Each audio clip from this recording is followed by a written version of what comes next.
Okay, thank you, Graham. Good morning, everyone. My name is David Little. I'm a reporter with the Directorate for Planning and Environmental Appeals. So can you just give me a wave or a thumbs up just so as I can see that everyone can hear me okay? That's great, thank you. So just a reminder, I think we're all doing this, but if for people that are observing, if you can just keep your cameras and microphones off, and for others who are participating, if you can keep your cameras on for now, but your mics muted when you're not speaking. I'll ask people to introduce themselves shortly, but I just have a few formalities to go through first. So I've been appointed by Scottish ministers to report to them.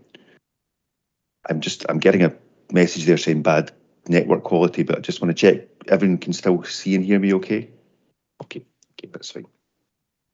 So I've been appointed by the ministers to report to them with recommendations on whether or not the proposed development of the land to the south of Airthrey Kerse Dairy Farm, Bridge of Allan, should receive planning permission.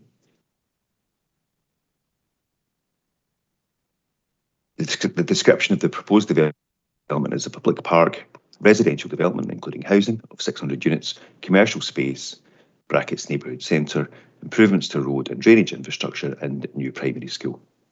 And this is a public inquiry session to help me to understand the evidence on housing land supply relevant to the appeal. And we've 2 days set aside for the inquiry, with a third day and Friday held in reserve should we need it. As you'll no doubt be aware, the meeting's been recorded. It's going to be available to view on our website. The recording is going to be retained and used for purposes such as document retention, training and providing information to members of the public. So by participating, you're consenting to the use of this information for that purpose, for those purposes. So far so good on the IT front, but if there's any issues, then just try and make us aware and we can sort it out. And you'll have met Graham at the start there, who's praying all goes smoothly. For anyone who's in the same room as another party, just please to remember we have to operate this inquiry in a COVID-safe manner, following rules and guidance. And if anyone's not feeling well for that or for any other reason, then just please let me know. So intros in a moment. I don't think it said as much in my note of the inquiry meeting, and I don't think we discussed it, but I'm assuming we're going to be hearing the council's evidence first today, followed by the appellants. But if I've got that wrong, then you can let me know. But anyway, let's do the introductions.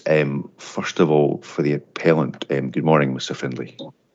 Good morning, sir. My name is James Finlay, Queen's Counsel, instructed by Fraser Mitchell from Shoesmiths, and I have Richard Phillips to give evidence. And so we'd anticipated Mr. Phillips giving evidence first.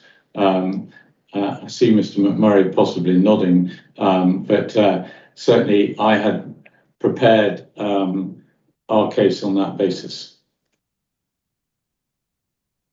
Right. If that's the way everyone else is thinking about it, then that's fine. The oversight is mine. It was only yesterday when I realised we hadn't actually discussed that point, but that's certainly fine for my part. Okay. So, Mr. McMurray. Morning. Morning, sir. Yes, I'm Mark McMurray here, a partner at CMS, acting for Stirling Council in connection with this appeal. I'm joined in the room, socially distanced, by Mr. Mark Laird, who will be the council's witness in this session, and also my colleague, Katie Nolan. Yeah, I'm glad that Mr. Finlay confirmed that he'd prepared in that way, and I'm sure Mr. Laird is also glad to have that confirmation. But yeah, we also anticipated that Mr. Phillips would give evidence first. Okay, yeah, that's good. Okay, and then there's, I think everyone else is either just observing the other people on the call. So just to run through how we're going to do this, and I'm sure you'll be familiar with this, but just so as we have it on record at the start.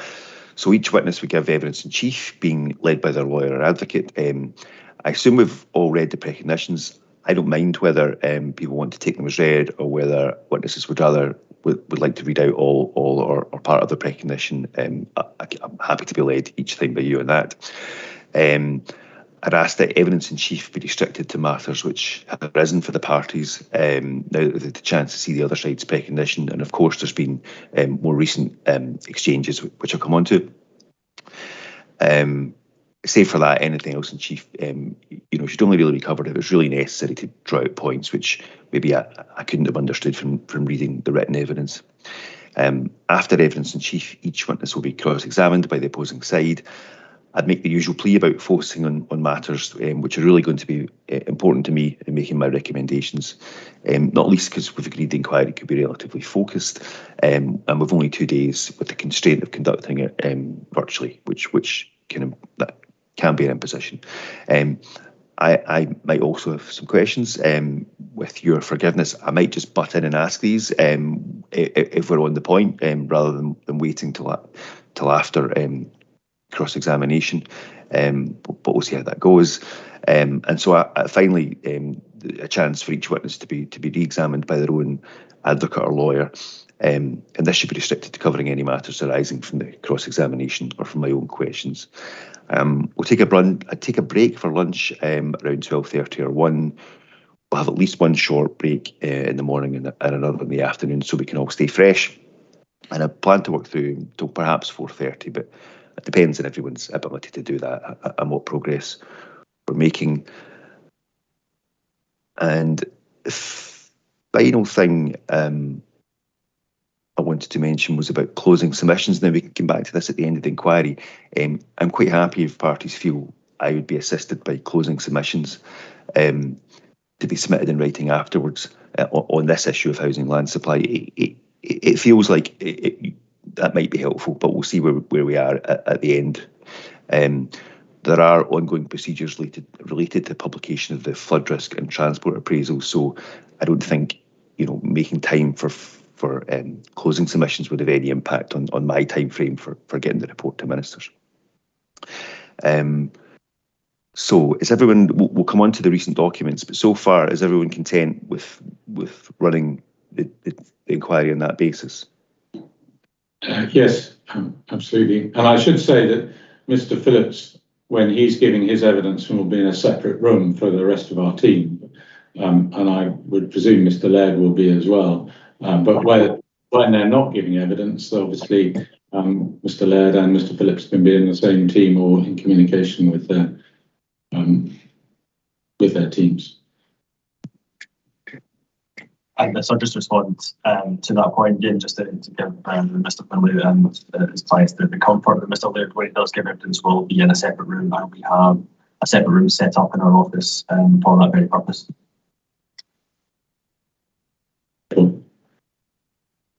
Okay, thank you both.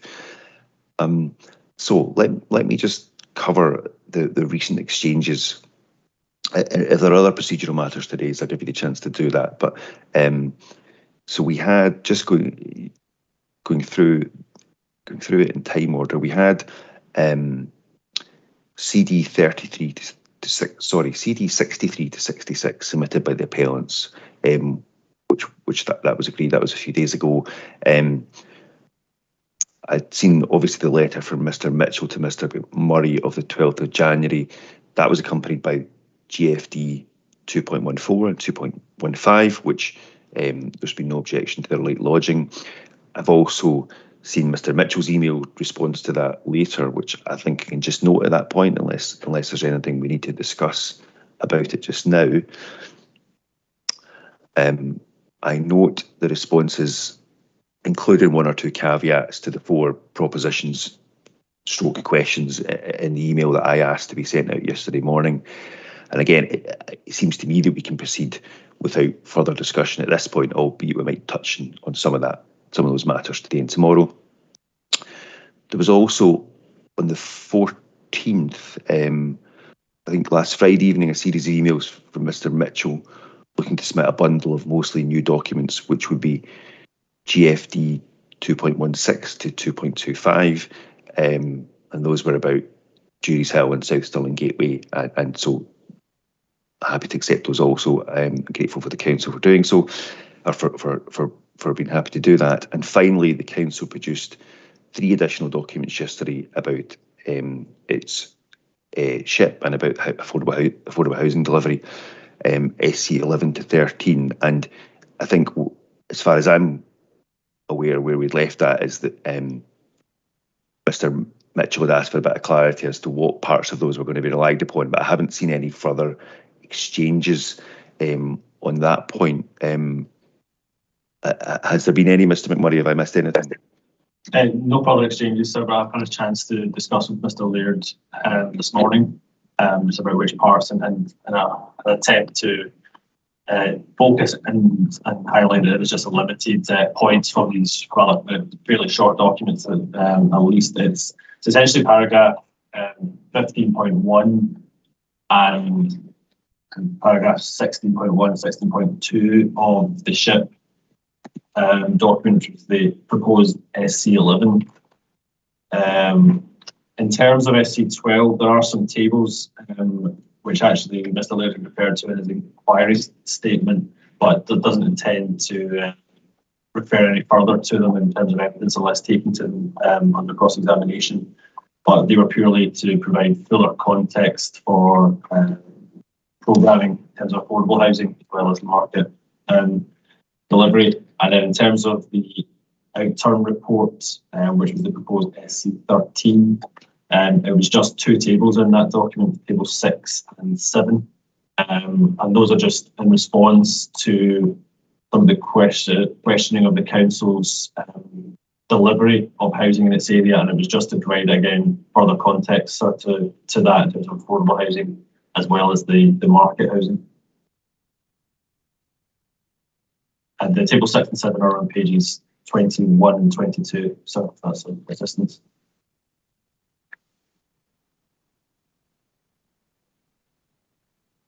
Okay, thank you. I mean, all I've done is open those documents up just to see what they were, no more than that. I mean, Mr. Finlay, if you get a view on this, they don't seem especially exotic documents, and ought not to be anything too surprising in them, but I don't know if you'd have to say this.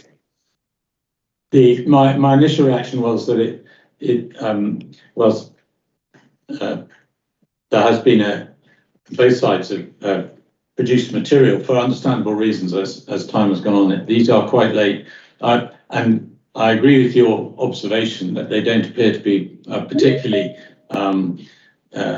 novel, and indeed I would in part reserve matters as to their relevancy. I'm grateful to Mr. McMurray for identifying the passages. It would be, I don't know whether he was intending to refer to them in cross-examination, but I would like to have some chance to review those and before formally taking a position. I think it's highly likely I won't oppose their introduction, but if I could have some stage, perhaps over lunch today, to review those briefly, I can then respond. But I think in light of your comment, which I've agreed with and otherwise, I think it's highly unlikely they'll be disputed. But I'd like just to be able to take that position, given their and this is not a pejorative point, but given their late production, I don't want to be taken by surprise by anything in them. Well, that's understandable. Mr. McMurray, will you be referring to them in cross-examination, or is it just Mr. Laird's that it will come up today, if you like, in your cross-examination, these new documents? I don't anticipate they will come up in cross-examination, but that's what. To what extent there may be a slight rift depending on some of the other answers I get from Mr. Phillips, but I'm not intending to refer to them in cross-examination, but may do an examination in chief with Mr. Laird. Okay. I understand Mr. Finley's position, which I think is fairly reasonable in the circumstances. Okay, well, let's proceed on that basis. Mr. Finlay, you can take a view on it when you get the chance. If they do come up beforehand and there's anything surprising about that, then we can just take a view if and when it happens. as I said, I haven't really looked at them in any detail at all anyway.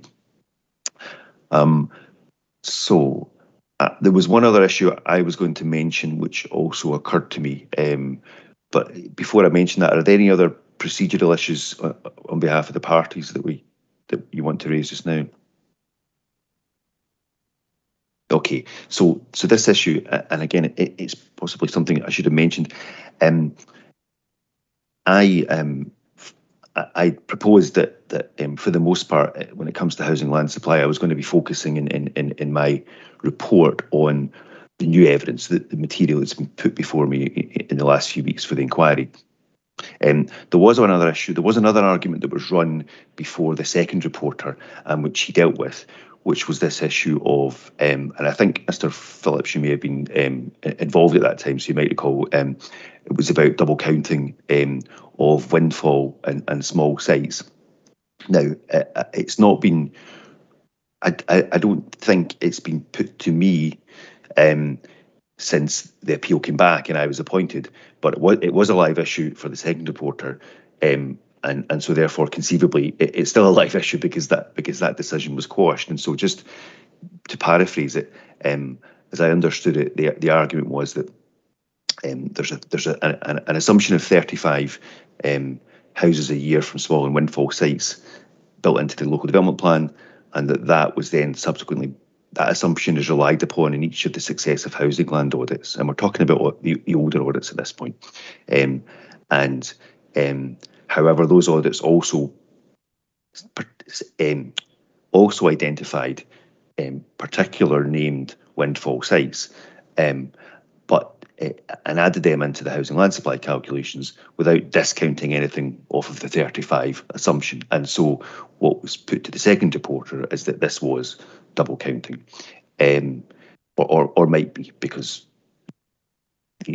maybe the assumption of 35 should have been revised each time when you brought in the windfall sites, and the second reporter didn't find that was double counting. So I don't propose that we talk about this today because it's not any of the new evidence, but I just wondered if the appellants can confirm, is that still a position that you feel is live and that I need to deal with, or is that something which is not contested anymore? And the final thing I'll say about it is that I know the 2021 audit has still got the same 35 unit assumption, yearly assumption about windfall sites, but that's as far as I've looked at it on this point. So you don't necessarily have to tell me this right now, Mr. Finlay. It's maybe something you can reflect on. But no, I can deal with that now. So it's not something we are raising before you, and whilst the second reporter's decision was quashed, I don't believe that issue was even related to one of the grounds of challenge to it. Whilst it was a point, effectively we're accepting the second reporter's adjudication on that issue.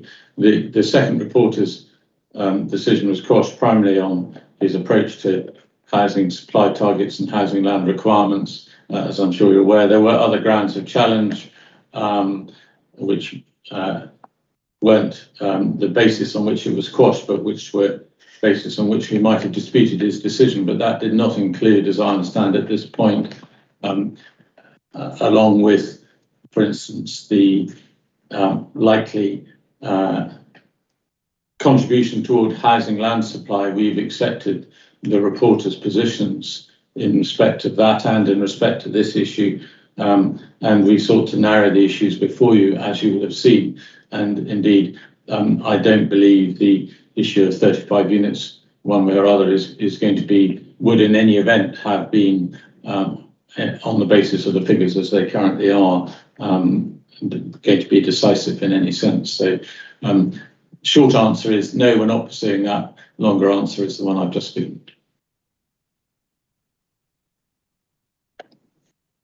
Okay, that's helpful, thanks. I mean, it's a matter of planning and judgment, and therefore, even if even if the grounds of legal challenge weren't focusing on it, it could still be a matter of planning judgment for me. But if it's not being pursued, then that's fine. I've noted that. Thank you. Okay, so I think that's the last of the formalities I need to go through. Okay, then it would be over to you, Mr. Finlay, to introduce your witness. Thank you very much, sir. Just give me a moment whilst I some my papers out.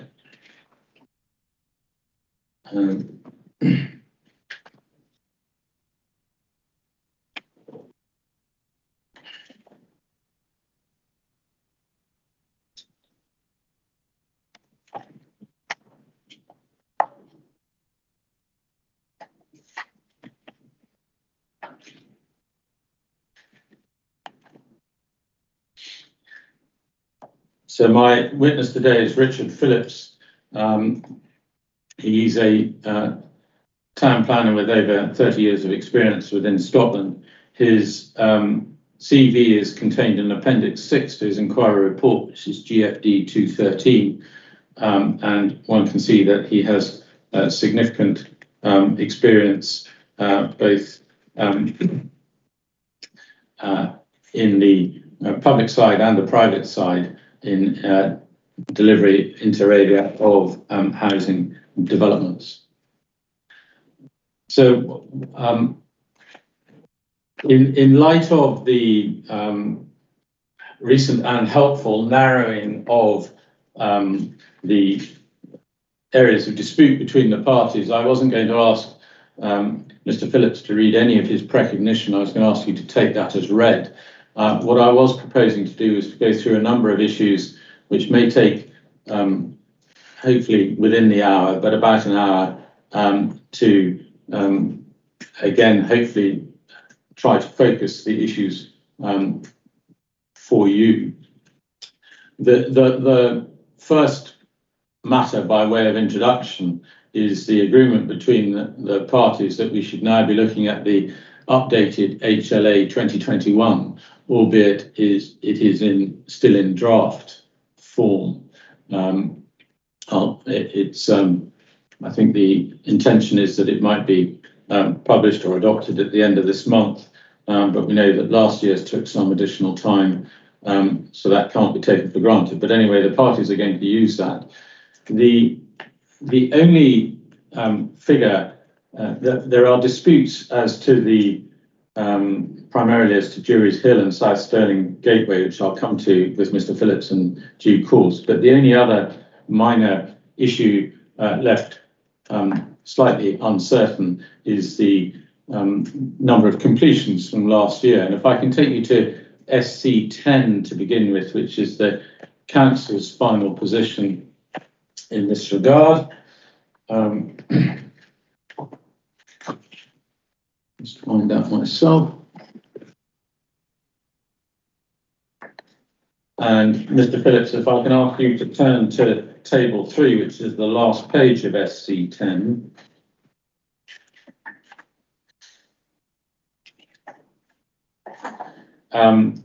In the second column under, second column under row B, the completions for 2015 to 2020 are given as 1,081. The completions for 2015 to 2021 are given as 1,263.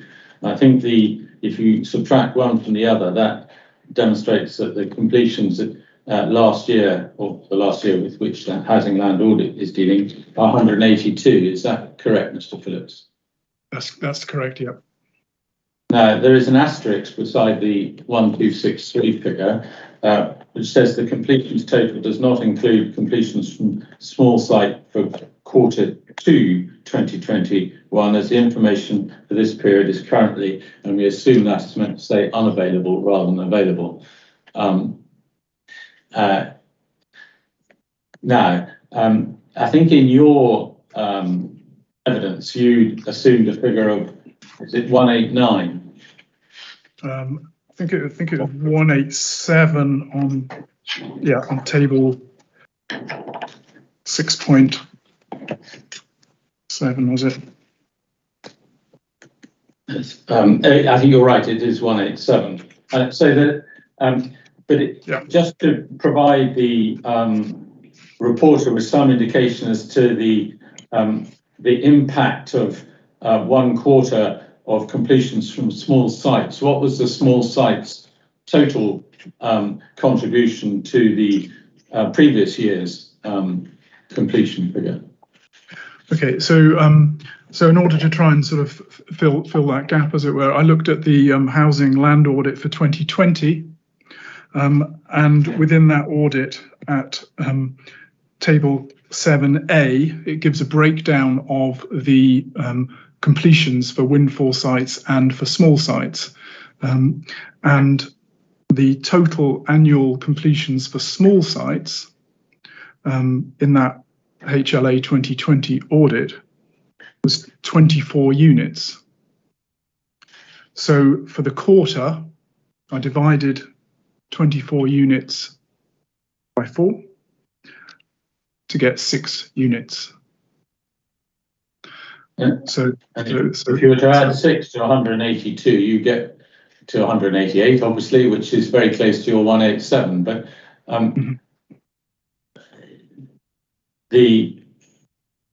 for the reporter's purposes, is there any real distinction or real materiality between whichever figure one chooses, 182, 187, or 188?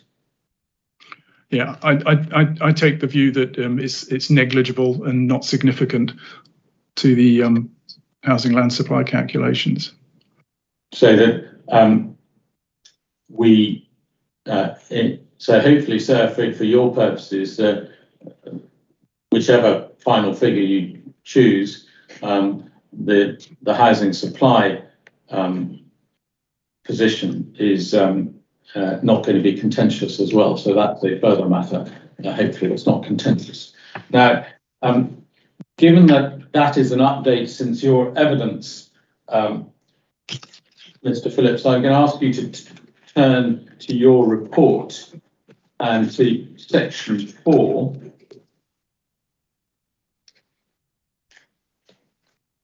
And I think you prepared this on the basis of the 182 figure. But if you turn to table 4.3, which is your page 10 of 47,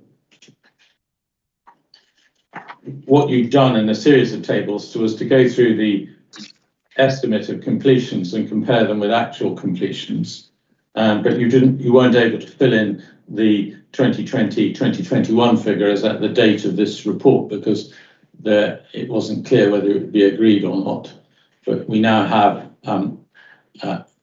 certainly close agreement.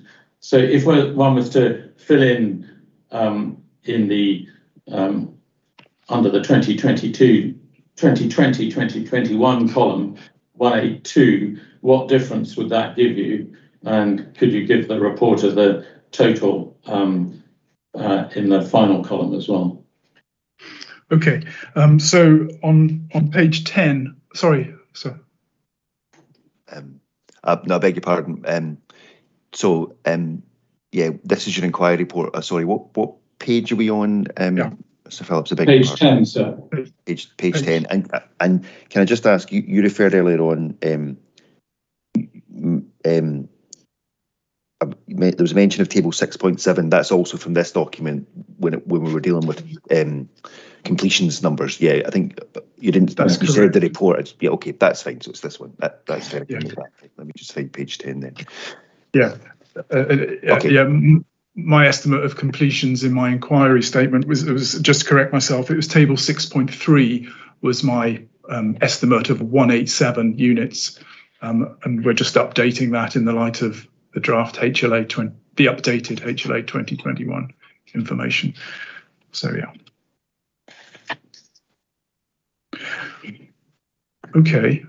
Yeah, so what I'm intending to do now, sir, is to go through tables 4.3 to 4.8 and just ask Mr. Phillips to update each in turn using the 182 figure that has emerged from SC10. I don't believe these figures will be contentious. I don't believe his tables are contentious, but it may help you to have that up-to-date information. So if you could start with table 4.3, Mr. Phillips, please. So, okay, thank you. So in table 4.3, which is the programming for HLA 2016, in the column that starts 2020-21, the figure of 182 should go in the actual box, and potentially with an asterisk next to it, but 182, and then the total or the difference in the final row is minus 370, which makes the total actual numbers 892, and the total difference being a shortfall or minus 1133. Okay. So moving on to table 4.4. In the column 2020-21, the actual should be 182. And the total difference should be minus 343. And because we don't have a 5-year period, there's no figures to go in the total column. Okay, so table 4.5, again, 2020-21 column was 182 in the actual, and to help with the maths, it's a shortfall of 448, so that's minus 448 in the total. Then table 4.6, it's 182 in the actual, and then the difference is minus 392. And then table 4.7, again 182 in the column 2020-21, and the difference is minus 124.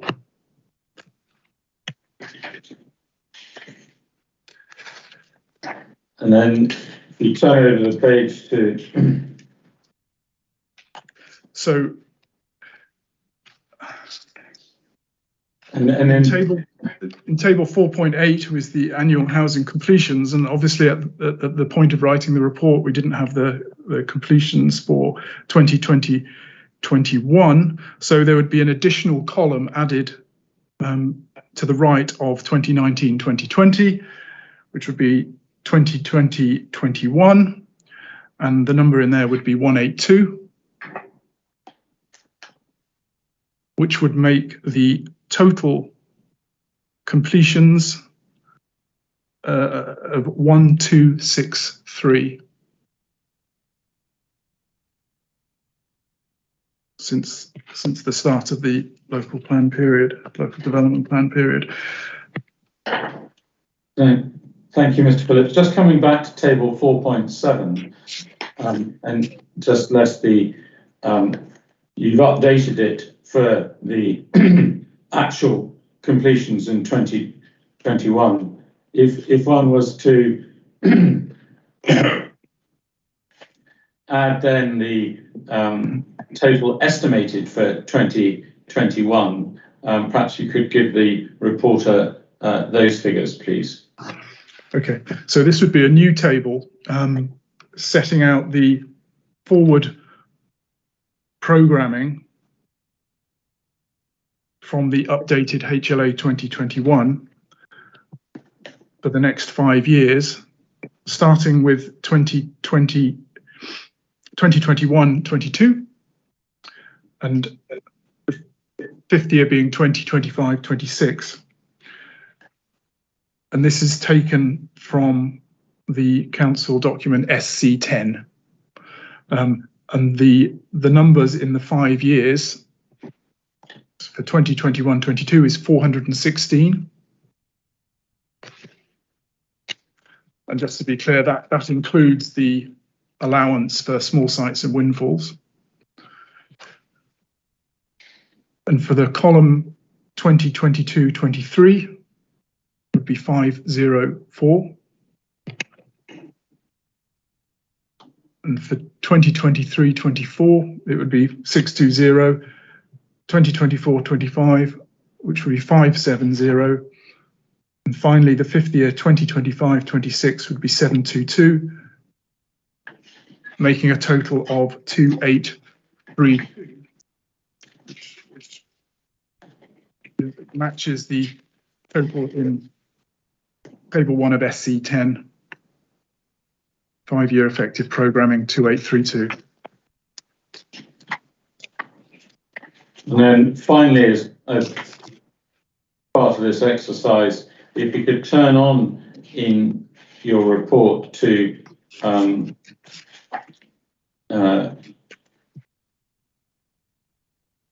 table 6.8.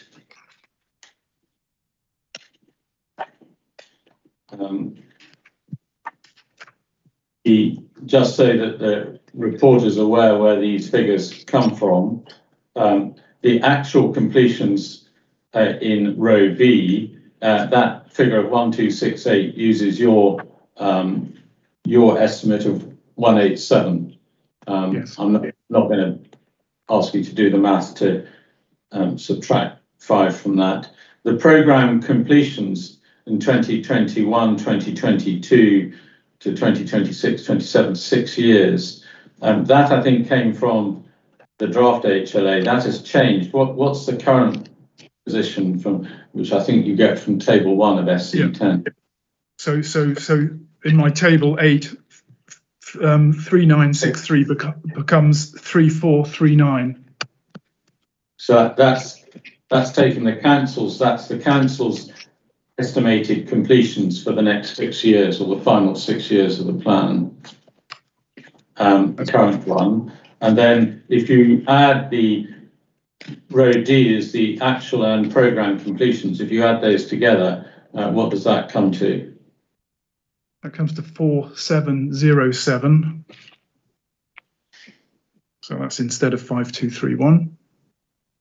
And the balance shortfall? And the balance shortfall increases from 1186 to 1710. And we know, just in case the point is lost, that you've considered that analysis optimistic for the 2 reasons you set out at 6.24. Yes, that's right. So that assumes all the forward programming in the council document SC10 are completed. Obviously, we take issue with that. Yeah. So whilst there are other tables that might have needed updating, we've sought to restrict it to those which we think may be most helpful to you. That, unless Mr. Phillips suggests to me otherwise, is the extent of updating to take into account the change of emphasis to the updated council position in respect of the most recent housing land audit. That was the first subject I wanted to deal with. The next subject to deal with the 2 main disputed sites, but I just so you will have noticed a caveat in respect to Killeen Hospital in the email. Mr.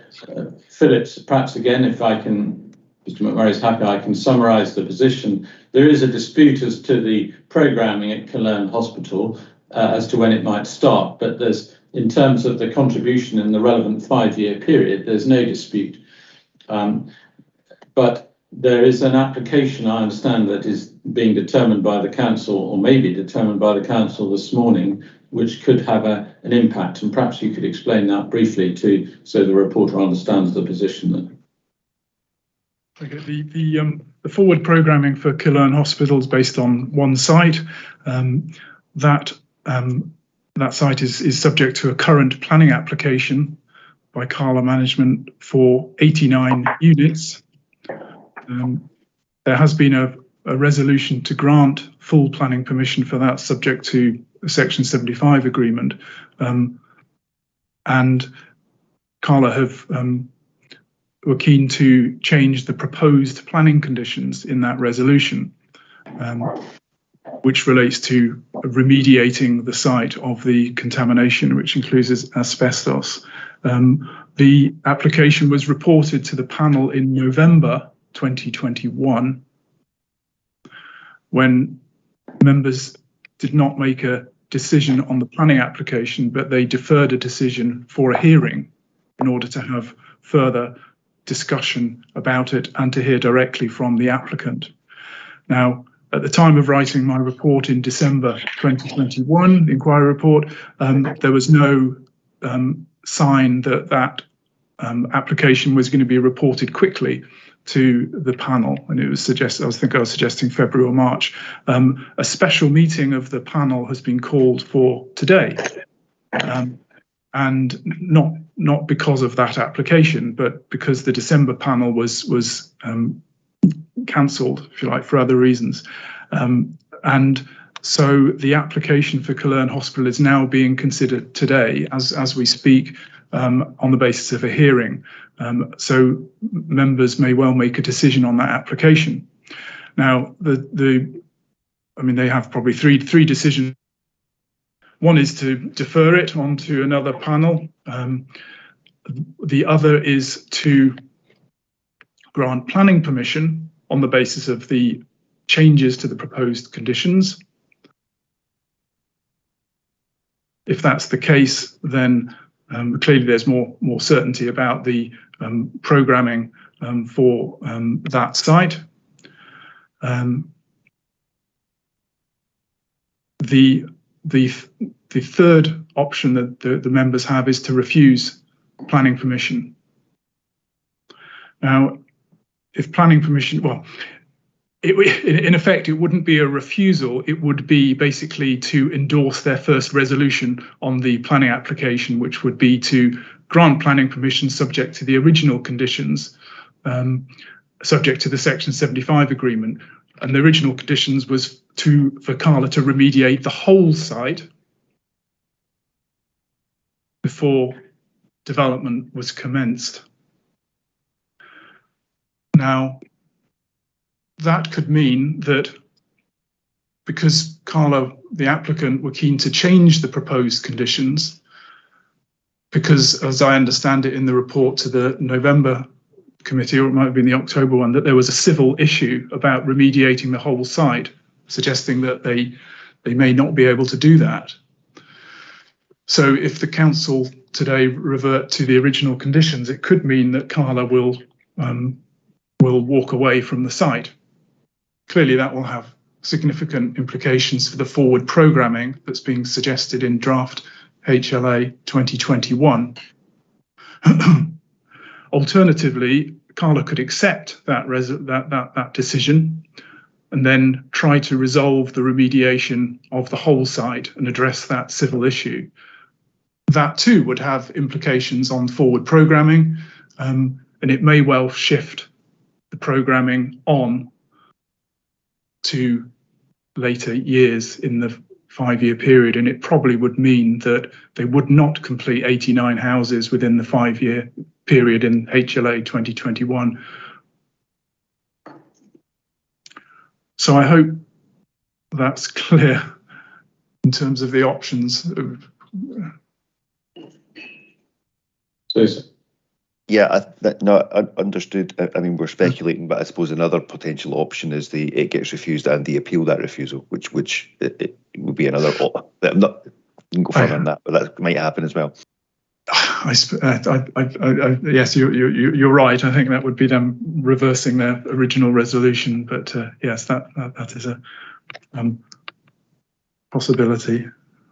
So just to summarise our position there, it is that certainly at the time that Mr. Phillips wrote his report, it was an effective site, and that's why he gave the comments he's done on it. But that the terms of it being an effective site, that may well be altered as a result of whatever decision is taken today, which we'll presumably know about by tomorrow, if not earlier. So with that introduction to the disputed sites, can we move to the first of the two significant disputed sites? That's Jury's Hill. One should have to hand here the additional plans that you supplied or were supplied in order to help illustrate the points I think you wish to make, as well as your note on the sites, which is in your evidence. And I'm going to pass it over to you, Mr. Phillips, to hopefully spend no more than 5 to 10 minutes just using, by reference to those plans, illustrating to the reporter the basis of the dispute in respect of Jury's Hill. Okay, thank you. So I think the main documents to have available in front of you, I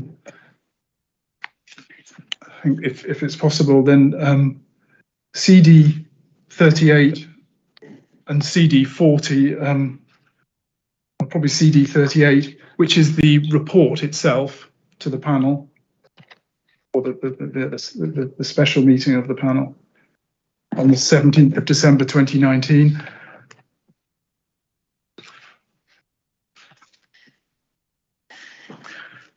Another document would be one of the recent documents, GFD 2.19, which is the Jury's Hill site boundary. And I appreciate the council did submit CD 40 on that, but I think GFD 2.19, which is taken from the master plan, is useful for my purposes, but it's got some names on it that I'll need to refer to.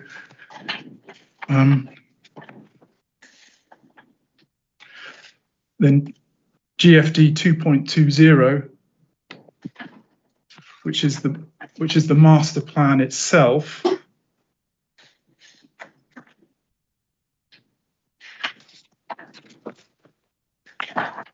And I think if I could just go back to GFD 2.19, sorry, that's the application site on an existing map base. Running through the site, if I could just point out two things really. Running through the site from in a sort of a northwest southeast direction is a road called Roman Road, and that runs from the A872 down to the crossroads with Cadger's Lone at the bottom right hand corner of that map. And Cadger's Lone runs in a northeast direction from that crossroads to the settlement of Clean. So that's because I'll refer to those when I come on to talk about the council position. And then on GFD 2.20, these are effectively the character areas of the master plan on that map base. And that sort of infills the development once it's completed. And one of the character areas in the sort of the southern southeastern area is called the village core. So I just wanted to refer to that.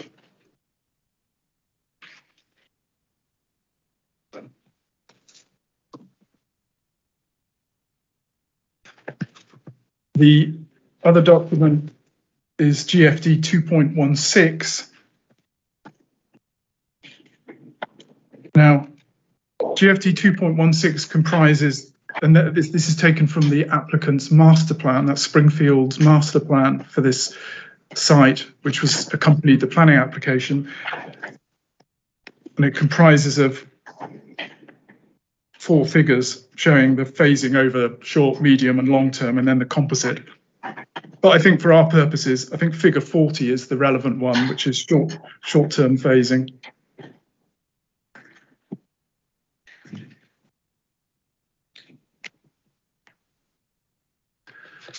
And on this drawing, GFD 2.16, you can see the dark purple area as being the start of the development, and then it links down to Cadger's Lone in the southeast part of the site. And one of the other aspect of this drawing that I'll refer to is Roman Road upgrade, which is listed in the key to that site, and that wraps around the development plot area J on that drawing.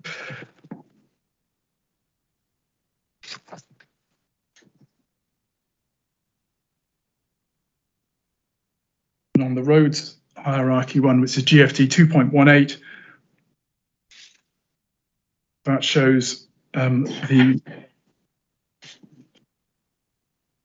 Roman Road upgrade again, linking round the plot J, and that is that is also known as the Roman Road bypass, wrapping around the sub area of J, and it's a bypass around existing dwellings that exist on Roman Road. So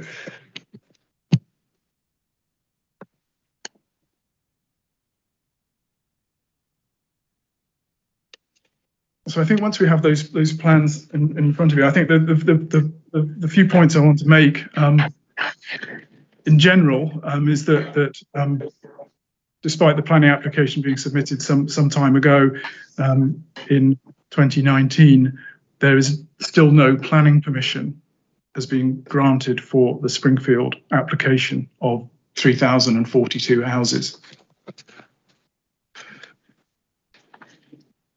There is only one private house builder involved in the development of that site, being Springfield. Clearly, there would be registered social landlords as well, but there's only one private market house builder. The council have made a resolution to grant planning permission on this site in December 2019, and CD38 is the report to that special meeting. And the resolution was to grant subject to a Section 75 agreement. So what I'd like to do is quickly highlight really the Section 75 heads of terms and the some of the planning conditions that are required to be addressed. Now which have a bearing on the forward programming. The outline Section 75 heads of terms are set out in CD38. And that is at paragraph 2.509 of the report. Okay, if you just give me a moment to get that up. Yeah. I've got all the others up, but it's just taking a little bit of time to load everything. I'll give you a shout in a minute. What was the paragraph number I was to go to? Sorry. It's the final, almost the final paragraph, 2.509.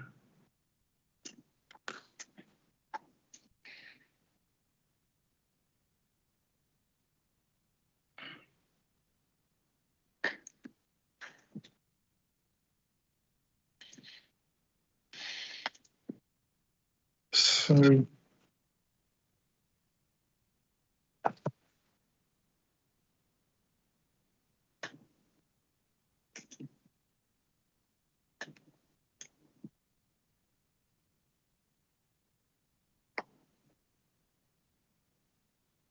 Right, okay, I'm there. Mr. McMurray, are you okay with you keeping up? You're managing to get documents as well. That's yeah. Thank you. Sorry, Kevin. Fine, okay, and just the 2 points I'll make on the heads of terms. The paragraph 2.509 does say that these are the draft heads of terms would cover, but not limited to. So, you know, we don't know what the final heads of terms will look like, but these give an indication of where the council were at that point.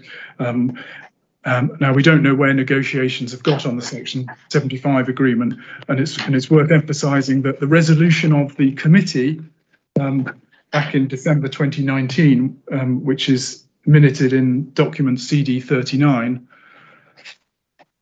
does require officers to report back to committee prior to final agreement of the Section 75. Now, it's not clear whether that process is a decision-making process, i.e., to agree it, or whether it's just a report to note. So I don't know what the process is there, but it does have to go back to committee, and I've not seen any draft Section 75 agreement. There's none on the planning portal on the council website, and I'm not aware that has been reported back to the panel. So that's another a procedural layer that has to be gone through before planning permission is finally issued. And for a large-scale strategic site such as this, it's probably not surprising to see the number of heads of terms set out in paragraph 2.509, but certainly, which in my experience is going to take some time to resolve. So it's been over 2 years now since that resolution. They range from developer contributions, and in terms of the developer contributions, or it does say on 2.509.5, it's transport and active travel infrastructure contributions delivery, including Pern Hall interchange and the A91 corridor, which is, in terms of the geography, is to the northwest of the site, which is the main roundabout off the motorway, off the M9, and the A91 runs in an east direction from that roundabout towards Stirling. Now, it's relevant in terms of the strategic sites being Dury's Hill and South Stirling Gateway, because as when I talk about South Stirling Gateway, both the Pern Hall interchange and the A91 are matters for both strategic sites to resolve, and hence there's in terms of cumulative impact, all the developments need to try and address this, which is something which complicates from the planning and the development process of bringing these sites forward. So I'd certainly highlight that one. Another one is, in terms of the draft heads of terms, is the one referenced at 2.509.1, which is the contribution to education, which is probably not uncommon.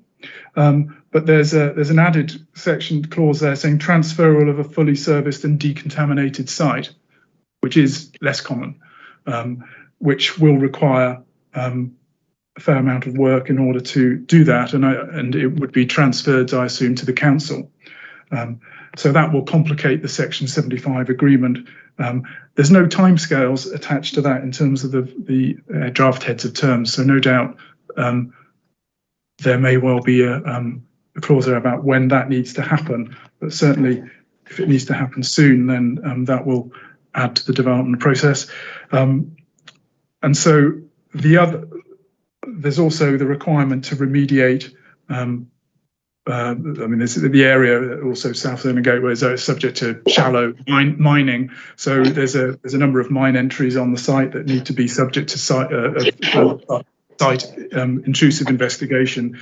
I'm not sure where those mine shafts are, but they may well affect the development of the site in the short term. Okay, so I think in terms of the planning condition, the proposed planning conditions, anyway, I just want to highlight make just a few general points and then just highlight a few conditions. So in terms of the general points, it's a hybrid planning application. The residential element would be subject to a full planning permission, so is not subject to the issues of approval of matters reserved by condition. So it would be, and there's a number of planning conditions there. And the report the committee is very helpfully laid out because it groups the planning conditions into different sections. In the first section of the recommendation, which was endorsed by the panel, set out conditions of the planning permission in principle and full, which are overarching suspensive conditions. So these are matters that need to be completed prior to any land use on the site or any start on site, which would be particular to which would need to be sorted out before development of the first residential element is started, which is the key point. And those those pre-commencement conditions, I think, run from condition 1 to condition 13, and they cover requirements to submit and approve matters ranging from major transport infrastructure, improvements to the entire length of Roman Road, which is the road I pointed out earlier, public transport provision, character area design codes, and then public art strategy and intrusive site investigations. Again, I mean, these are quite significant matters to resolve prior to starting anything on site, but probably not surprising given the large scale of the site. There are also matters that need to, so those are pre-commencement conditions to any development, but there are matters that need to be resolved prior to commencement of the first development of residential or the first occupation of residential unit, and they're principally conditions 73 to condition 80.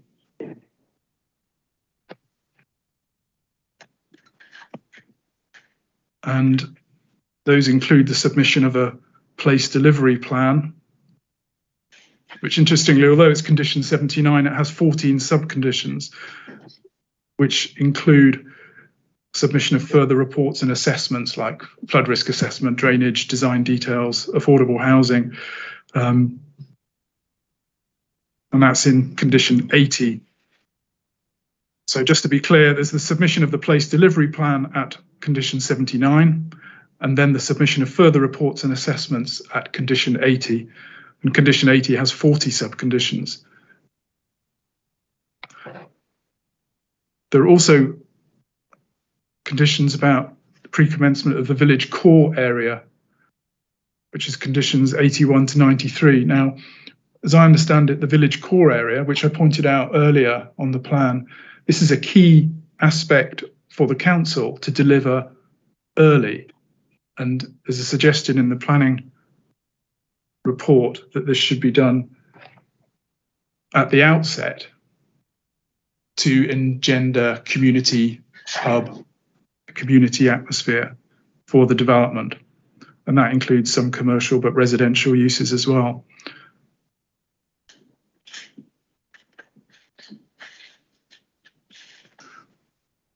Yeah, I'm not sure how much residential will be allowed prior to that village core area happening, but maybe that can be clarified. And then finally, prior to the first occupation of a residential unit, there are planning conditions that require physical work to be carried out, which are mainly relating to access. Condition 136 requires completion of an active travel connection linking the application site and Pleen along Cadger's Lane, which is about 1.5 kilometres. And those works include road widening, pedestrian crossing points and street lighting. That's condition 136. So for that whole length, that's quite a significant amount of work that needs to be carried out. And I assume that there's an adoption process that will need to be gone through too. Condition 137 requires footways, cycleways link along Roman Road, Bore Road, B-O-R-E, which runs to the southeast, and Cadger's Lane. And that would be from the early plots, which would be around the village core, and that's about 2.5 kilometres.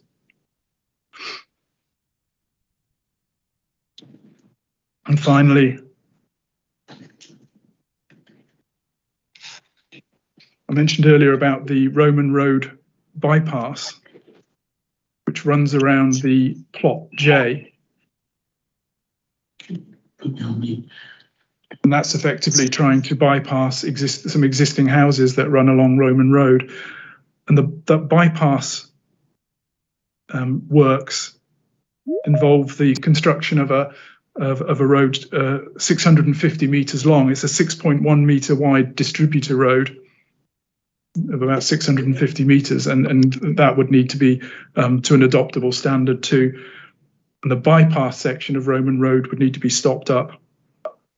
And the relevant conditions are condition 145 to 147. Now, those are the conditions that need to be sorted out prior to commencement on that. I mean, I'll just highlight that there are some conditions that require other work to be done before a certain trigger point is reached, which are not relevant to our forward programming, but are relevant to the council's forward programming, because they're looking to achieve a greater amount of houses in the next 5-year period. I think those are under conditions 138 and 139, for example. So that's all I'd like to say at the moment on Jury's Hill. Just a couple of additional questions on that, Mr. Phillips. I don't know whether the report has been around Jury's Hill, yes or not, but is there any sign of any development in the vicinity of Jury's Hill at the moment? For instance, the Cadger's Lane works that you refer to. No, there's not. I've driven down there. It's a rural road, two-way, hedges on either side. There's no sign of any widening or street lighting, etc. And are you aware? I mean, obviously, all the works, the roads, and the like will require separate procedures. Are you aware of any evidence provided by the councils that those procedures have been initiated? No, I've not seen anything.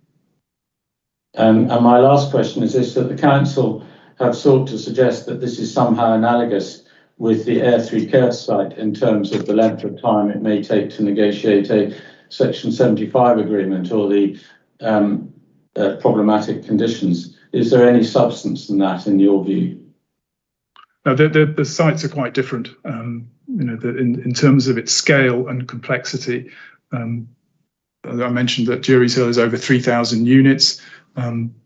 Airthrey Kerse 600, and the infrastructure requirements for Airthrey Kerse are quite different from the requirements for Jury's Hill, and clearly we have been the Airthrey Kerse site has been subject to a considerable amount of scrutiny, and we do have a lot of guidance now on what the prospective heads of terms could be, and also what the planning conditions could be through previous appeals. Thank you. If we then move to South Stirling Gateway, if we clear those documents metaphorically or physically out of the way and move to South Stirling Gateway,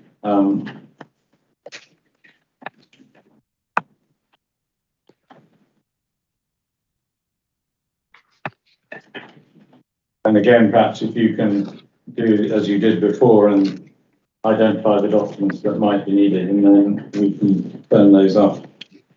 Okay. So, with respect to South Stirling Gateway, relevant documents to have to hand, if it's possible, the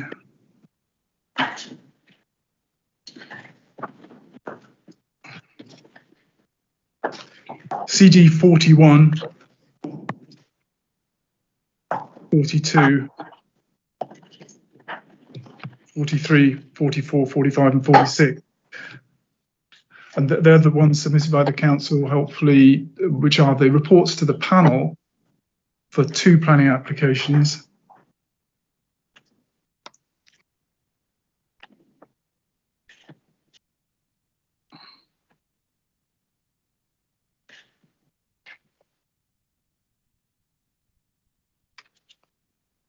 And although I don't need to refer to them directly, but it's worth saying that in the appendices to my statement in December, I do have a summary of the planning history for these 2 sites. So CD 41 to 46, basically the report, the minute and a location plan in relation to 2 planning applications. And I'll refer to them as the Persimmon application, which is the planning permission in principle, and the Bellway application, which is the application for full planning permission.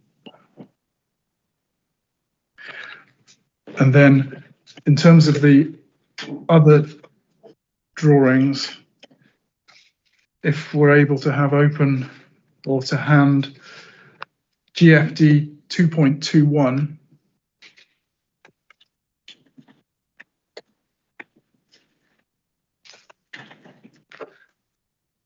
2.22, 2.23, and finally 2.24. So they just run consecutively.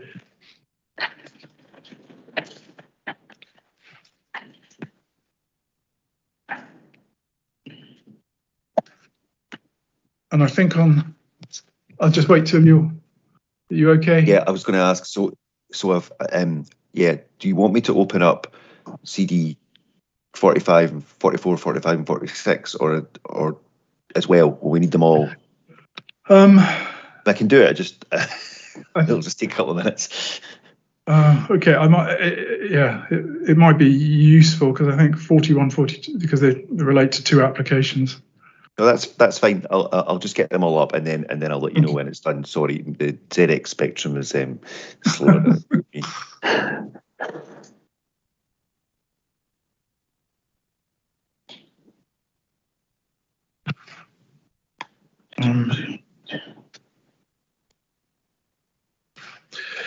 Now, so can I just at this point just ask Mr. Phillips if he doesn't mind me being a bit slower than was on duty till, just to give me a bit of an opportunity. I managed to just about keep up, but just between documents that would be helpful. Yeah, there's a lot to look at. Thank you.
okay. Right. Okay. Thank you. I've got them all open now. So there's lots of tabs open, and sometimes with layers in these PDFs, it can take a few moments for it, Okay. and transferring between them. So if we take it reasonably slow, reasonably slowly, and just when we're moving, if we can just refer to the CD reference each time, that'll just be helpful just for me moving between all these different tabs. So yeah, I'm there. Thank you very much. Okay, and I think the point that I probably should have made on Jury's Hill was the phasing program, just to be clear at the beginning of where we are and where the council is on development phasing, because I mean on GFD 2.14 I set out the differences in phasing forward programming for the Jury's Hill and South Stirling Gateway sites. So on South Stirling Gateway, like Jury's Hill, our position is that the first homes will not be completed and available for occupation until the year beginning 1st of July 2024. Okay, and that's a year later than the council. and that is the same position as Jury's Hill, actually, which I should have mentioned. And the other difference on South Stirling Gateway is the amount of homes to be completed in the second year.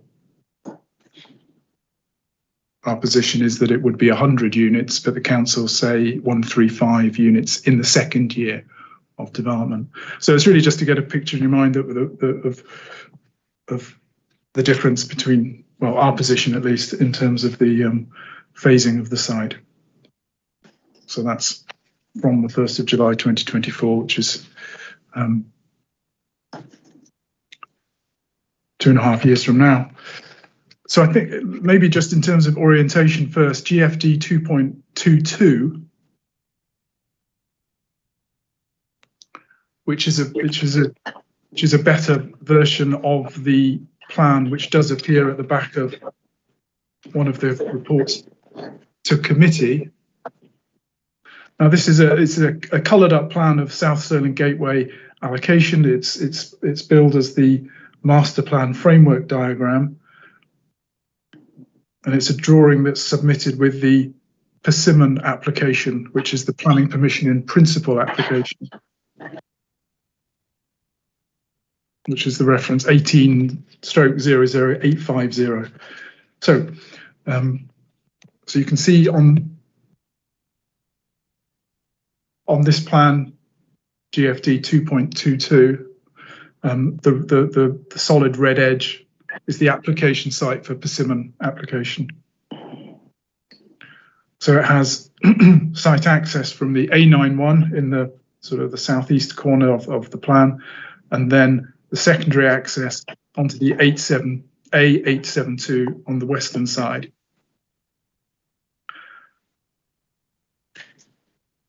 And then there's various plots shown there that are annotated as future development by others in the light blue colour. The one over on the left-hand side of the plan, which is future development by others, that's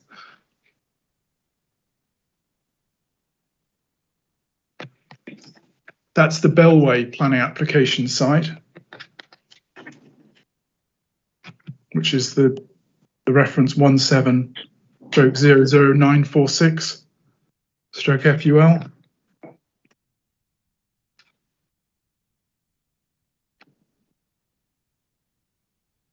And the other future development sites on the southeast part of this plan, which are also part of the allocation in the LDP, there's no live planning application on those sites, although some or all of it might be subject to a historic proposal of application notice for residential development by Stuart Milne Homes.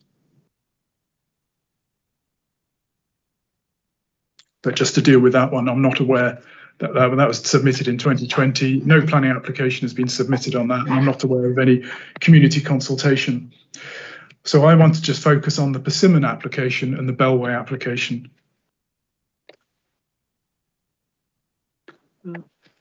So like the Jury's Hill situation, there's no planning permission has been granted for residential development on this site. But unlike the Jury's Hill application, the site's subject to multiple landowners and multiple house builders, which in my experience, bringing forward a site with access and infrastructure issues, it adds significant complexity to being able to deliver such matters on infrastructure, to have some understanding between the individual house builders and landowners on the site. And that largely arises through how do you equalize the share of costs between the respective developers and landowners for major infrastructure that all these people benefit from in their development, such things as education, site access, and the like. and I'm not aware there is a collaboration or an equalisation agreement in place for this site between those landowners and house builders.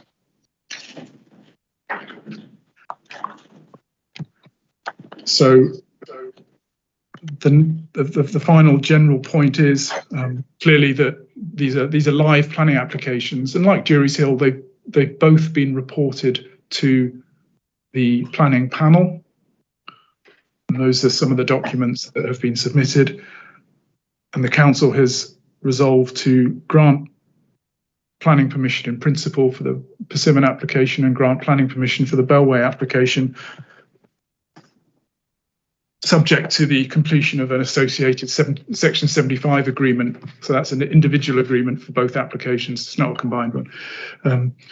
And those both remain outstanding. And I've not seen a copy of a draft or on either draft on either application. But unlike Jury's Hill, there's no resolution for those to go back to committee prior to them being completed.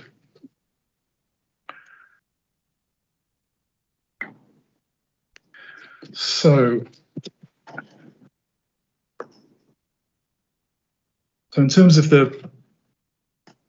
my take on the Persimmon planning application first, the resolution to grant planning permission subject to Section 75. The outline heads of terms are set out in the report to committee. That's CD 44. And they're largely set out in paragraphs 2.128 to 2.138.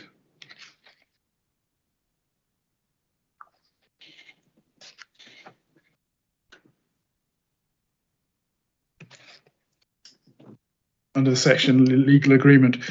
And I just highlight that too requires, well, I think, first of all, the paragraph 2.128,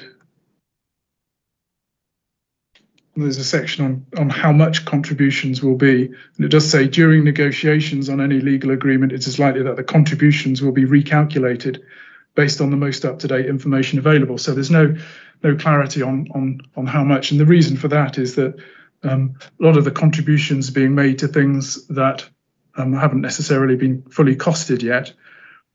It then include upgrade of the M9 Pernhall interchange, and then cumulative traffic impacts is another contribution.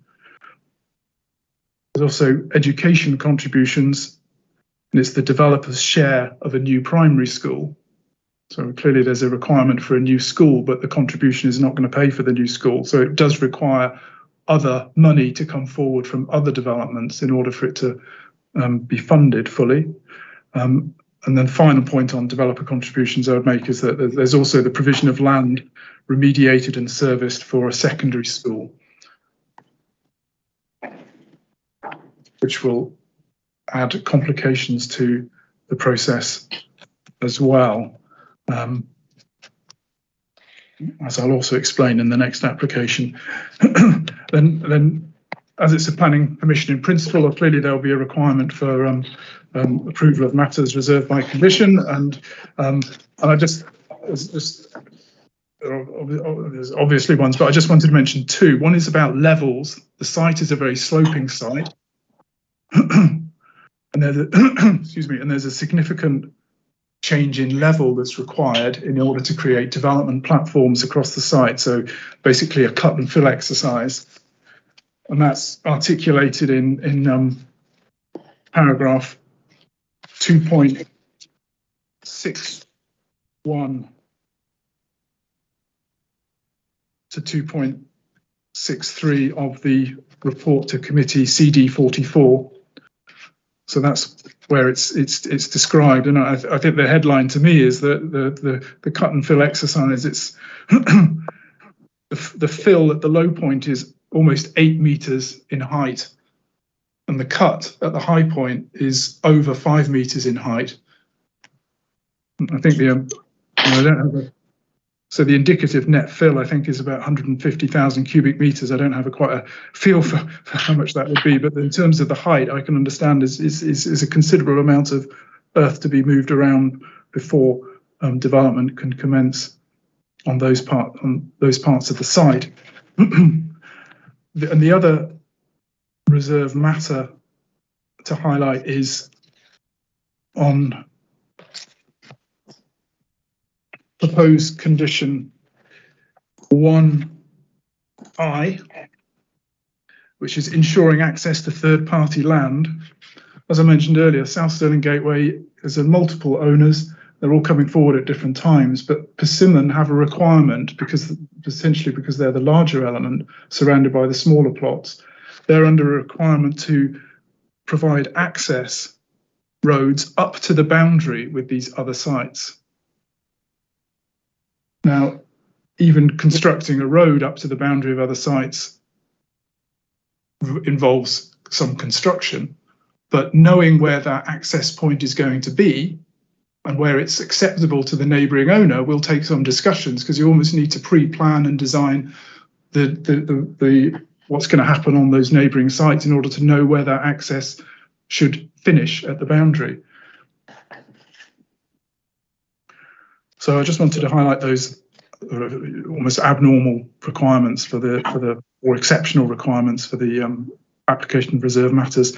And in terms of planning conditions, the scheme for further site investigations relating to surface stability and mine shafts, it affects this site as well, and that's conditions 2 and 3 set out at CD 44 and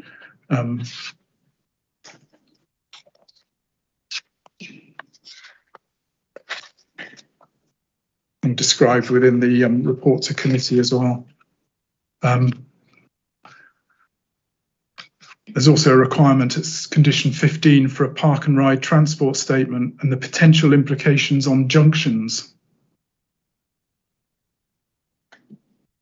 which I think is something that might have implications for not only the development of the Persimmon site, but also for neighbouring sites.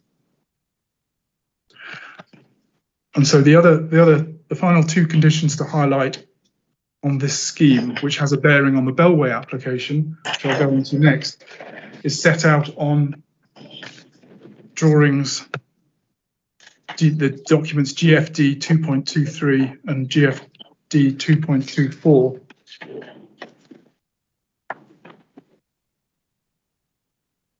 The proposed condition 9 on the Persimmon application, requires that the primary vehicle access is completed prior to occupation of the first dwelling, and that's set out on GFD 2.23. Now,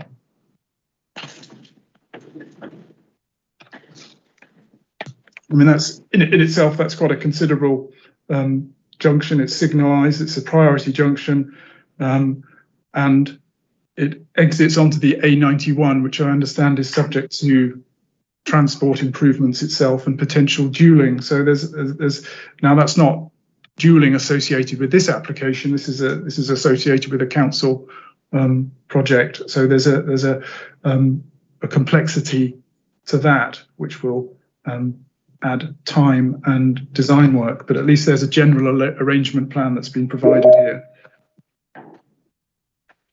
Now, the other plan, which is GFD 2.24, this is the secondary vehicular access, and that's subject to condition 10 in the proposed planning conditions. And that condition is basically saying, prior to the occupation of the 301st dwelling on the site, this secondary access needs to be provided as set out in this drawing, as generally set out in this drawing. That's the general arrangement plan. And so that drawing, you can see how the existing access, which is labelled shared pedestrian cycle route, is basically stopped up, and this new junction further south is provided as a priority junction. So Persimmon can effectively build up to 300 houses prior to this being completed. Now, that in itself may not cause too much of an issue, but it does when we start talking about the Bellway application. So if we keep that plan to hand, and I can just run through the Bellway application.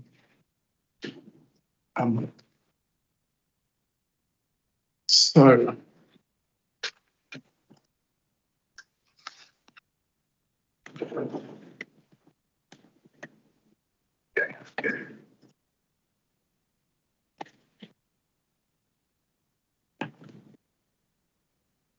So on the Bellway application, that has its own Section 75 agreement to be sorted out, and those are set out in the outline heads of terms are set out in paragraph 2.88 to 2.99 of CD 41.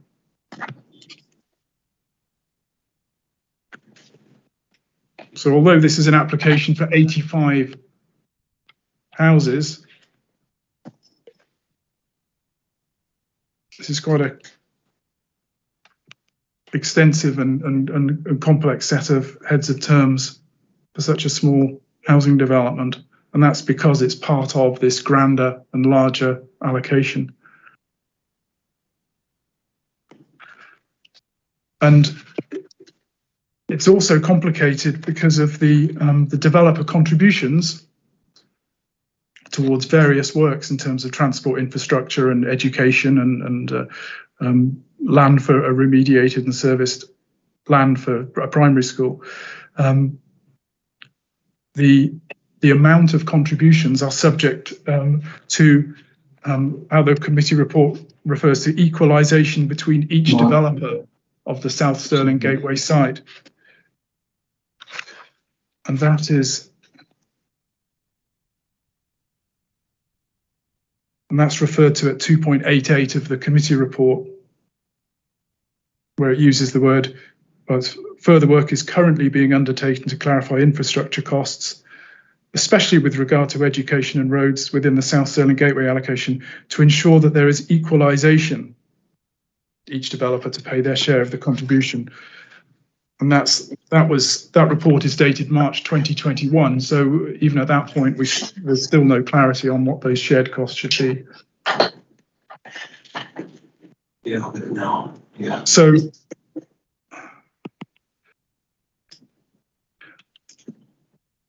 the heads of terms is one of the key issues that is going to delay development on this site. But there are two other things that highlight. One of the planning conditions relate to further intrusive site investigations relating to shallow coal mine workings to inform remedial works. That's condition 4. Yeah.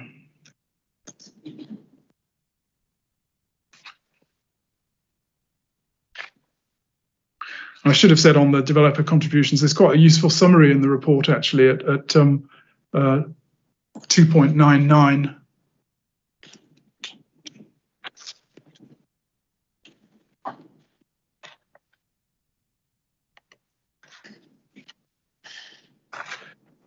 And that interesting, in terms of the expected amount relating to transport, it says cost of provision still to be identified, various things. And then in the column talks against some of these contributions, it talks about costs to be apportioned across allocated sites will be subject to equalisation to ensure proportionate contribution. So it's a very good example of the difficulty of bringing forward a strategic site across individual components. So, for example, the school site is a low value site, which is in Persimmon land. So clearly they want, and other sites will benefit from it. So clearly they want a contribution towards that low value site because they're foregoing residential. So clearly there doesn't appear to be any agreement whatsoever on how much that should be at the moment. And the other point, final point on this one, is the access arrangements to the Bellway site.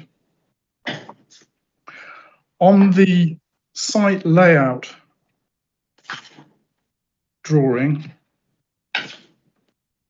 which is GFD 2.21.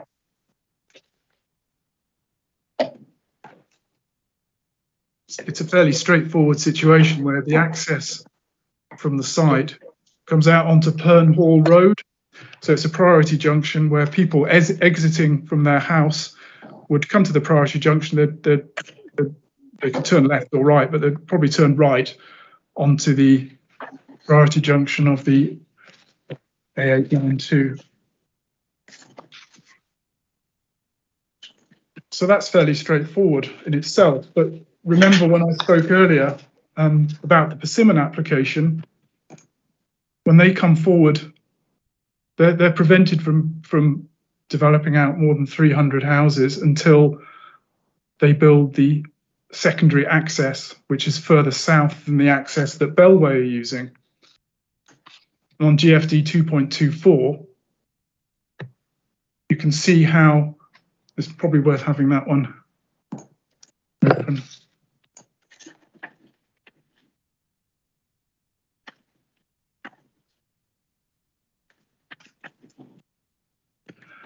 So on that secondary access, the Persimmon are required to build, and that has permission in principle.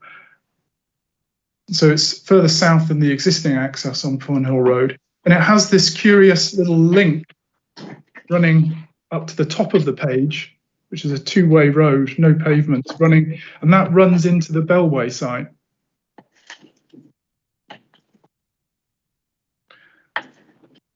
So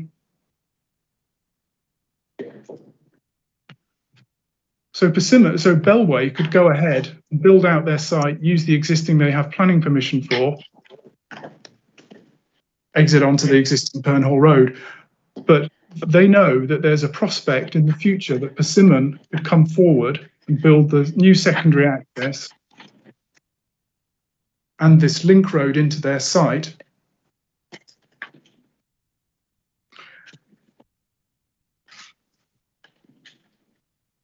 To connect Bellway to the new secondary access. And in my view, constructing this is going to create potentially the closure of the access into the Bellway site in order to create that link. If Bellway went ahead, this is, because building this link road into an existing road, it's going to require surface water drains, street lighting, resurfacing, addressing any change in ground levels, road markings. It's going to have to resolve the footway issue because there are no footways along this link road. Admittedly, they could use the shared pedestrian cycle route, but that still needs to be designed and made safe. And there would need to be an adoption process. So all these things, it would, and it may well help explain the delay. Bellway have a decision to make. Do they develop out their site with the prospect that their new residents are going to be affected by this new road, which could involve, Just me too. How this could be managed, I don't know. So they have that option. Or, which I think is what would happen in my view, they would wait until Persimmon build out their secondary access and have this all completed. And then they would be able to build out their site and not be affected by any short-term disruption or potential closure of their site. Persimmon, though, are in no hurry because they don't have to build this until the 301st house. So you can see my point is that Bellway, I think, are almost stymied from developing out until Persimmon build this secondary access, which may not happen for some time. And that's me. Great. Thank you, Mr. Phillips. Just sorry, Mr. Finlay, I was going to ask a question just so I'm sure I'm understanding just that last point right. Can we have a look at 2.21, which is the Bellway site plan? Yeah. And so you talked about the primary access onto, is it Pernhall Road? Yes. Which one is that then in that drawing? Okay, the Pernhall Road is the one with the annotation visibility splay written across it. So just to the lower part, just above the word Hillhead. Right. Okay. Yeah. Yeah. There's a road there that swings round in front of those existing buildings there. So there's a straightforward priority access there that Bellway have in the resolution to grant. Okay. And this potential secondary access coming from the Persimmon site. Yeah. Where would that meet? Where would that join this site in this drawing? Okay. That would the secondary access would come off the A872, and then on that drawing GFD 2.24 shows that a new link connection road going north, and it would go into the exact same location as the Bellway site plan shows. But it wouldn't come off the existing Pernhall Road. It's a new road further south than the Pernhall Road. One diagram that's quite useful just to cross-check is that diagram, that orientation diagram we saw first, which is GFD 2.22.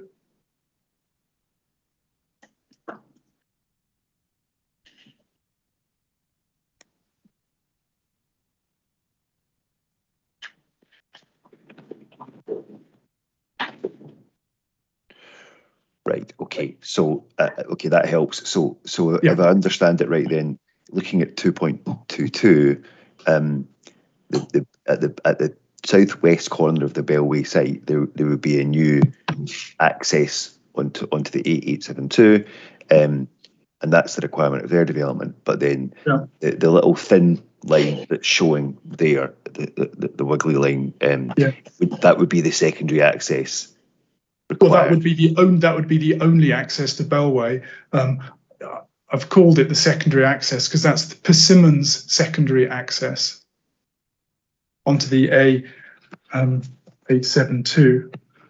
But this would be the only access, that connection road running off this main access is the only access to the Bellway scheme.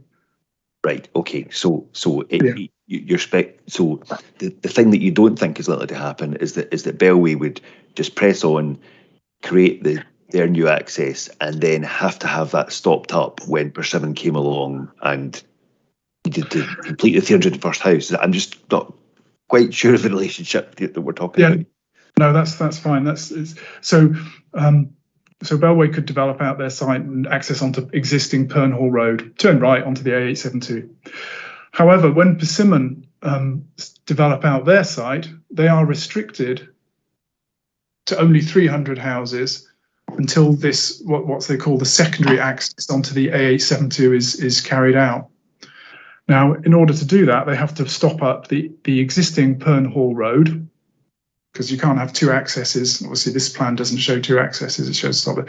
But if that was stopped up, Bellway could not access their site. So the council are clearly looking to try and make sure there's access to the Bellway site by running a connection road, which is the two-way street on this plan, GFD 2.24, running north into the Bellway site to maintain access. Now, in my view, constructing that link road into the Bellway site, if it has been developed out already, is going to create disruption to access because of the reasons I've said. I mean, they're going to have to do surface water drainage, they're going to have to do street lighting, adoption processes, and resolve the cycleway, pedestrian way as well. And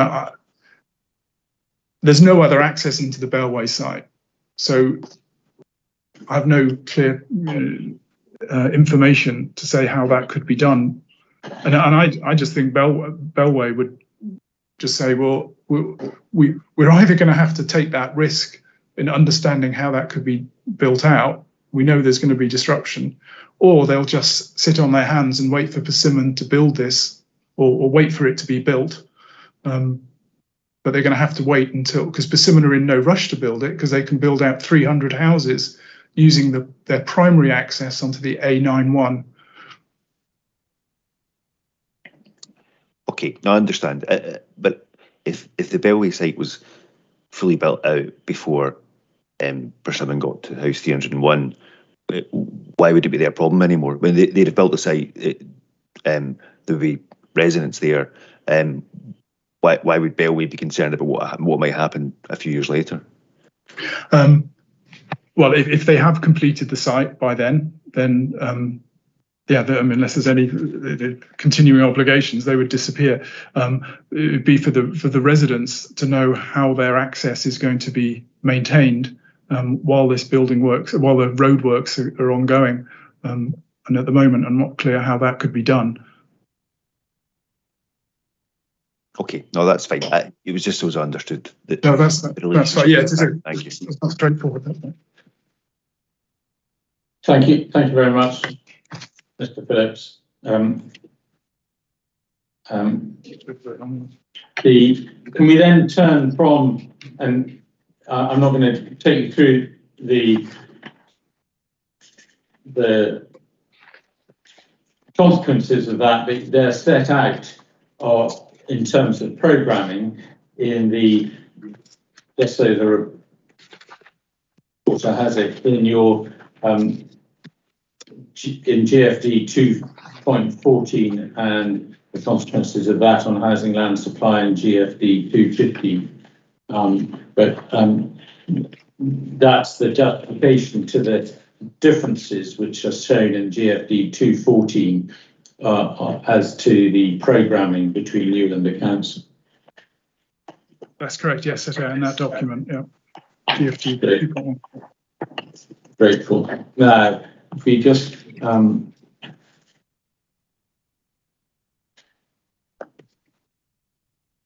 three short matters I hope to finish off. I'm sorry we're taking slightly longer than I had intended. The council have raised two matters that don't necessarily fall neatly within housing land supply, but they raised the issue of contribution within the Airthrey Kerse site can make within the first 5 years. And is that an issue, again, if I can lead to the shorter matters, both previous reporters looked at this issue and found that the applicant may have been a bit too optimistic, but they considered there could be a contribution of 175 houses or units in the first 5 years. And I think the applicant has taken cognizance of that and is proposing in its most recent reply to the reporter, which is CD25, that, sorry, I'm not sure whether it's CD25, but the most recent reply in January last year to the reporter that it's proposed to be 174 houses in the first 5 years. And I don't think there was any initial comment from the council on that, but we've seen what Mr. Laird has said in his report. First of all, just to put it in context, could you turn up CD1, part 3? Certainly my CD1 has 3 parts. I'm looking for the part with the actual plans, the planning policies in it. And I want you to turn to policy 2.1, which certainly in my copy is electronic page 36 of 110.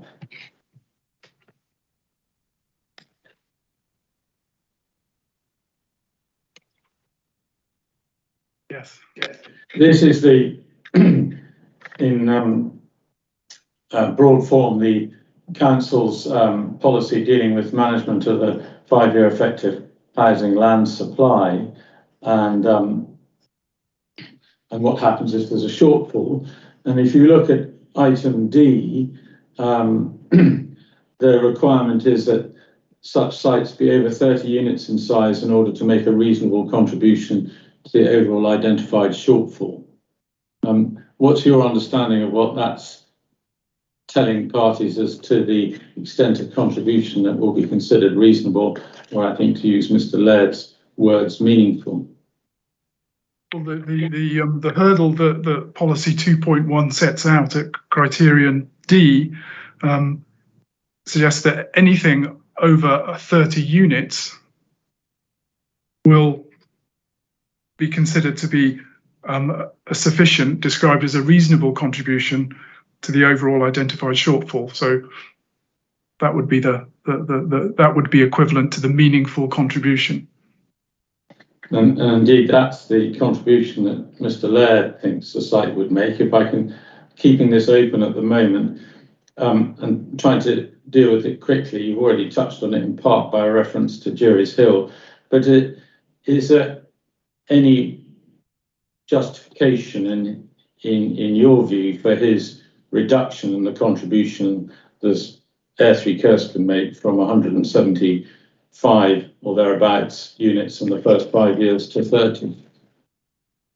No, it's quite the opposite, really. I think there's been two planning appeals and two reporters have already considered the point of phasing, and they both arrive at the same figure of 175 units in the first 5 year period, as being the, shall we call the reasonable or the meaningful contribution of this site.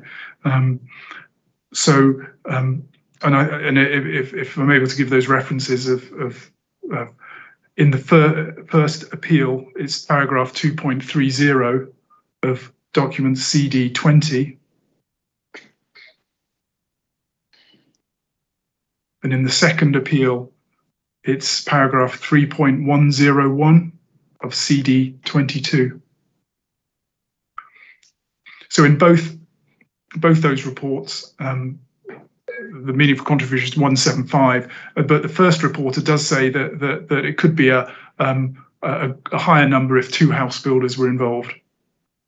And clearly that position has not been challenged by the council in any of their evidence until Mark Laird's the Mark Laird's inquiry report in December, when a comment as points have been made on this point, but as we say, Mark Laird does say that it would be 30. And finally, this in your experience, concentrating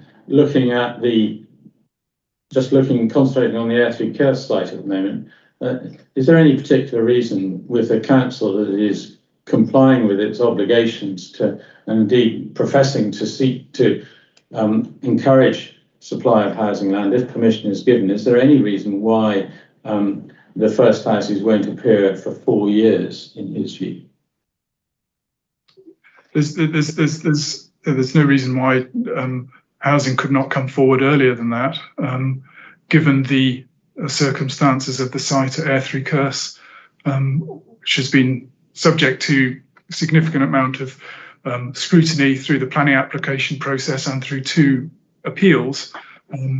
So we know the development issues that Airthrey Kerse site faces, and we know with a good indication about the infrastructure requirements, notably to deal with drainage and to deal with transportation issues, and those have been clearly set out and debated and concluded upon by the reporters, subject to, obviously, there's the transport statement addendum that's recently been submitted, but if anything, the situation is improved on what's previously been agreed. So yeah, I've seen nothing to justify this 30 units only within 5 years that the council are putting forward, and it would be quite the contrary, and we would retain our position of around 175 houses within the first 5 years. Can I then move on to a related point? Mr. Laird makes a point about potential impact on other sites. And by way of introduction, can I take you back to policy 2.1 to look at the terms of that policy, and you will see that sites coming forward have to, under subparagraph E, demonstrate that the proposed site will not compromise delivery of necessary infrastructure supported by the LDP strategy. And we know that that's not a point that Mr. Laird's taking. He's taking a point about impact on other sites. Could I then ask you to turn to CD 1.2, sorry, CD2, which is the examination report on the LDP. And if you turn to electronic page 56 of 129, or internal page, that is the pagination of the document, page 77. Sorry, Mr. Finlay, what was the core document number? I beg your pardon, I just missed that. CD2, sir.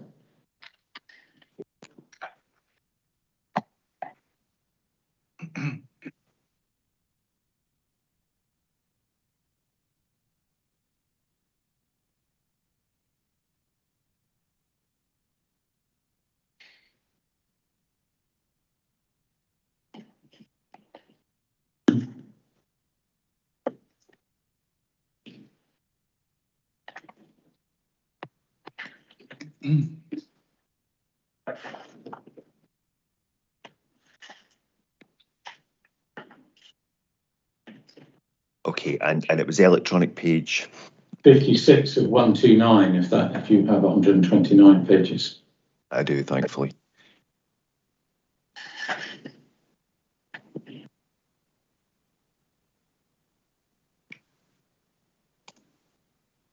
Okay, I've got that, thank you. And we're in the reporter's conclusion section under policy 2.1, titled 5-year effective housing land supply. And you'll see under paragraph 5, under part E, this is the draft, this is the proposed policy, seeks to ensure that development on sites not allocated for housing development will not compromise the delivery of necessary infrastructure, which is the current bit. But then it goes on to say, or jeopardise the delivery of an allocated site. And there was debate about that, and one won't necessarily ask you to turn to it now, sir, but if we go forward to conclusions, the reporter recommended the deletion of that last criterion, and the justification for that can be found in his paragraphs 7 to 11 of the report.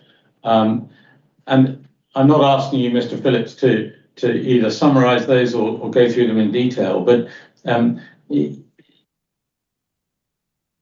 there's something that both parties and the reporter can read in due course. But is there any justification in your view for trying to reinsert such a requirement in policy 2.1 by the back door, as Mr. Laird apparently seeks to do? No, I think that the points that the reporters considered in the proposed local development plan report are equally relevant now. And I think there were sort of three reasons that are covered in the reporter's report on page 77. They're saying that, you know, it's an almost impossible task. That was at paragraph 8. To carry out that exercise. And at paragraph 10, the reporter was saying that, you know, the proposed unallocated site, the reason it's coming forward under policy 2.1 is because of delay or a failure to deliver on the allocated sites. So this sort of the circular argument was that how could an unallocated site jeopardize these sites which are not being able to come forward or being delayed for other reasons? So, and then the final point the reporter made is that the policy itself was imprecise, and it could place an undue barrier to the delivery of unallocated sites coming forward to resolve a shortfall in housing supply, and that's at paragraph 11 on page 77. So those points, are, as well as the points I've already raised in my precognition, are equally true to the current situation. And is it, just finally this, I mean, you have courage in your recognition, but is there, in terms of the housing market or any evidence that the development of cited Airthrey Kerse would impact on the other developments? Is there any justification for Mr. Laird's point in your view? How is the housing market in Stirling? The housing market in Stirling is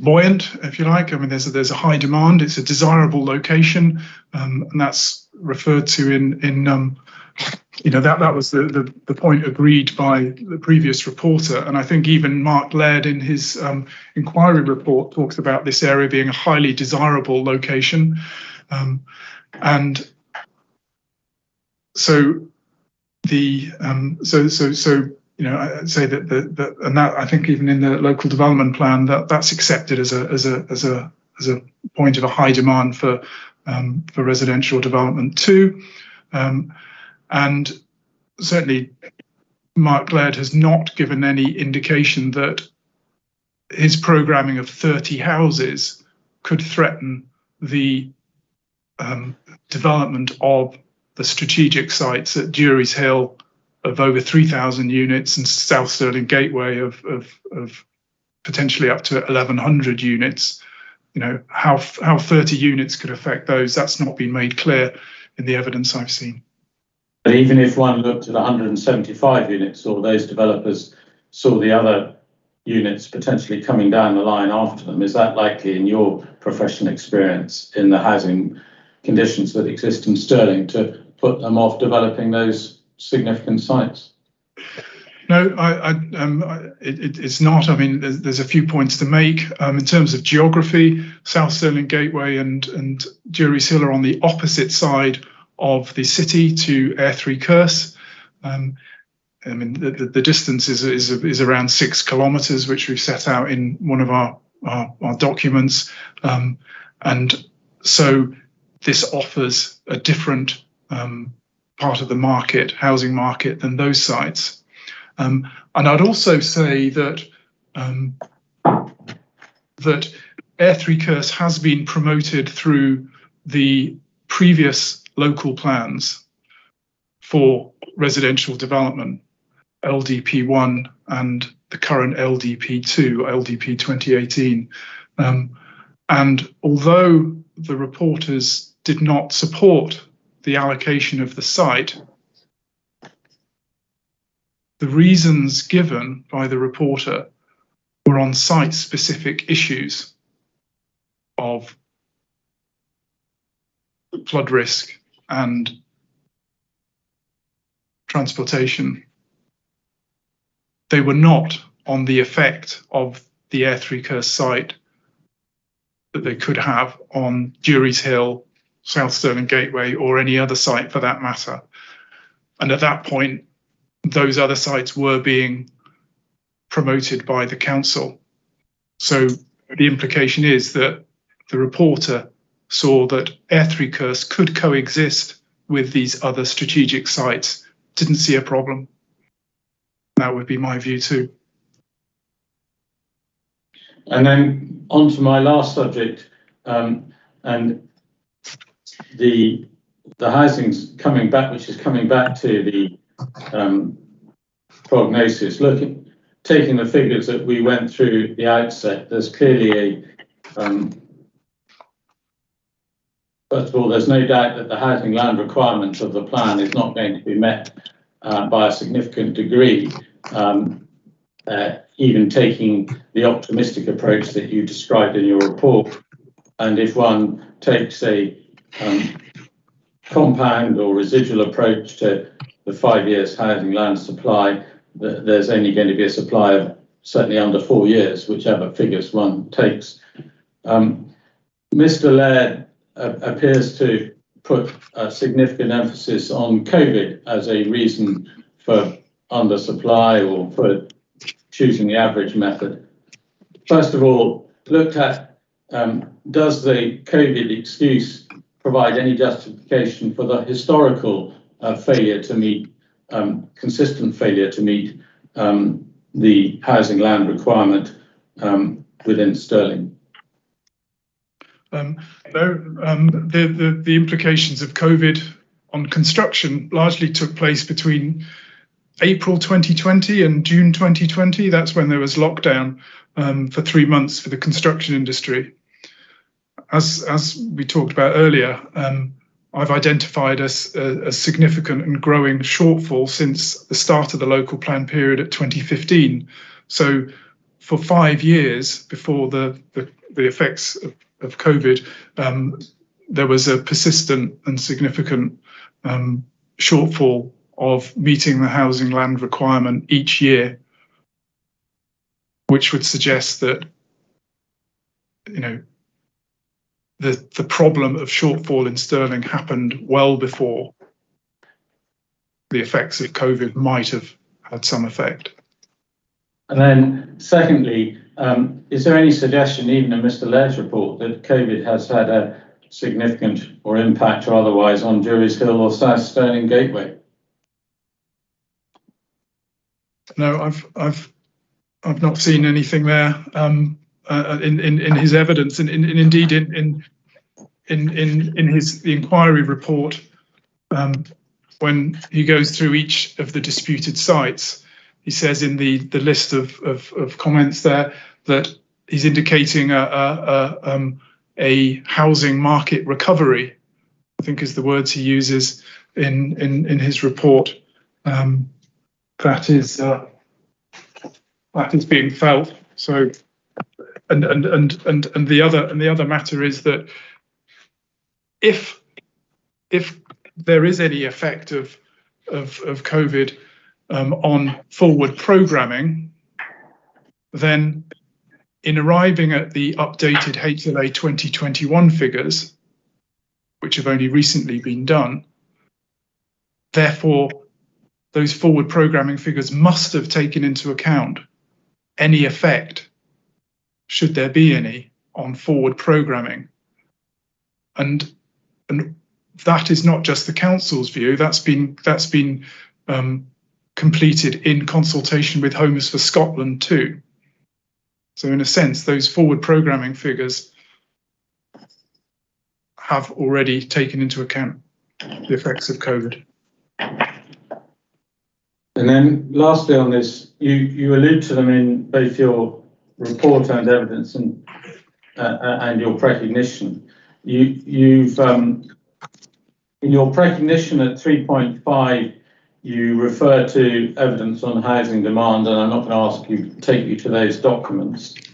3.7, you deal with COVID-19, and you deal with the Scottish Housing Market Review, which is document SC6. And can I ask you to turn that up briefly, please?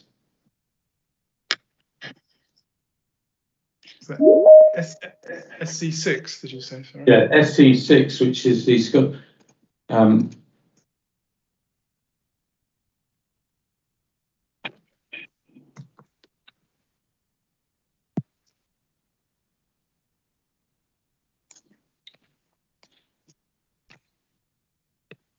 it's just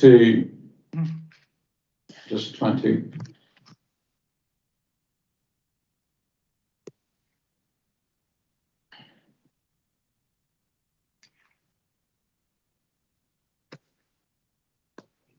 You, in your 3.8 of your, yes, page 23 I'm looking for, 3.8 of your precognition, you identify oh yes.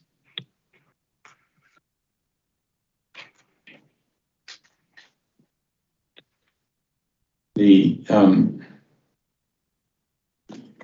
yeah. that all regions in Scotland had shown experienced growth, except for the Forth Valley, which showed a reduction. And you confirm that the Forth Valley region is the one which includes Stirling. Mm-hmm. Yeah. So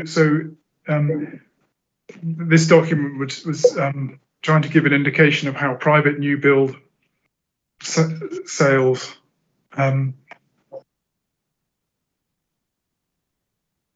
how that would be affected or not by COVID. And I just delay there because on the preceding page, I mean, they're trying to work out private completions, but they're just saying private sales provide a good indication of completions. So although we're talking about sales, there's an indication that we're also talking about completions.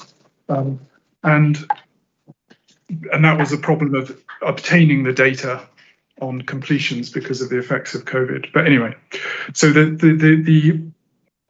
the page after that, it provides written and graphic information on the annual growth of private new build sales by region in Scotland from Q1 to 2020 to Q1 2021. And part of that was affected by the lockdown on construction, but most of it wasn't. And it says that the private new build sales increased annually across Scotland by 12.4%. But in the Forth Valley region, which includes Stirling Council area, as well as Clackmannanshire and Falkirk, there was a reduction in the new build sales. So the graphic on page 24 of that document shows quite significantly that of high growth in every region except the one that Stirling is. And again, just to reiterate, in terms of market evidence for Stirling itself, is there any reason why the market that could be caused by an absence of market interest in building in Stirling? Well, if there's no, if there's less housing being constructed, then there will be less sales being completed because there's less supply available for people to look at. It's not an indication of demand; it's an indication of supply.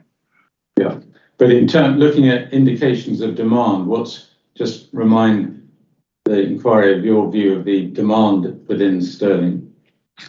Well, the demand in Stirling, as I said earlier, was high, and I've submitted a document, CD63, which is the UK House Price Index in Scotland, and that's summarised in paragraph 3.5 of my precognition, which indicates how prices of housing,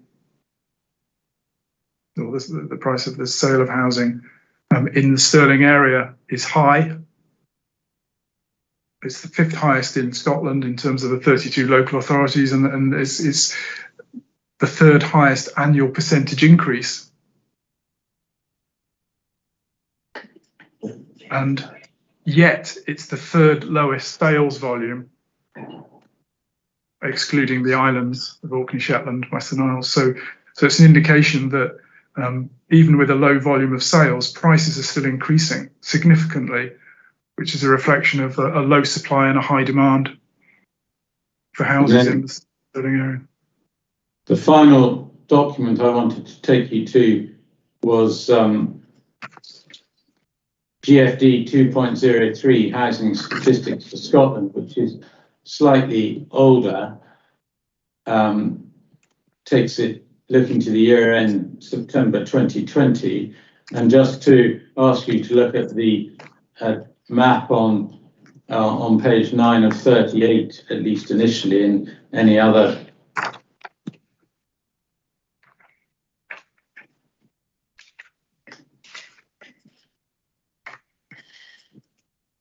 part that you wish to go to, but that is, if you like, a summary. In terms of, again, Stirling completions within Stirling by comparison to the remainder of Scotland, including indeed the other constituent elements of the Forth Valley, how does Stirling rate? And this is the diagram on... So it's map A on page 9 of 38, which is page 9 of the document. Internally.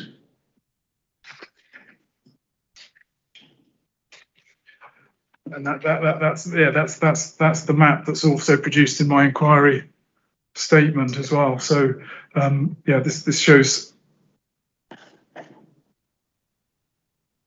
there's completions in the Stirling area to be one of the lowest across Scotland. So despite completions being high in others, Stirling is low, which makes Stirling stand out despite an improving national performance. Yes, thank you, Mr. Phillips. My apologies, sir, that's taken significantly longer and bears out the rule that one should double advocates' times the estimate. But hopefully that has been helpful in assisting your understanding. Those are all our additional questions in chief.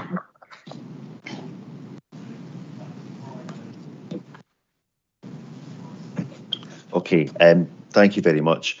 That's fine. So it's 10 to 12. I think, shall we have a break of 10 minutes then, just to give the witness a break, give yourself a chance to get ready, Mr. McMurray, and start again at 12 o'clock. So if you just turn your cameras off and turn your microphone to mute, then if everyone's content, we can just come back in 10 minutes. Is that okay? Thank you.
Okay. Can everyone hear me okay again?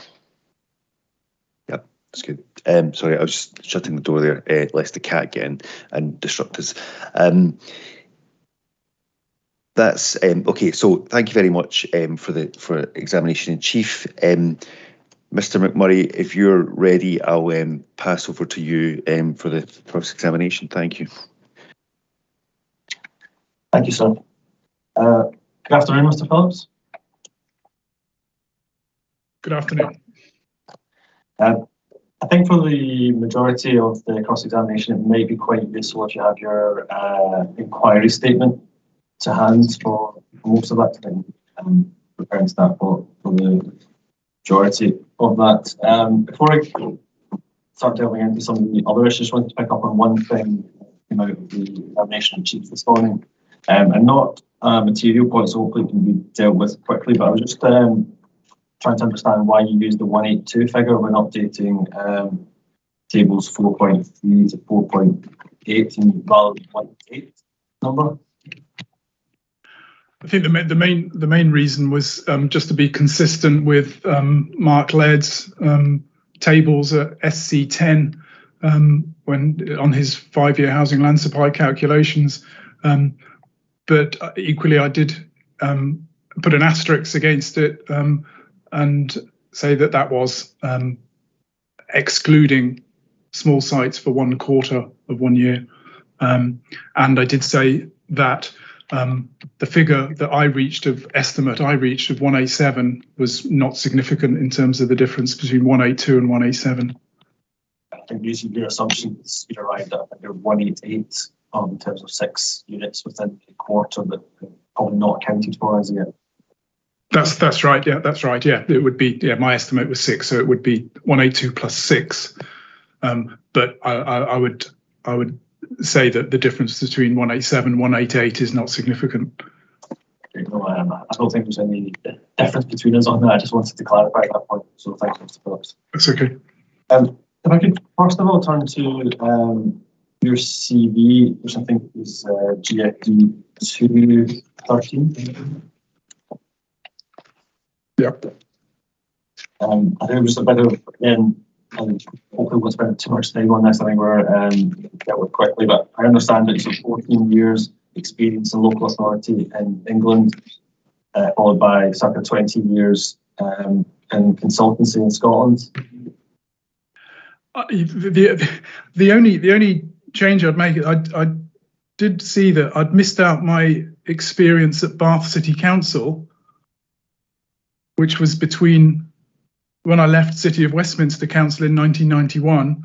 There was a year break, and then I joined Bath City Council in 1992 before I joined Bristol City Council in 1995. So I apologise for that. I did notice that after it had been submitted. And my experience at Bath City Council was in the local plan team, preparing the new local plan. So apologies. No, that's as I say, it was just a point of clarification. I think there was some discussion around 30 years experience in Scotland, so I just wanted to in terms of the, I mean, yeah, it's probably longer now, but yeah, but let's see, 2001. So yeah, it's slightly less in local government now than in the private sector. Obviously, there's no I think point to me. I was just trying to understand just so I can frame some of my questions later on. Okay. Having looked at your experience in consultancy in Scotland, it doesn't seem like residential development features prominently until perhaps your most recent position at Bristol. Would that be fair? I think the residential experience in Scotland before recently, yeah, was predominantly in residential development through mixed-use schemes, more urban locations. But in recent years, as you say, I've been involved with larger scale greenfield developments for residential development. And what experience of developing major housing sites do you have? In terms of the in terms of developing them, or in terms of assessing and dealing with them through the planning system. Sorry, I should frame that a little bit better. I don't mean you personally developing those sites, but advising developers of such sites. Well, the experience in local government was through advising the private sector through preparing planning applications and looking at the prospects of planning permission on a range of urban sites. As I've discussed, I worked in central part of Bristol, and Westminster is obviously an urban location. So advising residential components of developments, and in Bristol City Council, it was discussing complex city centre sites that often involve multiple owners and multiple developers on large-scale city centre sites, which had residential as a component. Okay. And that's all very interesting, Mr. Phillips, but just in terms of your experience and your consultancy of actually advising developers and taking major housing sites through the planning process, through its development, what was your experience in that? Clearly, obviously, there's the two appeals that we've been going through at Airthrey Kerse, and I've been involved in that for a number of years, advising on housing land supply figures. And I wasn't involved in the first application, but in the second and this appeal, yes. I've been involved in another large-scale residential development site in Scotland for residential development in recent years through my work with Bristol Consultancy, and that involved up to 1,600 houses on a greenfield site. And I've also been involved in other pre-planning work for residential development in Scotland as well, in and around the Stirling area, and that's advising on a greenfield residential site, but that's likely to be in the region of about 50 houses.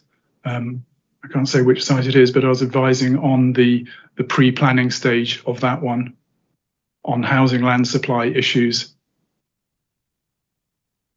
And then I would also add that in my involvement with Bristol Consulting, I've been working and advising on housing land audits in Stirling and in Dundee.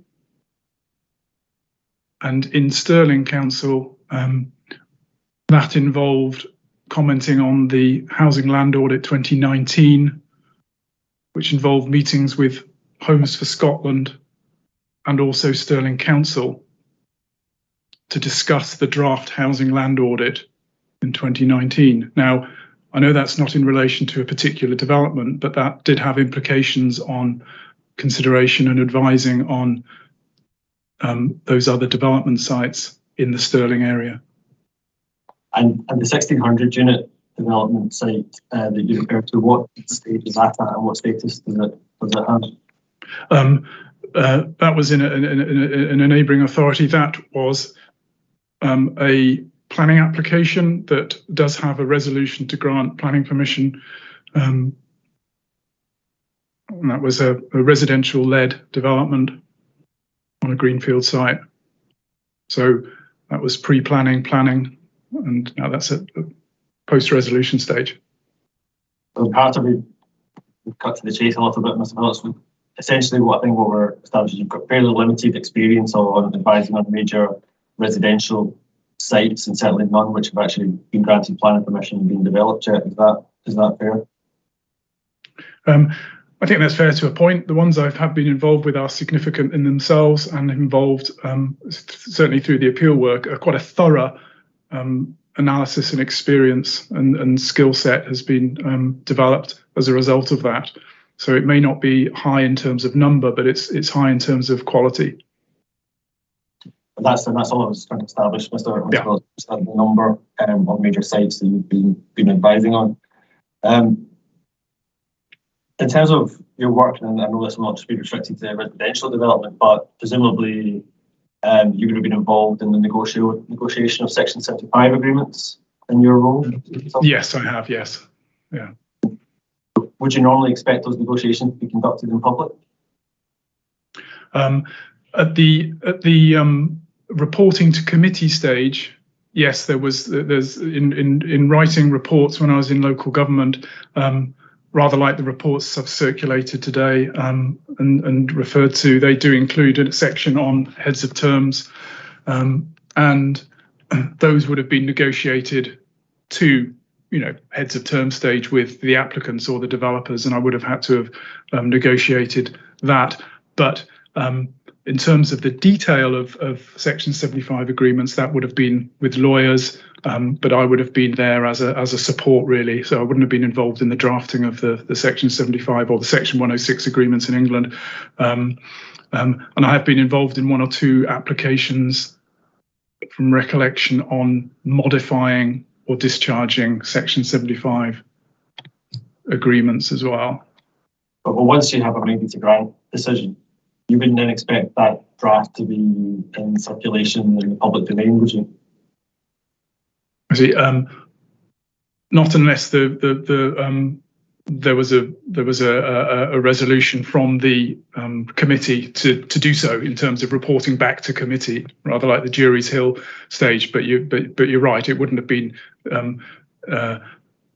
made public or put on the planning portals that councils have. So yeah, I agree. So other than reporting back formally, sometimes you take an agreement back to committee to note, once it's been signed, because sometimes members would like to know. But yeah, that's relatively unusual, isn't it? That would happen. To go back to committee. Or not? I'd say that. Yeah, I agree. Yeah, it's more common that they don't go back to committee. Yeah.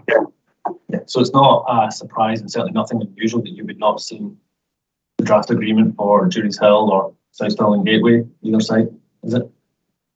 It's not unusual, but I think for the reporter, I think it was important to make it clear that A, I haven't seen any progress, and B, I haven't seen any details of the draft Section 75 agreement. And clearly, Jury's Hill is significant enough for members to ask to see the Section 75 prior to it being agreed. So that's probably heralds the significance of the site rather than a standard procedure. We'll come back to this later, Mr. Phillips, but the point is you just don't know what this is opposed negotiation including. No, I don't know the details short of the reports to committee. Yeah. But they're significant anyway in terms of the heads of terms, but yeah.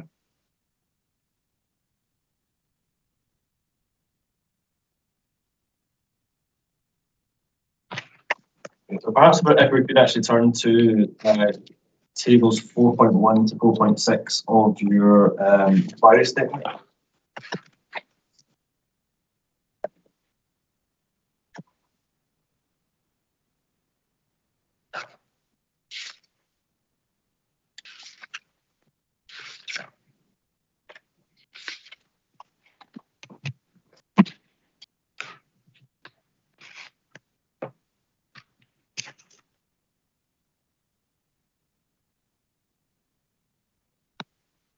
Okay. That's what Mr. Phillips, yeah? Yes. Thank you.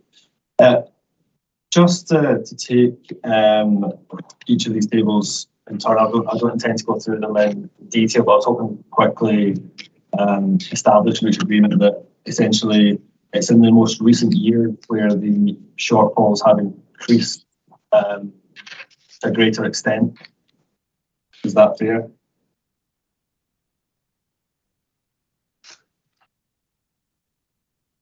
Yeah, that's true to say that. Yeah, in some of the up to 2015 to 2017-18, that the shortfall was less than in later years. That's right, but I would probably say that that the reason for that, which is shown at the end of section 4, is because of prior to 2018, there wasn't a reliance on the strategic sites being delivered. They didn't feature in the housing land audits until 2018-19, which is shown on my tables 4.9 and 4.10, and the combination in 4.11.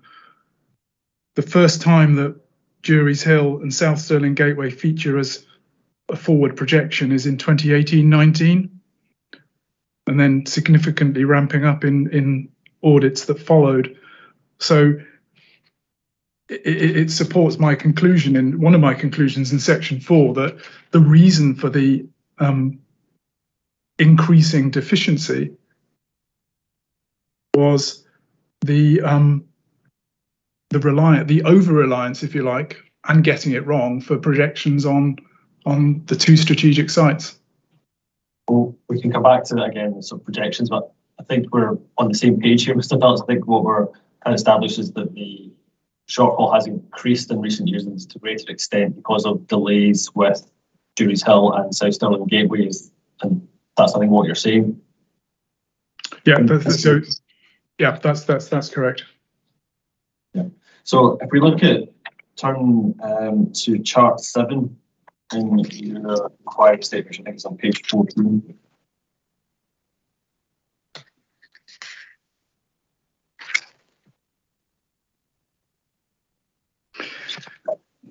I appreciate it's based on draft programming, which may be slightly different, but I'm just trying to take the general theme of what we're discussing here. You show that the number of completions have been followed by, in terms of future programming, an actual increase to a greater extent, and you question that increase, as I understand it, because of the previous low completions. Is that correct? So the low that's right. I mean, there is a diminishing amount of completions, yet the forward projections, certainly in chart 7, show a significant amount, and certainly the experience of the council getting it wrong in terms of projections was increasing as well. I mean, that's a related point, probably going back to your previous question. Sorry. Yeah, but I think what I'm trying to say is I think you question the future programming purely on the basis of the low level of completions in the previous years. Is that? Sorry, say that one more time. Sorry. Do you question the rate and the level of future completions in terms of that programming because of the lower levels of historic completions? Yes. I mean, it was the point that despite a diminishing amount of completions, the council officers are considering it an accurate forward projection to significantly increase the forward projections in later years. Isn't the trend that's shown in chart 7 exactly what you would expect in a situation where you've got a couple of large sites that have been delayed? You have a drop off in the rate of completions, followed by a then uptick in the rate of completions as those sites start to come on board. Yeah, I mean, clearly the council officers believed that this was going to happen sooner. I mean, this has been a perpetual problem of saying, don't worry about projections. South Stirling Gateway and Jury's Hill are going to deliver, and it keeps getting pushed out further and further. So, if we look back at the other housing land audits, this is a picture that's been repeated since 2018 audit, when the council was saying, Jury's Hill and South Stirling Gateway will deliver. So, and our evidence is that yes, they will start to deliver. We're not questioning that. What we're questioning is that the lead-in period is still not going to be as optimistic as the council are saying. Look, I think we'll all come on to these issues, but just deal with one point at a time. Just looking at chart 7, what I'm just trying to establish is a general proposition. If you have a couple of large sites which have been delayed by a few years, you would expect a drop-off in the rate of completions followed by an uptick, and that the rate of completions in the future years should not be discounted just because there have been a low rate of completions in previous years. Yeah, I mean the reasons for the low completions. I mean, if on table 4.12 of my inquiry statement, I've given the percentage of the contribution strategic sites make to the claimed 5-year housing supply. So you can see, apart from as I said, an earlier, a low percentage, it does increase, and it hovers around 20 odd percent contribution to the 5-year effective supply. So there are other sites that haven't been coming forward as predicted, but I agree that, and the graphic on chart 8 sets that out as well. But the significance is principally around the underperformance of the 2 strategic sites in meeting that 5-year housing land supply. And the future programming is reflective of those sites then coming forward. Amongst other sites, yes, that's right. In the council's view, and obviously we sort of contend that point with our lead-in period. I think the board probably has the point that I'll move on to what might be some of the causes for the lack of delivery on some of these sites. But I'll take you to Mr. Laird's inquiry report, which is SC1. Yes. Just take that briefly. I don't intend to spend a huge amount of time on that, but you can see that Mr. Laird sets out to 2.1 and then to 2.2 the actual land supply within the Stirling Council area. We've got housing completions at table 2.1, followed by housing land supply.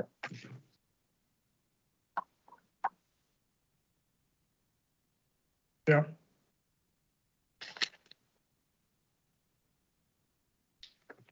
Okay.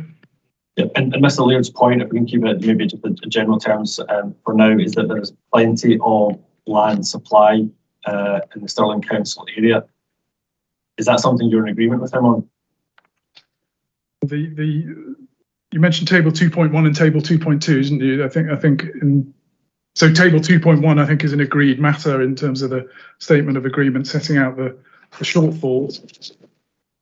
Yes, correct. In terms of the land supply position, then we would not agree with that. I mean, at the outset of the local plan, when the local plan 2018 was agreed, subject to the difference of 169 units, the land supply and the requirement was in balance, if you like. But rapidly since then, a shortfall has occurred, and my evidence is that currently there's a shortfall in meeting the housing land requirement that indicates that there is a shortage of supply, and hence unallocated sites need to come forward in order to compensate for that lack of supply of housing land. There is a distinction, isn't there, Mr. Phillips, between a lack of supply and the issue of sites then coming forward? Those two issues are separate and distinct, aren't they? Well, I think the planning system has set out the housing land. The local plan has set out the housing land requirement. The planning system will then, therefore, one of the priorities is to deliver housing.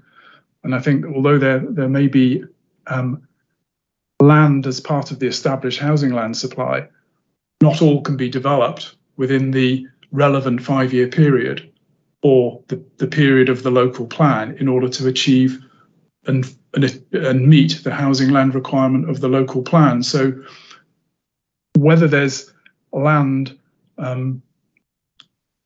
that Mark Laird has identified in the table 2, the relevant issue is that is there enough land supply to meet the 5-year effective housing land supply, and is there enough land to meet the housing land requirement of the local development plan?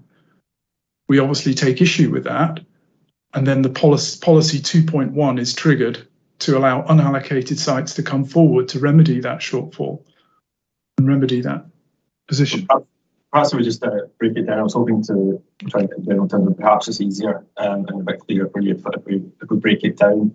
If we look at table 2.2, we have an established land supply there of 7,640 units from Mr. Laird in terms of the core area, and then a further 369 in the rural area, giving a total of 3,009.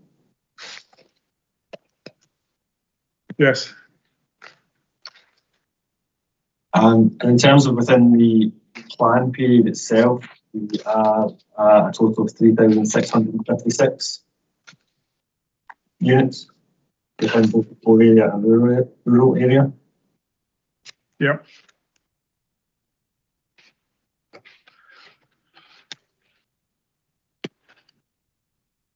And do you agree then that the effective land supply within that period, within the rest of the plan period, is in excess of what the housing land requirement is for the remainder of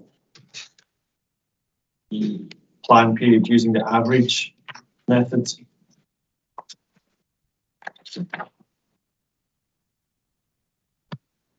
The effective is 3656. I think that's the same. That's the same number I gave when I was updating table.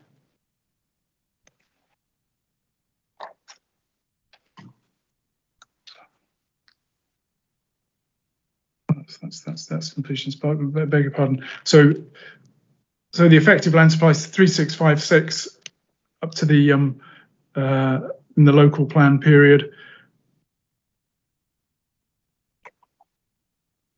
That's based on the 2020 housing land audit. That's the difference.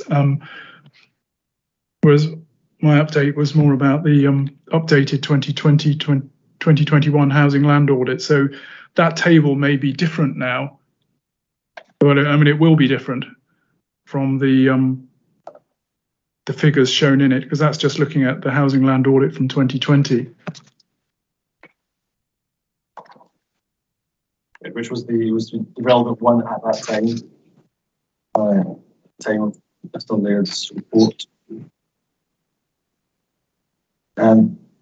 If we forget about the effective and non-effective, and just look at the established land supply, we've got a total of 8,009 units within the established land supply against an overall plan housing land requirement of 6,417.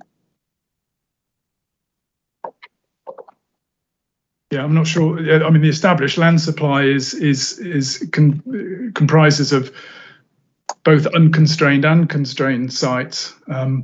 So effective land supply will be a subset of that. So there's lots of there are sites within the established land supply that are constrained and will either not come forward as effective sites, or they won't come forward for quite some time. And I think the housing land audit 2020 does reflect that, including sites within the audit, but they don't have completions coming forward within the current local plan period. So I think having that column established land supply is a little bit misleading, because that's not established land supply that's available up until 2027. I mean, that's only a potential land supply that could come forward post 2027 in a new local plan period. The important thing is for the effective land supply to meet the 5-year requirement for the next 5 years, and then for then to satisfy the housing land requirement for the local plan period. Perhaps, Mr. Phillips, I could take you to core document 13. Paragraph 4.36 in particular for now? Document 13.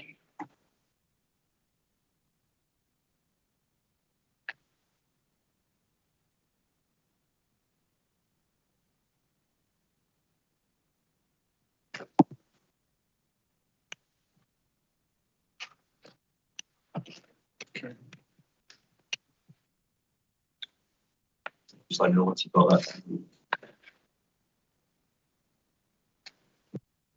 Okay. I'll just read 4.36 to you. It says, in all the council areas, there's a healthy established land supply. The challenge to address is how this identified land can get to market, even in relatively depressed economic conditions, even if we ignore the relatively depressed economic conditions. And the first part of that is a healthy established land supply. The challenge to address is how this identified land can get to market. That's exactly the situation that's in Stirling, isn't it? Which paragraph was this? It was 4.36. 4.36. Yeah, just for the reporter's benefit, code document 13 is the housing land research paper, which was used to inform, thank you, thanks, sir, the amendments to SPP. Yes, I've got that, 4.36.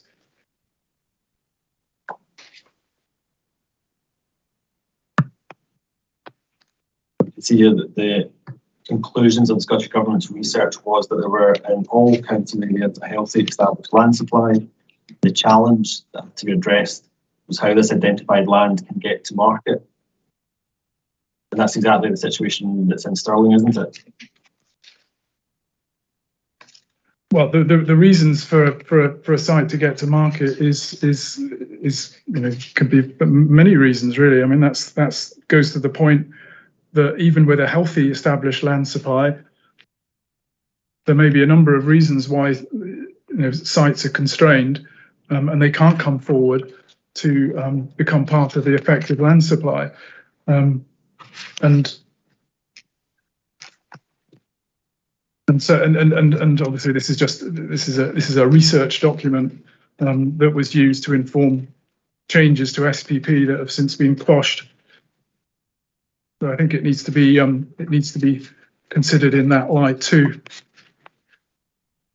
I suppose, but I think in your own, I will take it maybe, but I think you accepted that this was valid and relevant document. Yes, absolutely. But in the context that it's a research document that informed SPP finalised changes, and it's not. It reflects the conclusions of the Scottish Government at the conclusion of their own research into housing land. Is that correct? I'm not sure whether I do object to that. That's a legal point. But this is a research paper which clearly doesn't reflect any conclusions by Scottish Government. It's done by the Planning and Architecture Division. It was then fed into conclusions which are being quashed. But it is, with respect to Mr. McMurray, simply wrong to suggest that this equates with Scottish Government's views. And that's not a question for Mr. Phillips in any event. He can be asked about its content. We've agreed that it's potentially material. But to suggest that this equates with Scottish Government's views is wholly wrong. So it wasn't my intention to suggest this was Scottish Government policy in any way, but these do reflect the conclusions of the Scottish Government officials who were tasked with conducting this research. And that's the point. I appreciate that clarification from Mr. Finlay. It's a conclusion of Scottish Government officials upon which there's been no ruling. The conclusions carry limited weight. The examples may be relevant. The factual material behind it may be relevant. But no doubt it's a matter that both of us will cover in our closing submissions. But it's not a question with respect for Mr. Phillips, who's here to deal with housing land supply in accordance with your procedural note, not with Scottish Government policy. So I'm still entitled to ask Mr. Phillips questions about it, and the question, if we ignore the status of the document, I have asked Mr. Phillips to confirm that the statement I put in reflects the position in Stirling, and I don't see any reason why Mr. Phillips can't answer that question. the status of the document for submissions. Sorry, but in terms of that question, I think that's a fair question for Mr. Phillips. So this is going back a couple, isn't it? So the question I think you're referring to is position set out in that paragraph. Is that the position of Stirling? And Mr. Phillips did answer that, or he gave an answer to that question, which is to say that there can be many reasons why a site doesn't get to market. That's what I've noted. But then he commented on that this is just a research document. He raised the issue of the status of the document in responding. Okay, so if I'm not expecting Mr. Phillips to tell me here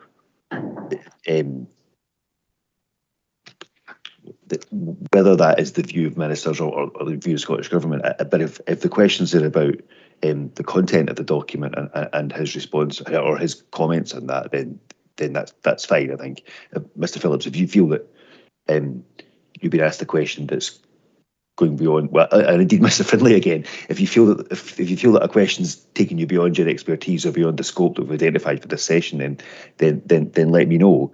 But if we rewind then to that question you asked, Mr. McMurray, about 4.36, I've noted Mr. Phillips' response. Can we take it back from there rather than get bogged down as to in the status of the document, if you like? Yeah, I have no objection, just to make it clear, to questions about whether Stirling has a healthy established land supply, which was the original question, which I think Mr. Phillips answered. That's the matter he's entitled to ask. Thank you. And to be clear, I don't expect Mr. Phillips to have to answer questions on the status of the document. That'll be obviously between myself and Mr. Finlay for closing submissions. So, but to go back to the question you said, when I put to you that the challenge that exists in Stirling is bringing these sites to market. You said there were obviously a number of constraints which could affect the site coming to market, but that is exactly the position, isn't it? In Stirling, it's nothing to do with land supply, but it's about actually getting these sites coming forward and delivering units.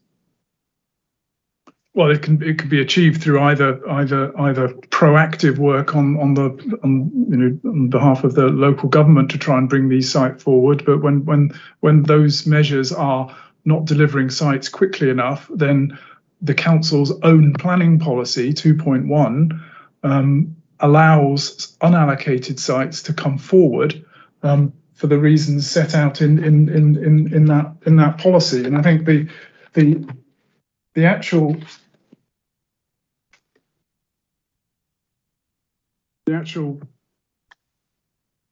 primary policy 2 talks about out with allocated sites, the core area will be the preferred location, but it also says the production of associated development frameworks, master plans, planning briefs supports this policy. Now, those proactive measures have been carried out on South Stirling Gateway and Jury's Hill, for example, yet they have not been successful bringing forward those sites for development in the manner that council officers had expected since the housing land audit in 2018. And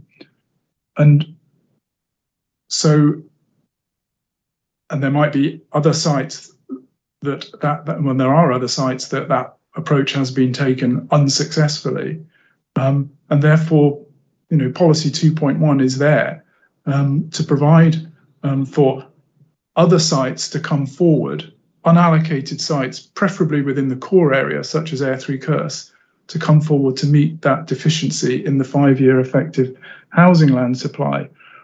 There's nothing in there anymore about bringing forward sites that are part of the established land supply that might be in period 2 of the local plan, which the previous local plan had. They had period 1 and period 2 sites, and their preference was to bring forward period 2 sites first. But in the current local plan, that doesn't happen. It's just sites within the local plan to come forward, and if they're not coming forward, and if there's a shortfall in the 5-year effective housing land supply, then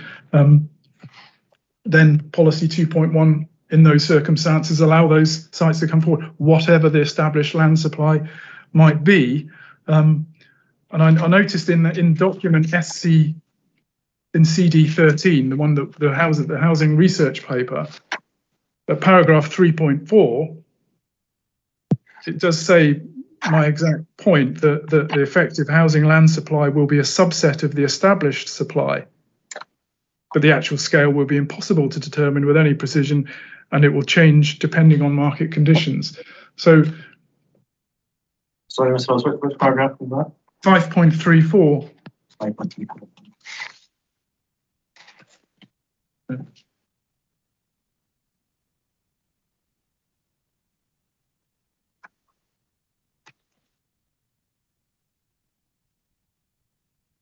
Yeah, that's. I don't think there's any dispute between us on that, and I think just to avoid any potential for cross wires, I don't think anyone's suggesting here that the solution to anything is that you bring forward additional sites. It's purely just trying to establish what the situation is in Stirling and what might be the cause of delay in these sites. It's to do with, it's not to do with a lack of supply as such. It's about supply being brought forward.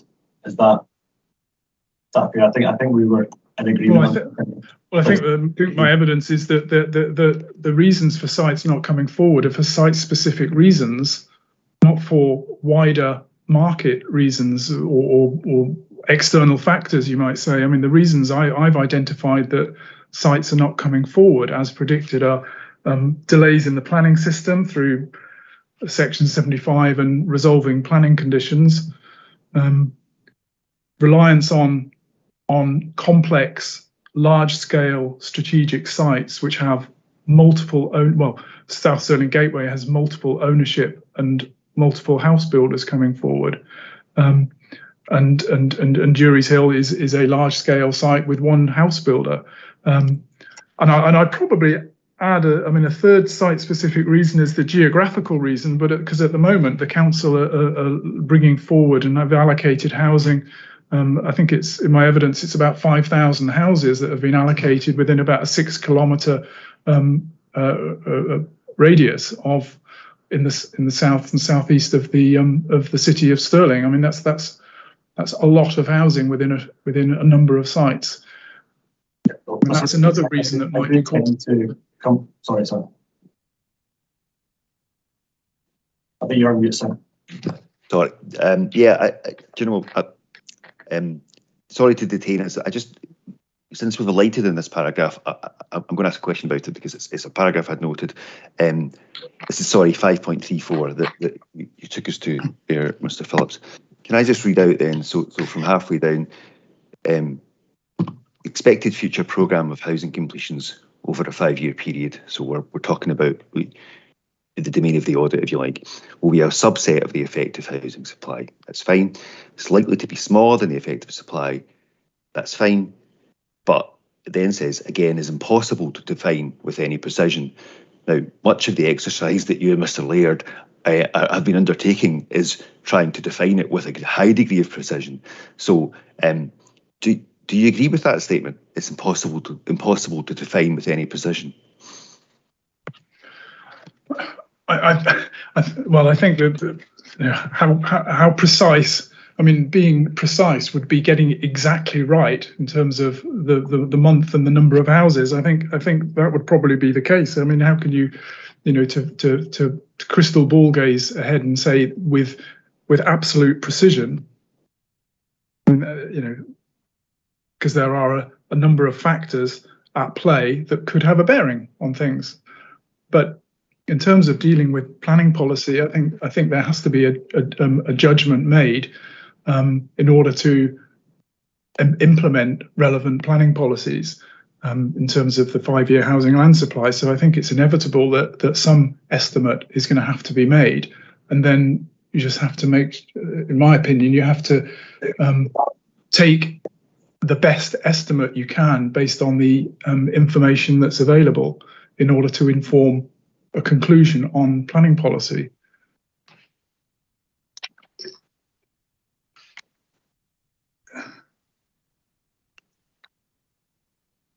I mean, I think that the tables that I've provided in Table 4 show that the council have persistently got it wrong, and by a significant amount. I think when you start looking about how precise you can be, then obviously, yeah, and I've made comments on that. Yeah, okay, no, that's fine. It was just because that came up there. And sorry, Mr. McMurray, from getting in the way there. But it's just because we were at that point in the document. No, not at all, sir. I feel someone would open that can of worms at some point. If I could just, I think, Mr. Wilson, you were starting to talk about some of the reasons for some of the sites coming, or some of the issues with future programming with sites. I do want to come on to that later, but I would like to, if we could, just stick to what might be the reason for some of the previous shortfalls in delivery, if we could. And I think if we... Mr. McMurray, sorry, I was just going to say, I'm going to leave it to you. It's about 1:15 now. If you discern a reasonably convenient... TV's going to be turned off in 5 minutes. See. Oh. Sorry, what was that, Mr. Finlay? We just had a sign on our screen saying it was going to be turned off in 5 minutes, which seems hopefully a bit premature. But I was just asking my efficient operator to see if he could do something about it so we didn't disappear. But, all right. It was an internal rather than an external comment. Right, it's not a chief reporter calling time on this discussion or anything like that. That's fine. Yeah, sorry. So yes, Mr. McMurray, I'm happy to break whenever you think's the right point from now on. I'll leave it to you. I'd be happy to break just now. Actually, I think that I might be able to short circuit some of this conversation. Actually, if I spend some time over the break, just focus some of that down, hopefully just get to a quicker conclusion. We can move on to the next point. So I think I might be in time. Okay. No, that's fine. So yeah, nearly 10 to 1. Is 1:30 too early? Do people want a bit more than that? Particularly if you, Mr. McMurray, if you're going to be doing some work in the break, would you like a bit more time in that, or does 1:30 suit? 1:45, so it might be just that give me a bit more time, just to hopefully that'll save a bit more time in the afternoon. Okay. Mr. Finlay, that's fine for you? Yeah. Okay, that's great. Thanks very much then. So just as we did before, if we put our mics and our cameras off, and we can return at 1:45. Thank you very much.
Okay, good afternoon again, everyone. That's 1:45. If we're all ready, I'm okay to start. I'm okay to start back again. So I would pass back over to you, Mr. McMurray. Thank you. Oh, sorry, Mr. Finlay.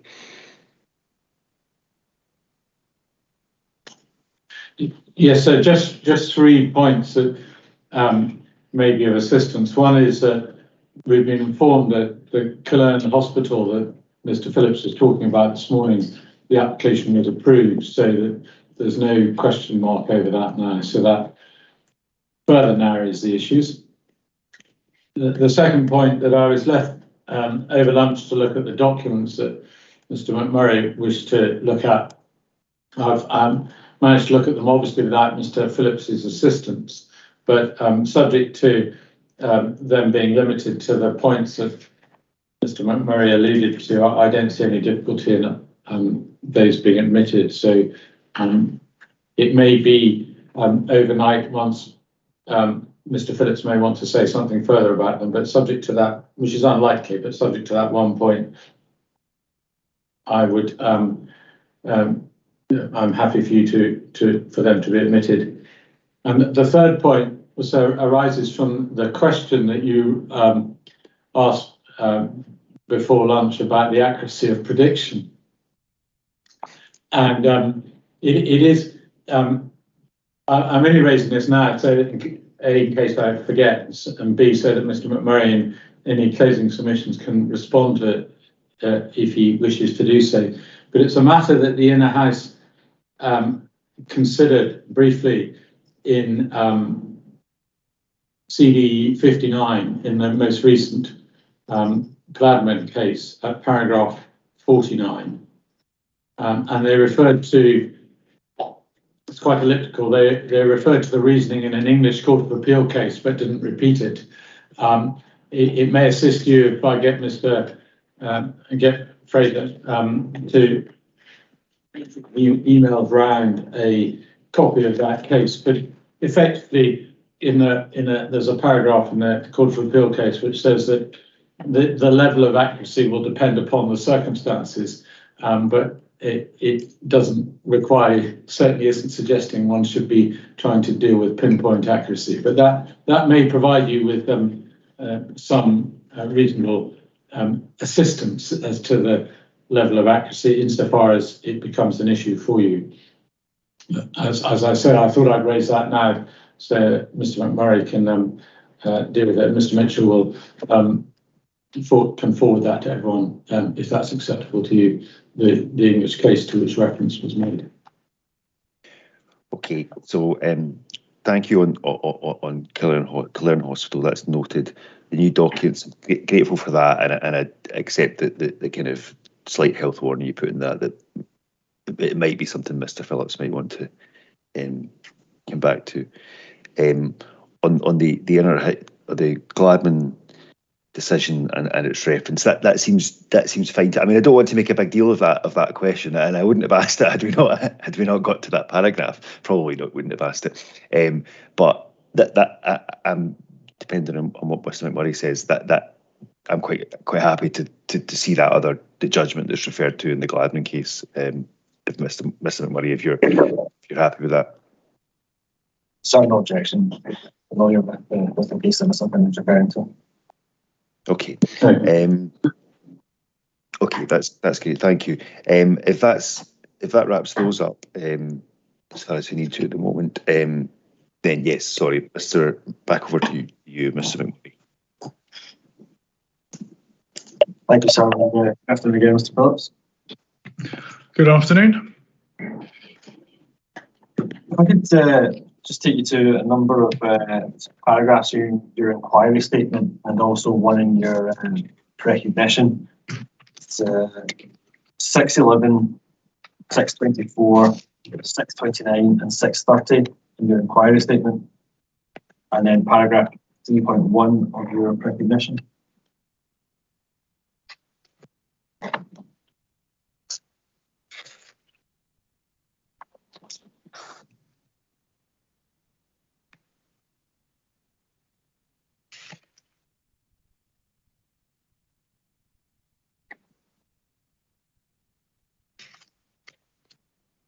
Okay. Thank you. And in each of these paragraphs, we fix the ones. First of all, you said the council has failed to deliver almost 1,600 homes. The persistently poor performance of the council in achieving its future programming. The significance of the council's poor performance to deliver housing units. The almost inevitable failure to supply sufficient housing. And then in paragraph 3.1 of your recognition, you seem to suggest that the council is in some way actively being preventing housing by saying that it is Stirling Council which is restricting delivery. Could you perhaps clarify what you are meaning by these references? Yes, clearly it's not Stirling Council acting as developer, but it's Stirling Council acting as planning authority, and it certainly has a role and requirement to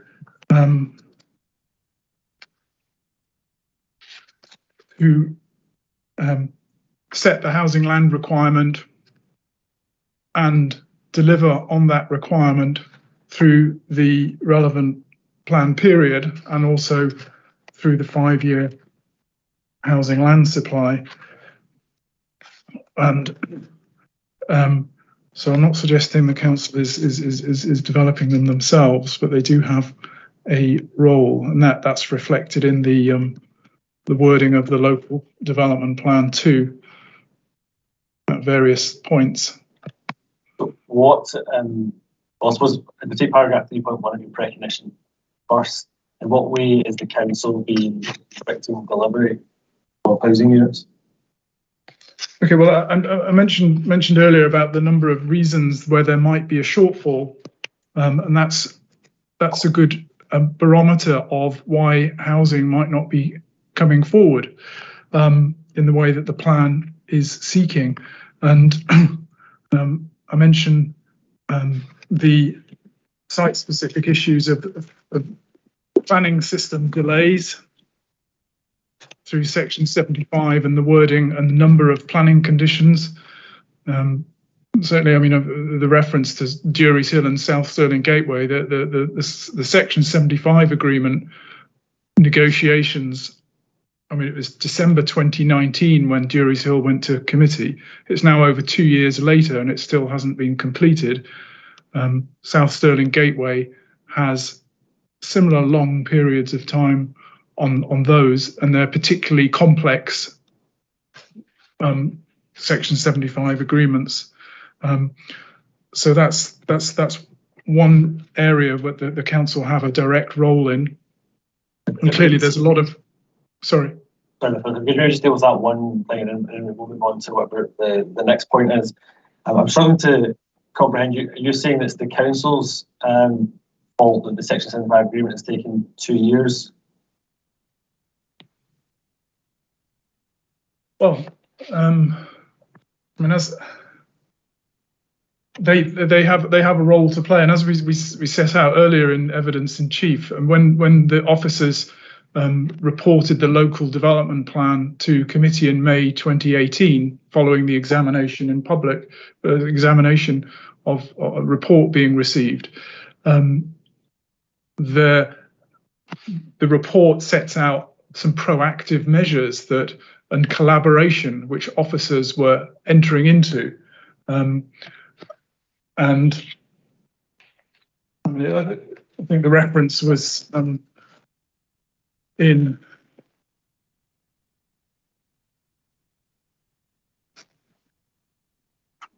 I have the document earlier, but the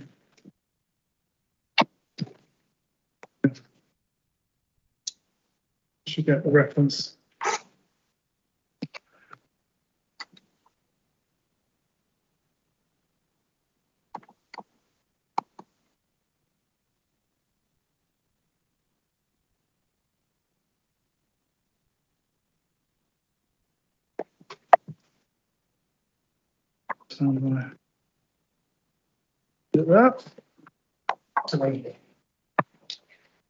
I think the point that I was making is that document, which is the May 2018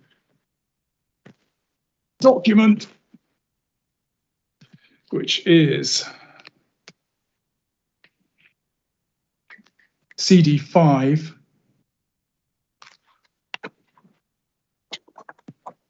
and that clearly set out that council officers were taking in order to help deliver the various sites, and notably Dury's Hill and South Stirling Gateway. So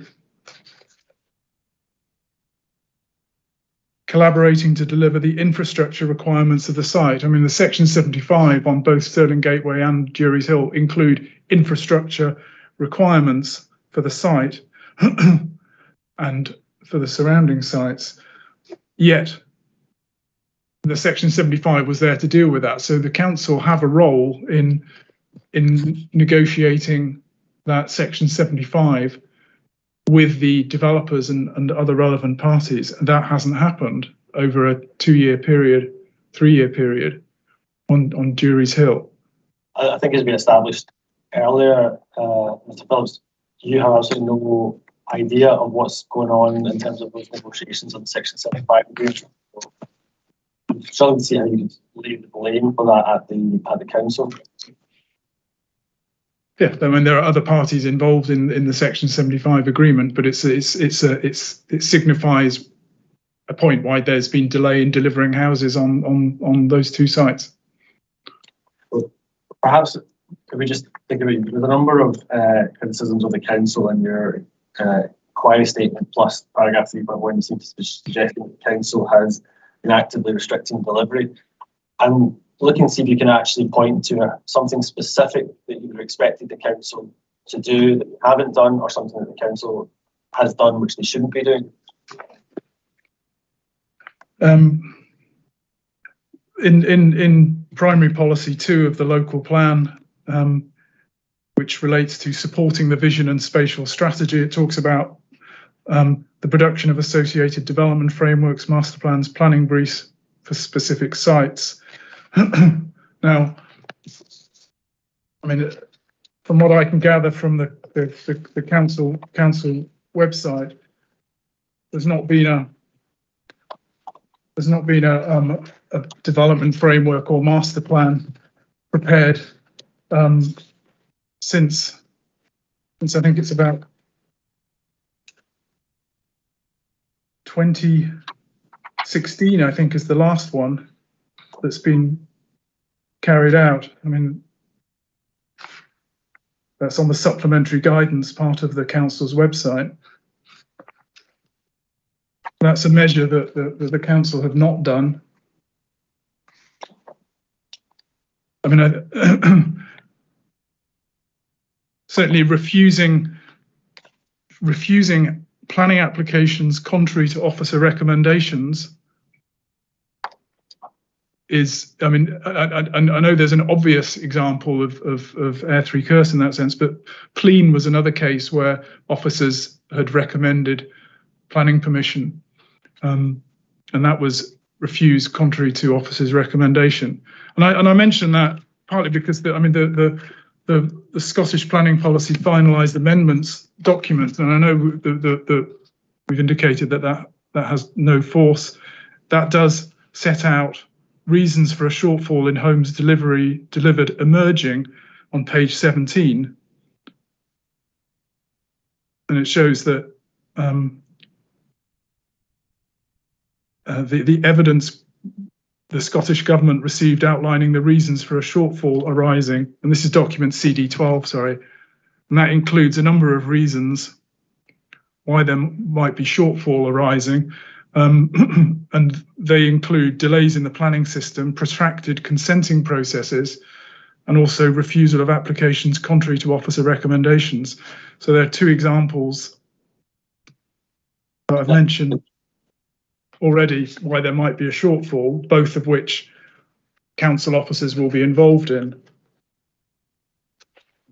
I think if we're looking for, asking for specific examples of where the council has failed to do something, or has done something which they shouldn't have done, the two examples that you provided, one was not doing supplementary guidance yet. I think you acknowledged, and I can take the document if you like, but I think there has been supplementary guidance in respect of Jury's Hill. Is that agreed?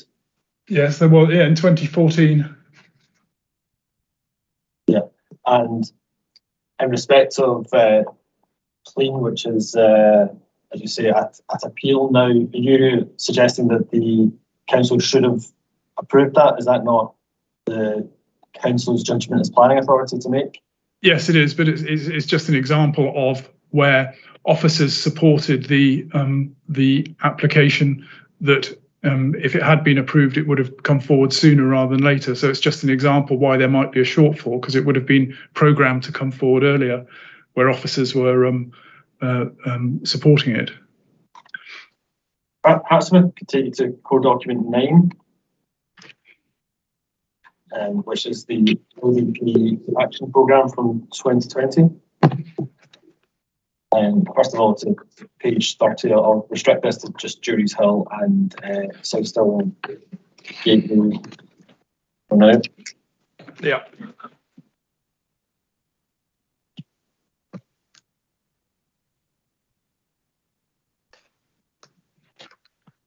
Okay. So we look at page 30. We've got progress to delivery January 2020, which is setting out what steps the council has taken. We can see the first bullet point there. There's supplementary guidance having been prepared. And an infrastructure working group, which has been established and is ongoing to assist in the delivery. Mm-hmm. And there's also a reference to at that stage the planning application being made to grant. And then if we look at page 42 in respect to South Stirling Gateway,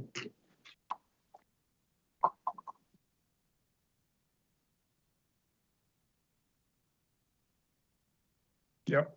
Again, when we look at progress to delivery January 2020, we can see here that a development framework and master plan has been approved for the site. You see that? Yep. Notice that there's regular contact with developers and landowners to overcome land ownership and infrastructure delivery issues. Yep. And then third bullet point, we can see again an infrastructure delivery working group is well established to assist in delivery of the site. And at that stage, we have 3 planning applications under consideration. At that stage. Now, you said that the council had a role to assist in delivery. Aren't those actions that we just established for Jury's Hill and South Stirling Gateway exactly the type of actions you would expect of a planning authority in these circumstances? Yeah, I'm not sure when these actions were carried out, but they certainly haven't been successful so far in delivering the sites which the council originally claimed would start delivering housing in 2018. And a comment on South Stirling Gateway saying regular contact with developers and landowners to overcome land ownership. I mean, that's just an ongoing comment, really. I mean, there's no indication that of the measure of success in overcoming land ownership and infrastructure delivery issues. And on my assessment, there's no evidence to suggest that those have been resolved, and it's almost quite the contrary, since these applications have been with the council and post-resolution. It's still taking a longer period of time, despite having regular contact with developers, whatever that might be. That may be the case, Mr. Phillips. I think the point is we just don't know what's happened in that, and you've not been party to those discussions. You don't know either. Is that fair? Well, yeah, that's right. But the council evidence, although Mark Laird made reference to proactive measures, there was no indication of what the details of measures were. I would expect a bit more information on what was being carried out and the success of those measures, rather than referring to the action program 2020 that is you know, I mean, is maybe a year or two out of date already. I mean, I think, you know, so.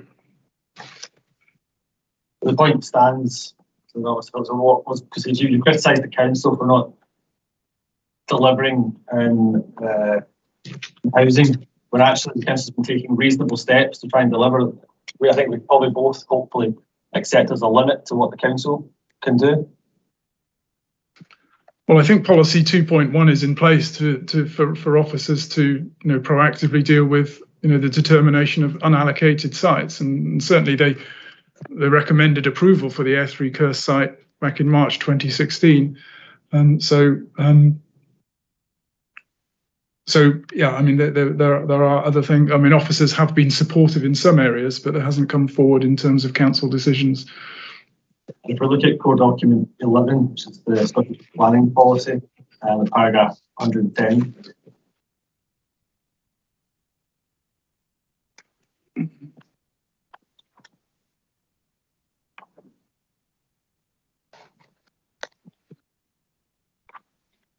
CD 11. Sorry, CB, core document 11. Just give me a second to get that.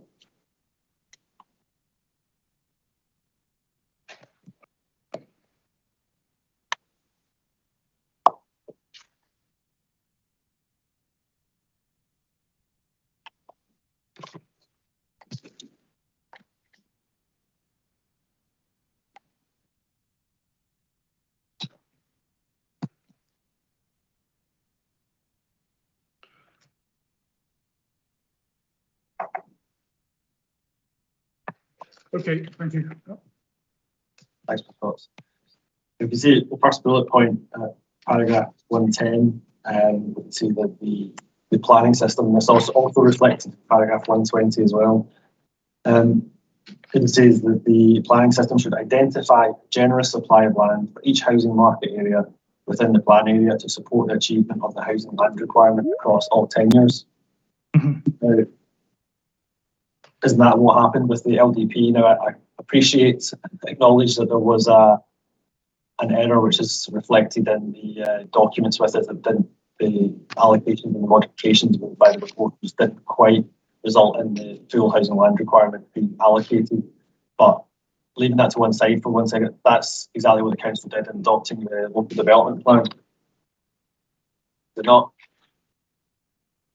In terms of the moment of adoption, as I said earlier, there was balance between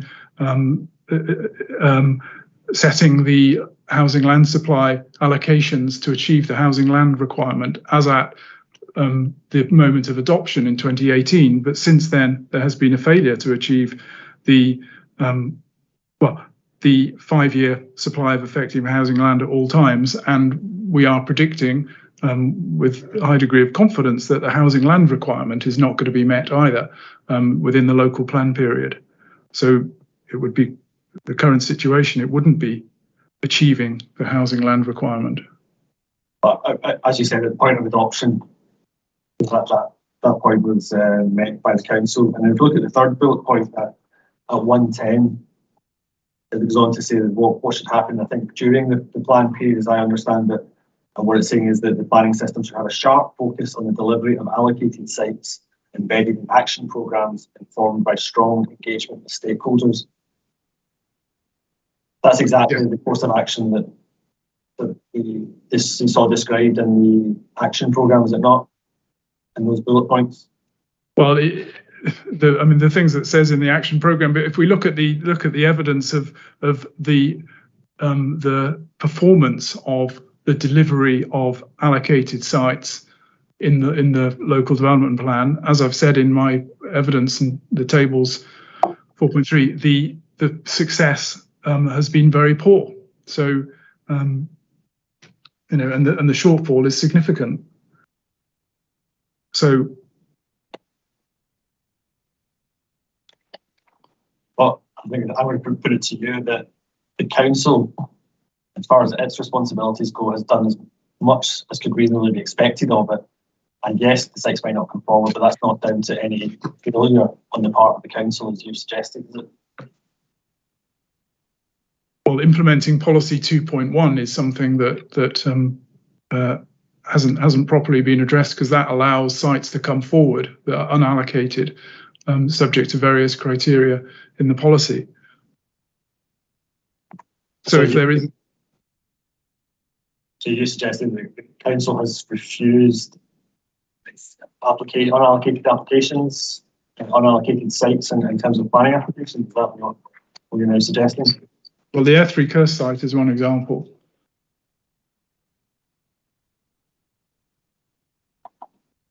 As my understanding was that predated the adoption of the local development plan I'm not mistaken. That one. Yeah, the previous local plan had a similar policy, and it was supported by officers.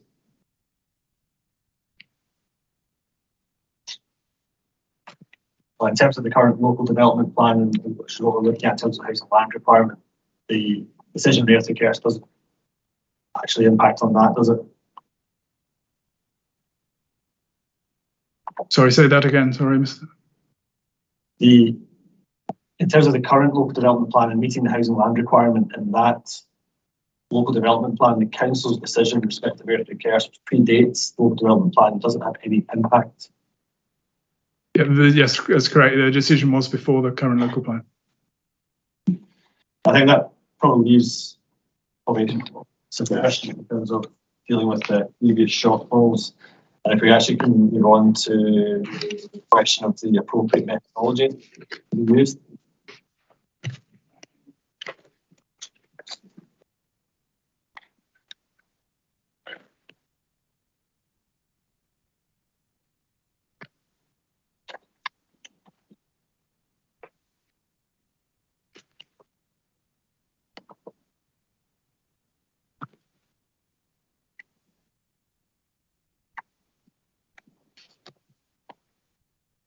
If we could just have a look at paragraph 9.3 of your inquiry statement.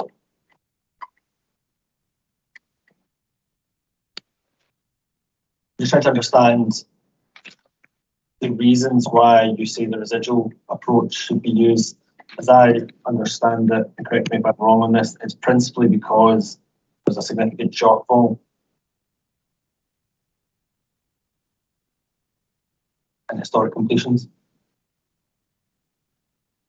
That's yeah, certainly the significance in the shortfall is one of the justifications for looking at and adopting the preferred methodology. But that position has been supported in other decisions, including the local development plan examination report. The officers supported the use of the compound or residual methodology in their report to committee on this planning application in March 2016. The most recent reporter in this case agreed to use the compound methodology, and that was adopted by the Scottish ministers for the purposes of their decision too. And there are other examples of planning appeal, a recent planning appeal decision that we've submitted for Moss End, GFD 2.01, that used the residual method. And also I think that the court opinion for the McTaggart and Mickle challenge of the Inverclyde Local Development Plan, CD60, concluded that the compound method was the sensible one to use. So yes, there's the significance of the shortfall, and the reasons for that shortfall lead towards the use of the residual method,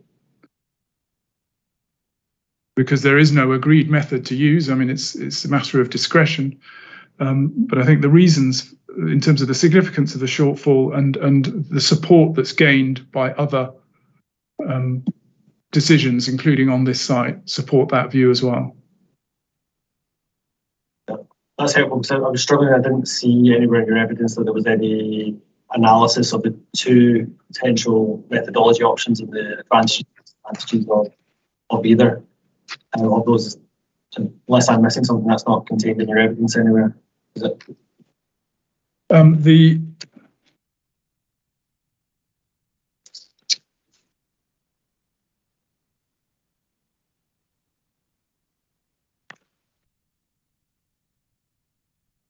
at 7.6 of my inquiry report, I say that there's no definitive method, and then I talk about the main differences, the average, 7.6, 7.7, 7.8, 7.9, 7.10 and 7.11. I go through the methodology, the two different methodologies, and the reason behind adopting the residual method, and in the precognition, I've reinforced that in section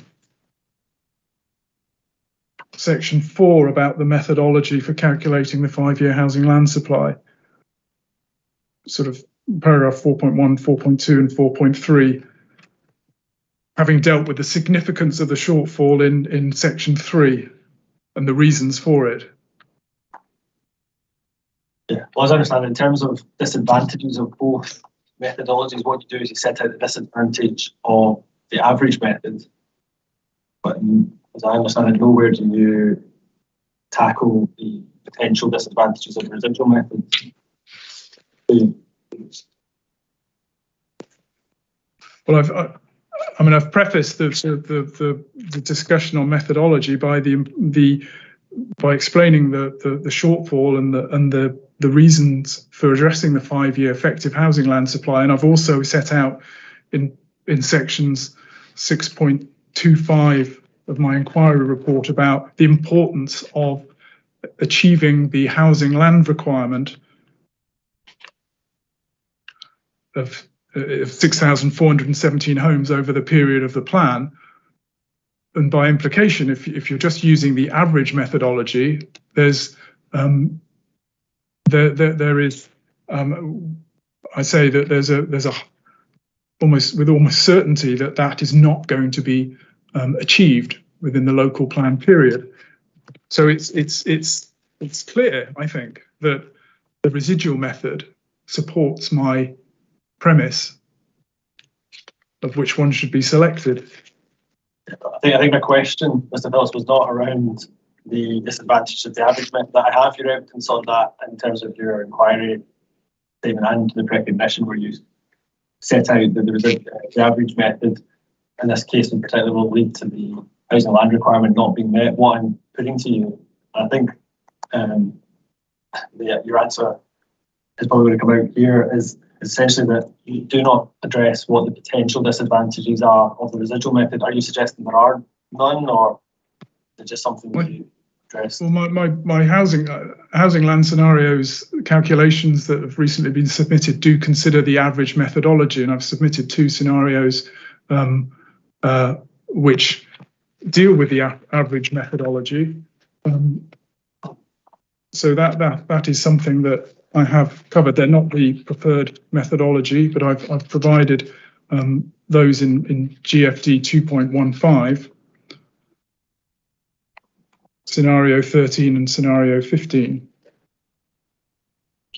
Well, perhaps we can come on to discuss some of the disadvantages, but before we do that, I think I heard you correctly say you referred to the Inverclyde case which was taken by McTaggart and Mickle and others against the Inverclyde Local Development Plan, and place some reliance on that for the support of the residual method. Is that? Yeah, I've mentioned 2 development plan cases that use the residual method, and yes, I referred to the McTaggart and Mickle court case, CD 60. Perhaps we could go to CD 60 and paragraph 60, which I think is probably the paragraph that you are placing particular reliance on. I know this is a legal point, and it'll be a matter for submissions with myself and Mr. Finlay, but just take you to the paragraph and just get your understanding of what it means.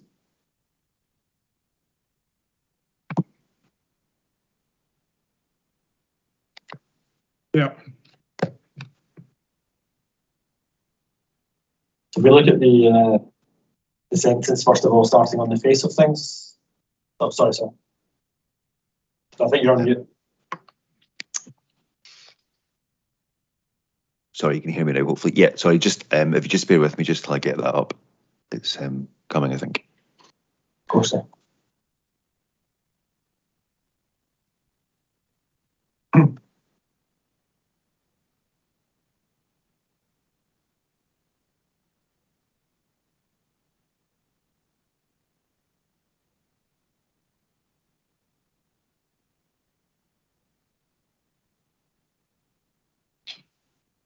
So we're at paragraph 60 we're going to. Yes, sir. And the sentence starting on the face of things. Okay. Thank you. You see here, the court has said on the face of things, the compound approach would seem to be the most sensible one. What do you understand by on the face of things?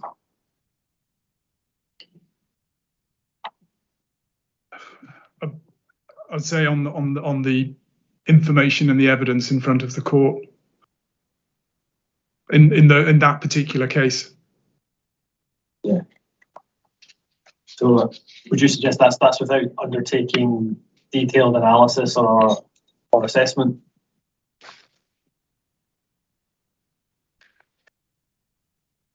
Yes, I mean they were considering the shortfall that existed, and then on the face of that, on the face of the shortfall that existed, the compound approach would seem the sensible one because that's the only method that would seek to remedy that shortfall. An average or an annualized method would not. And if we look at the second sentence in particular, the court says, however, the decision is one of planning judgment, and the annualized method may be capable of being supported. When a court says a matter is something of planning judgment, are you able to comment on what that usually means? Yeah, it's up to the decision maker to determine the best and the most appropriate methodology. I mean, there is no particular methodology that exists, and it's up to the decision maker to determine which one's the most appropriate for the circumstances of the case. And you know,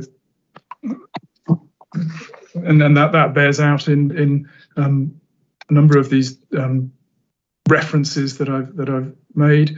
But you know, where there is a shortfall and where the reasons for the shortfall are more site specific, then I think it seems to be consistent that the use of the residual method is the most appropriate one to use. But that's not what the court's suggesting, though, is it? The court's saying it's not for us. Do you agree? I think the courts seem to be saying that the decision about which methodology to use is a planning judgment, and the decision maker retains discretion in terms of their planning judgment to prefer the most appropriate methodology to use.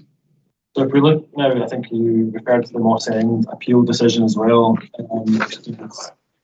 GFD 201.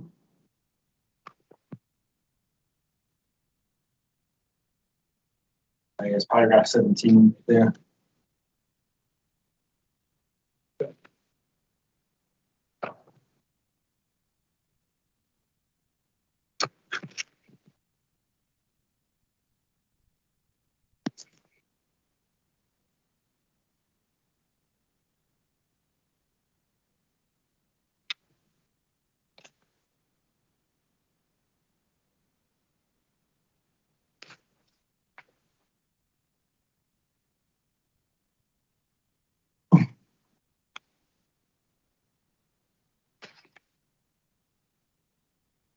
Yes.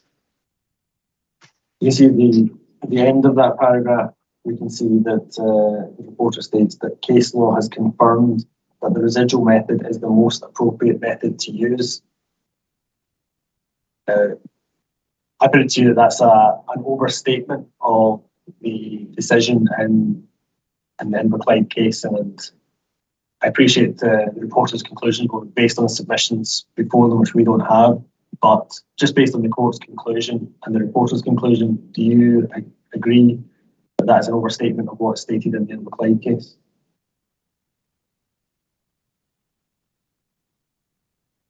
Yeah, I'm not sure whether the case law that's referred to by the reporter is the Inverclyde case. I know at the end of paragraph 15, in just above that paragraph, it talks about indeed the evidence from the Scottish ministers to the Court of Session was the planning advice note did not prescribe that only the average method should be used. Decision makers retain discretion.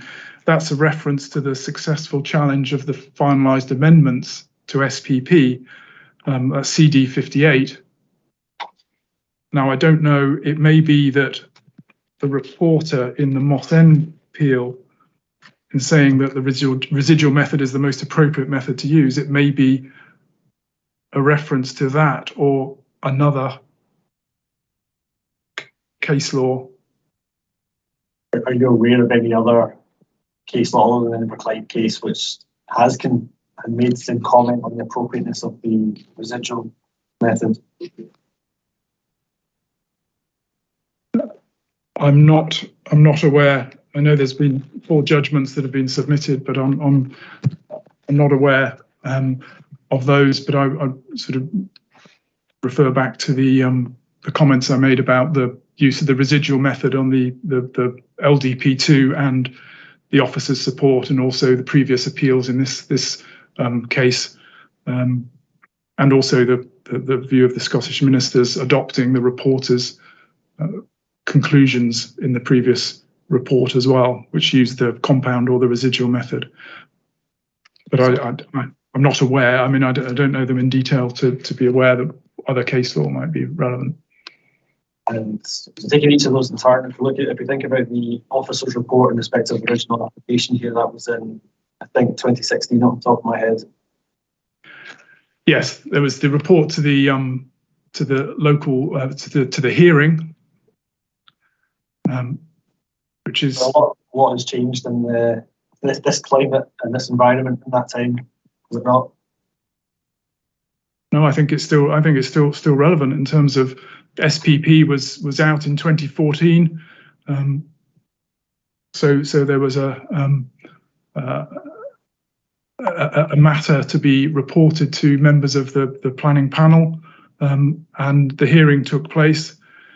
And at paragraph 3.65 to 3.74 of the hearing document, production 31, and the report to the panel at paragraph 3.20 and 3.29, which is production 45, it's very clear that officers supported the use of the compound method where they'd identified a shortfall in the 5-year effective housing land supply. So the issue really is what the officers supported the use of the residual method where there was a shortfall in housing land supply for the 5-year period. Very similar circumstances to now. Could you just give me that reference again, Mr. Bell? Yeah, the hearing reference, the report to the hearing is production 31, and it's paragraph 3.65 to 3.74. It was more the the officer's report to the panel. And the officer's report to the panel was 3.20 to 3.29.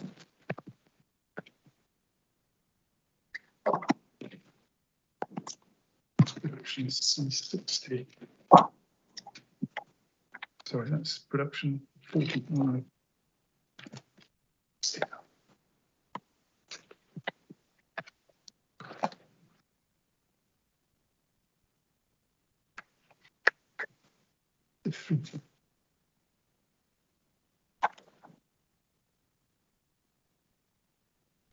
So you can see at 3.21. Sorry, I'm just sorry to try to find the document. Just give me okay, sorry.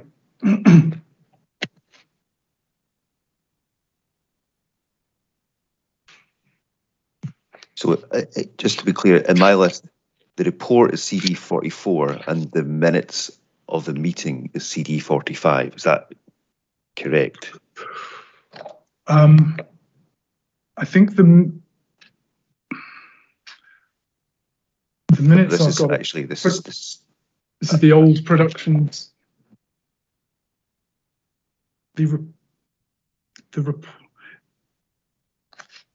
Yes, so I think what Mr. Phillips is referring to is the original set of productions, which will no doubt be on your file somewhere, but they're not on the core document list. Given the cross-examination by Mr. McMurray, I was certainly going to ask for the officer's report, which I think is production 2.2, to become a core document, and we'll provide you with an electronic copy of that.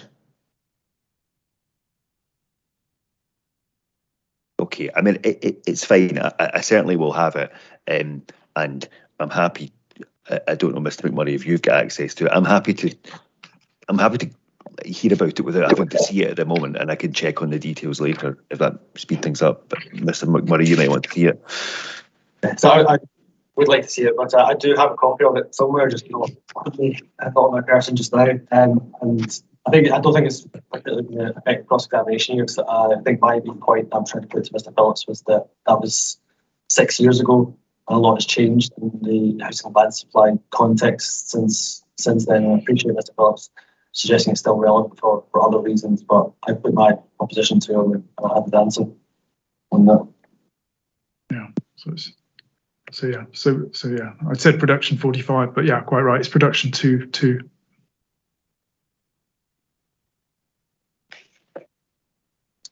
If we could return to core document 13.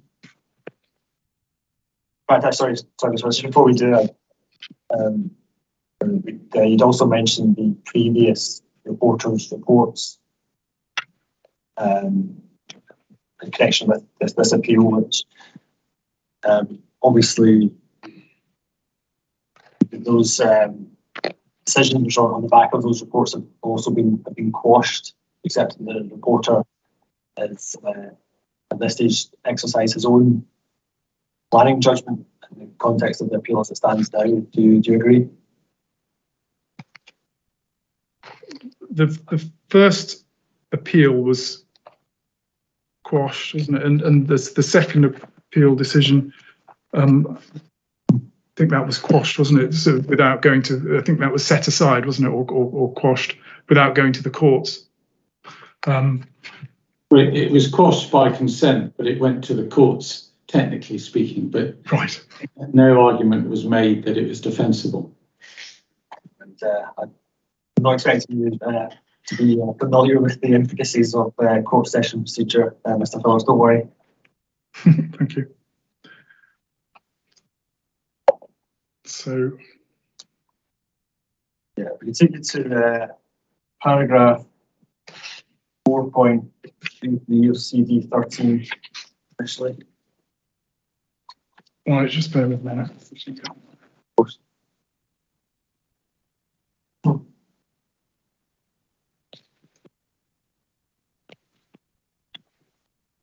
Okay, paragraph, sorry. 4.3.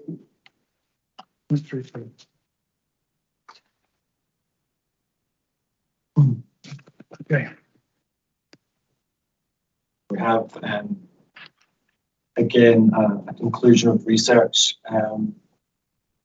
They're looking at the residual method, and what the conclusion is that where we have a number of shortfalls or recurring shortfalls, and as they are taken into account, any continuing shortfalls against an increasing requirement means that the forward 5-year effective supply becomes larger and larger until it's unrealistic compared to likely completions.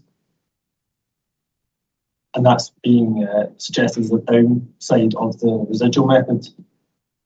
You see that? Yeah. Do you have any comment on that in this context? Well, I mean, it's a statement, really. It doesn't necessarily rule it out as an option. I think it's a reminder of that the housing land requirement is important to achieve, and councils should work hard to ensure that it doesn't happen, and also look at the reasons behind why the shortfall is happening in order to make their decisions on planning applications. But do you agree that that's something the reporter should bear in mind when exercising planning judgment as to the appropriate methodology? I think the scale of the shortfall is such that, yes, the reporter should take the scale of the shortfall into account, and the reasons behind that shortfall in determining which is the most appropriate methodology. The larger the shortfall, the more serious the issues are, and in terms of using SPP policy in the tilted balance, it becomes more relevant. There's no qualification in terms of the if the scale of the shortfall gets to a certain level, then it should not be used as an appropriate methodology.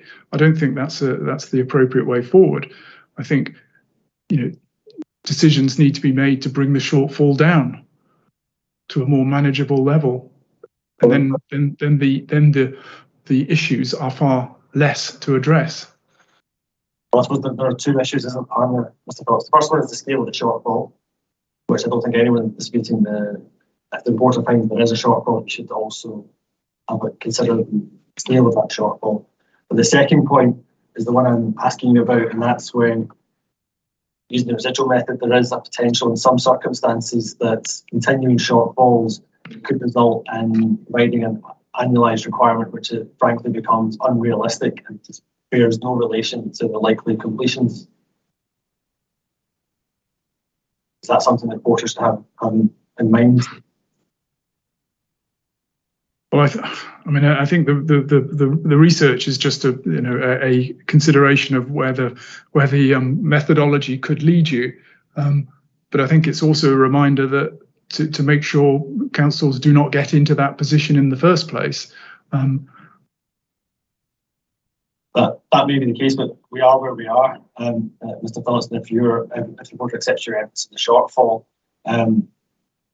you have also suggested that the likely completions from the council's housing land audit without the appeal site are unrealistic.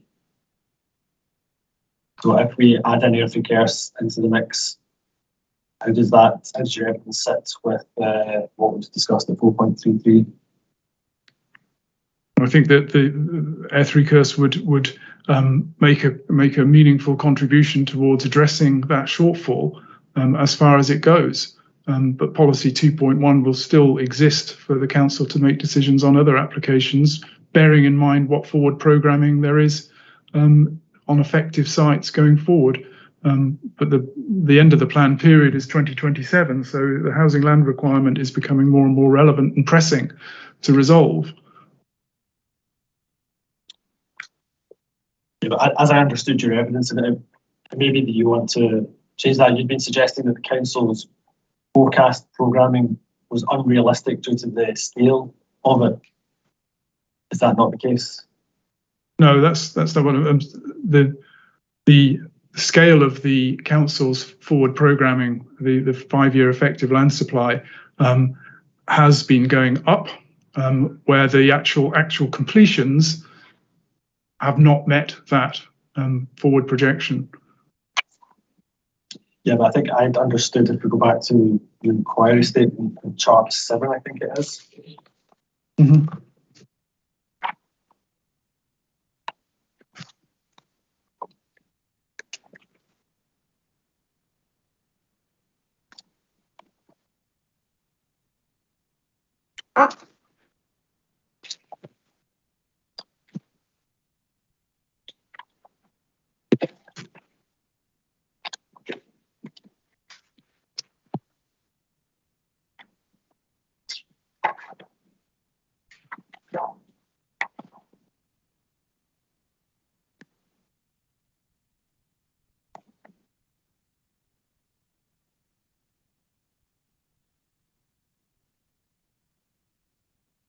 Yes. Yeah, you refer to the programming at paragraph 4.7, which precedes chart 0.7, in that the council programming a significant rising trajectory in annual completions over the next 5 years, which is more than anything achieved in previous years. Repeating this is consistently optimistic. Yeah, so the preceding tables identify how if you total up the 5-year effective housing land supply totals for each of the audits since 2015, they're gradually going up and up. So it's a rising trajectory of annual completions. And that's despite declining actual completions. So that's the point I was making there. And that's continuing with in Housing Land Audit 2020 and also in the updated Housing Land Audit 2021, relying relying, up to 25% on 2 strategic sites, which haven't delivered in the way that they've been expected to in previous audits.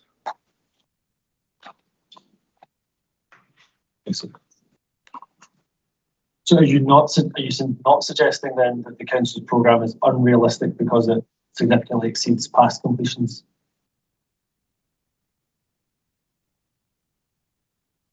I think the point is making that the council has a record of getting their forward programming figures wrong,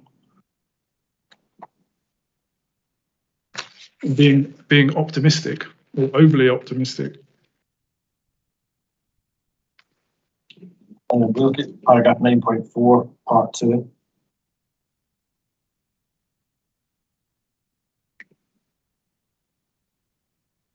The last sentence there.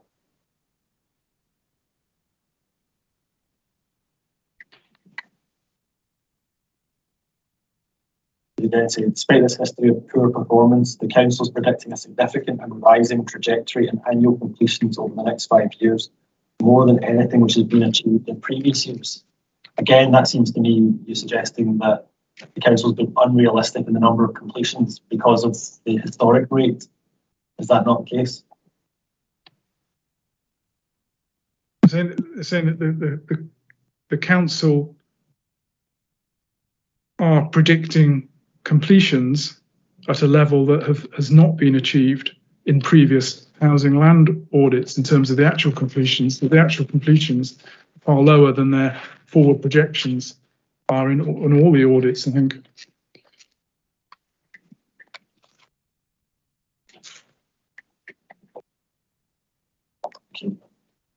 Do you think that the council's numbers are unrealistic because they've only delivered a certain number in the past, and that there's historic over-optimism in the housing land audit? That's what you're suggesting. Well, I think if you look, it's really just looking at the reasons why there's been underperformance, and it's because of sites, in particular South Stirling Gateway and Jury's Hill, have not come forward in the manner that they had previously predicted to do so. And that's been one of the root causes of why they have been over-predicted in their forward programming. So, I'm struggling to reconcile your evidence on that point with a suggestion on the residual method, which will result and require a significantly greater number of units going forward for the rest of the plan period. Well, I think it's what the policy 2.1 is there to do. I mean, if there is a shortfall, then the council's policy is to bring forward sites, unallocated sites, to remedy that shortfall, subject to the safety net of those criteria in policy 2.1. It's the council's own policy to do so, irrespective of what the scale is.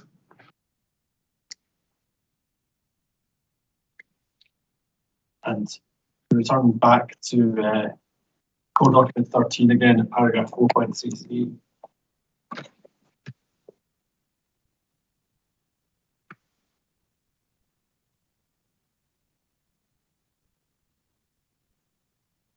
Do you accept that there may come a point using the residual method where the required number of annual completions could become unrealistic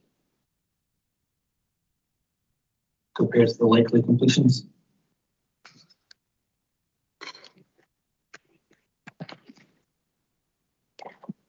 Unrealistic. I think you'd have to test whether it's realistic or not to remedy it, but I've seen no evidence of that, and it would be a question of trying to bring forward either proactive measures to bring forward allocated sites, and or grant planning permission for unallocated sites coming forward through the planning system. That would test the realism or not of the shortfall, but that hasn't been tested properly. Well, I'm only interested in the Sorry, Mr. McMurray. I was just going to ask a follow-up question there, just while we're on it.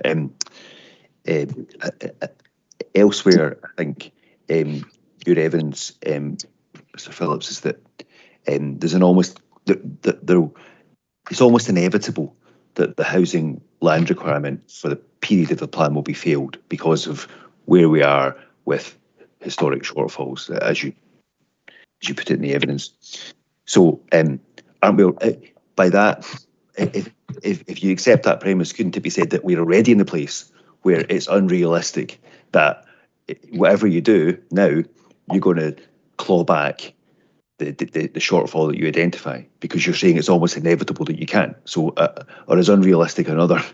Is that another even more harder thing to reach? I mean, this thing about being unrealistic, it's not a policy provision, but I'm just, isn't it already unrealistic by your evidence that you will get that entirety of the shortfall back? Yeah, I mean, it may be difficult during the current local plan period, and it may be a matter for the next local plan to resolve that past shortfall, as happened between LDP 1 and LDP 2 in the Stirling scenario. I think dealing with through development management becomes difficult because it relies on planning applications coming forward. And trying to unlock allocated sites. But it may well be through a new development plan process and call for sites, etc. That might be a more realistic way of dealing with an example of a realistic way of dealing with a significant shortfall in terms of its scale.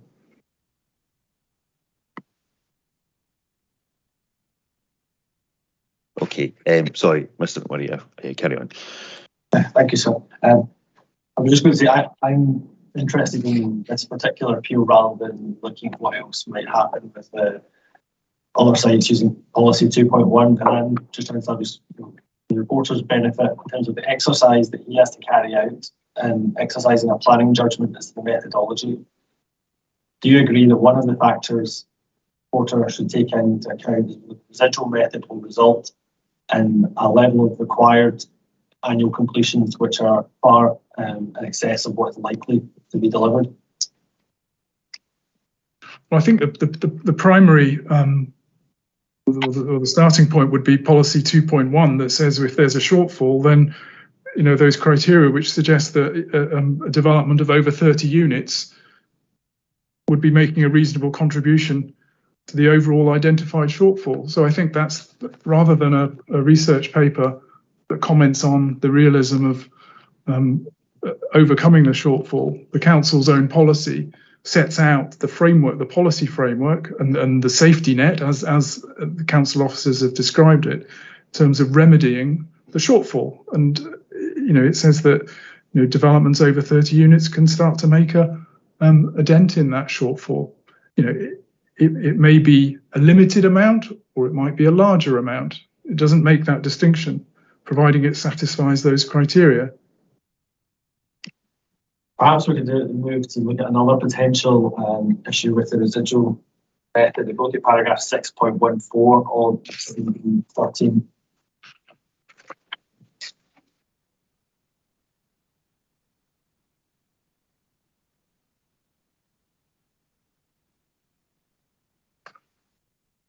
Yeah. About halfway through that paragraph, we have a sentence beginning with the premise. Mm-hmm.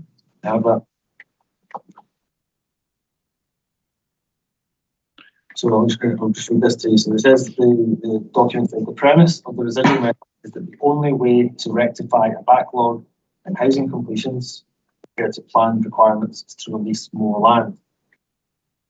It goes on to say this would only be an appropriate policy response if the reason for the shortfall is primarily and/or solely due to housing land availability. See that? Yeah.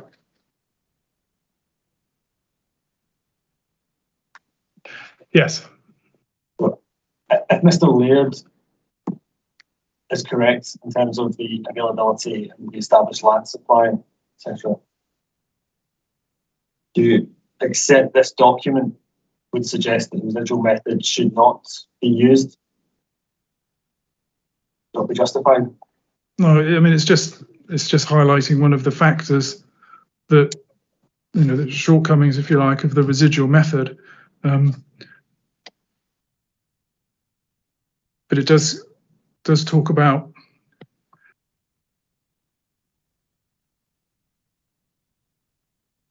the next sentence after this would only be an appropriate policy response if the reason for the shortfall was primarily and or solely due to housing land availability. But the rest of the paragraph does talk about it might be a local factor, but most other commentators say it might be due to other factors like external factors.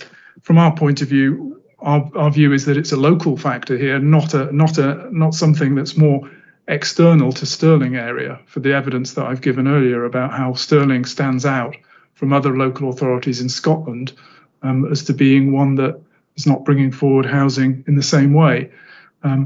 So I think that the rest of that paragraph qualifies the concern over the research that's carried out into the concern of the residual methodology.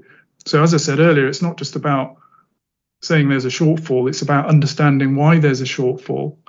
And the shortfall in this case is to do with local matters or site-specific matters pertaining to Stirling more than anything else, and not because of external factors to do with COVID-19 or you know, low demand for housing. I mean, we've established that this is a highly desirable area to live where there's high demand for housing.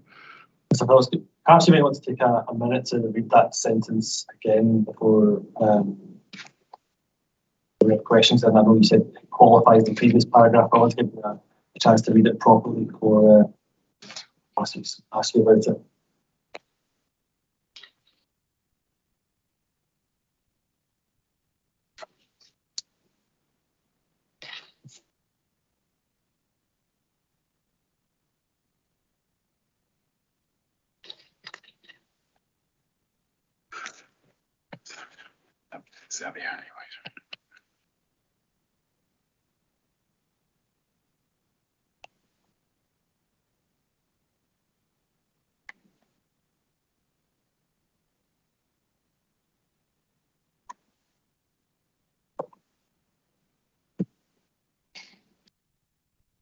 Yeah, okay.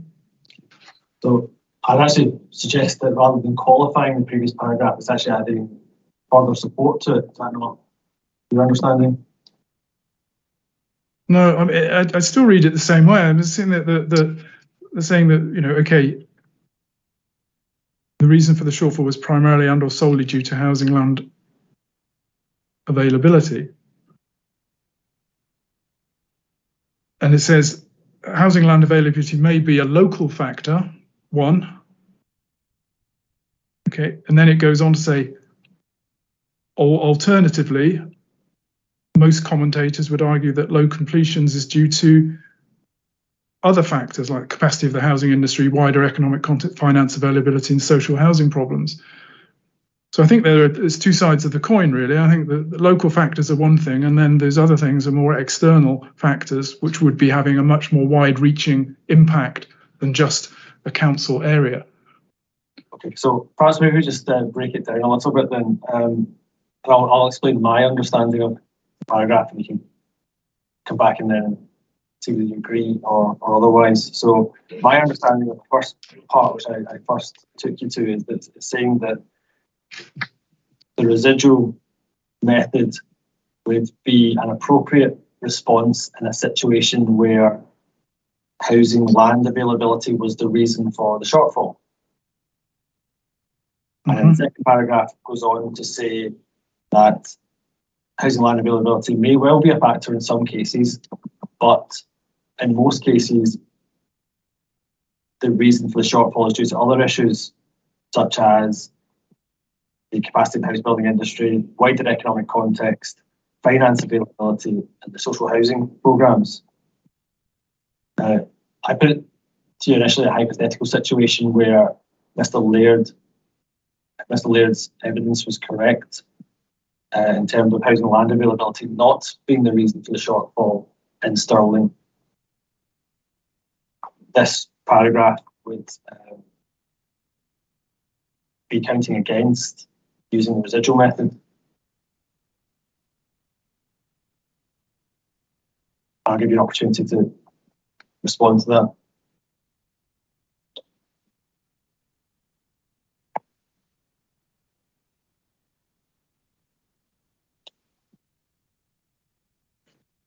So just whilst Mr. Phillips is thinking about that, so I don't consider that a fair characterisation of Mr. Laird's evidence. His evidence is that it's because the main sites aren't coming forward. It's not. His evidence is that it, with respect, as I understand it, is in part at least that there is insufficient the housing land, available housing land, as opposed to established housing land supply, is at least part of the issue, if not a major part of it. So, I mean, I'm happy for Mr. Phillips to answer the question, but I certainly don't accept that that's Mr. Laird's evidence, or the way that it should be properly understood, taken in a reasonable fashion.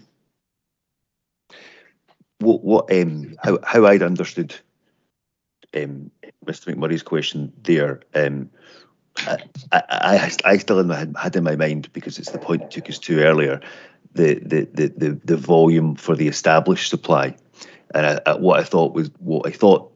McMurray was saying is that if you accept that there is a large established supply, as Mr. Laird's inquiry report gets into, then it must be the case that it's other factors which are causing the lack of delivery. But maybe that's a simplification of what the point of the question was.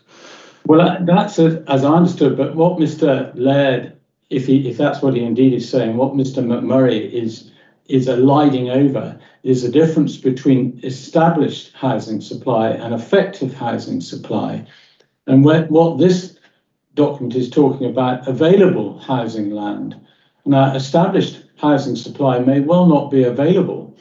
And indeed, the difference between established housing supply and, get my terminology correct, and effective housing supply is indeed availability primarily. And there's no dispute that there's an established housing land supply. What the figure is never formed part of our case otherwise. Our case is about effective housing supply, which is what both SPP and the Mr. McMurray's client's own plan directs one to when considering 5-year housing land supply. And the wording, we can't over-interrogate this document, but housing land availability here is, in my submission, far more likely to be effective housing land availability than established housing land availability. Otherwise, it wouldn't make sense with respect. Well, just on that point, I think I will come to this point with Mr. Phillips in detail. And I understood that the issue really was not about effectiveness of the sites, but really what to do with programming. I think Mr. Phillips himself accepts that these sites will start delivering houses within the 5-year period. Well, again, Mr. McMurray elides two issues. There is a considerable dispute over the effectiveness of the site, how effective they are going to be producing X number of units over a particular period. It's not suggested, and indeed Mr. Phillips's evidence makes this point, that these sites are capable of producing a large number of units over the long term and a significant number of units in the short term. That's what his policy, his tables GFD 214 make clear. The sole dispute on that is when those sites are going to come forward. The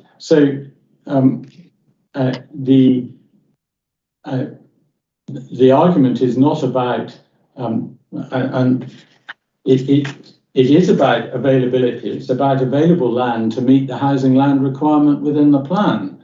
And that is the foundation of the SPP as currently in force, which is what the Inner House was seeking in my submission to make clear in a number of its decisions, that there is a requirement to produce the housing land requirement, and the residual method is the most common sense method of dealing with it, albeit the Inner House has accepted that in certain circumstances other methods may be available if reasons are justified. I'm concerned I'm getting evidence from you here, Mr. Finlay.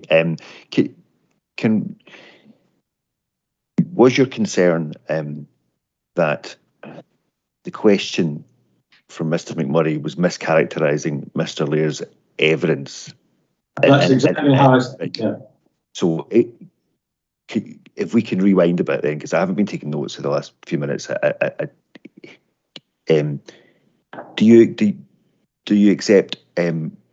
McMurray? Do you see that criticism, or is there a way we can perhaps ask the question in a more specific form that doesn't rely so much on what Mr. Laird's evidence may or may not be? If we do deal with the hypothetical situations of it, there being sufficient effective land and also sufficient established land supply, and that deals with both situations. We get, and it'll be helpful to have Mr. Phillips' view in each of those situations, and that way it covers both bases.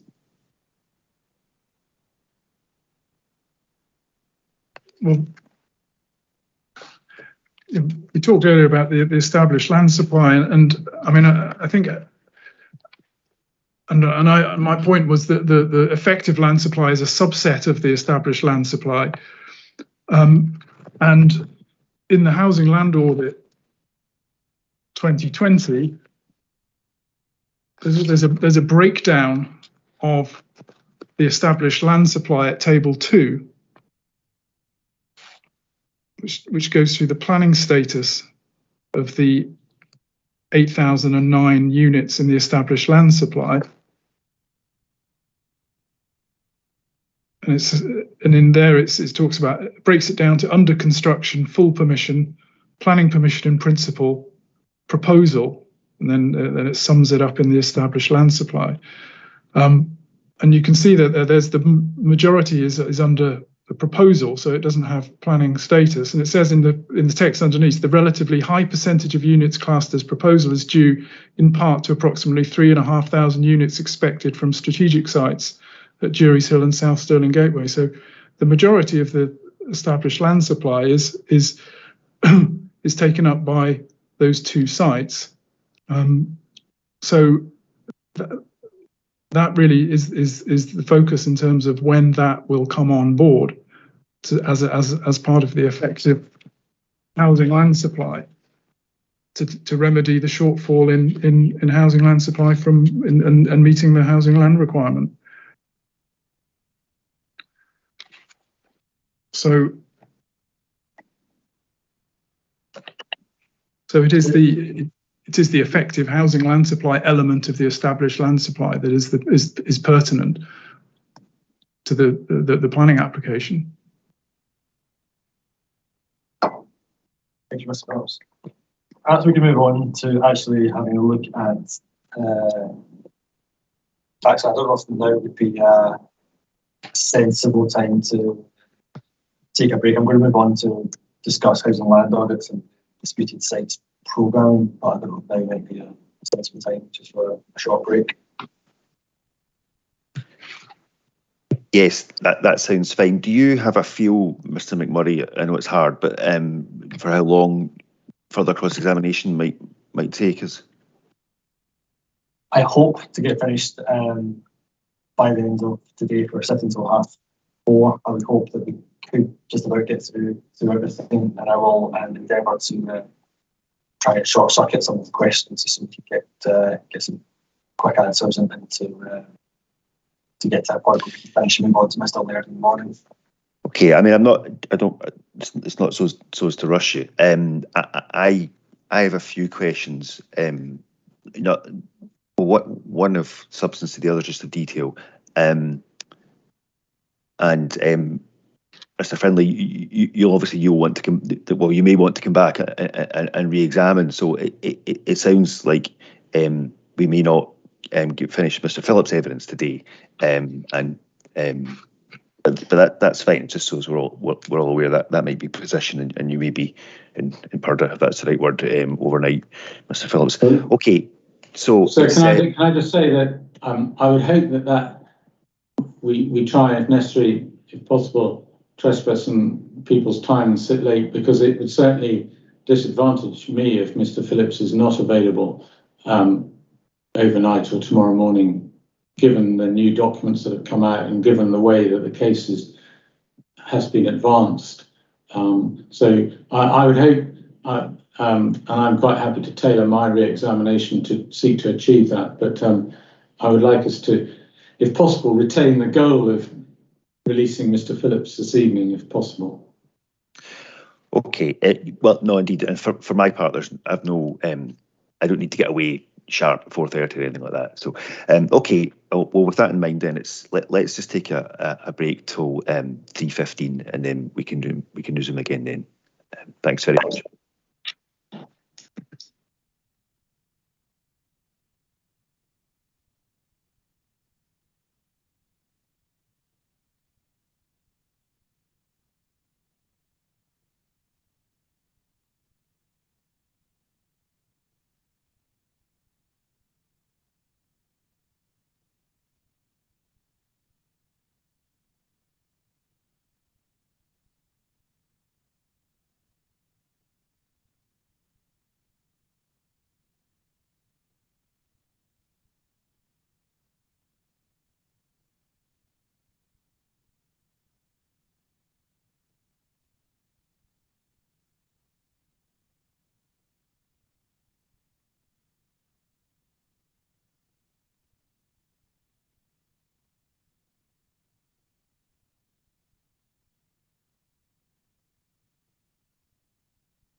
Okay.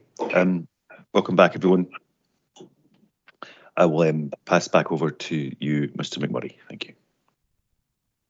Thank you so much.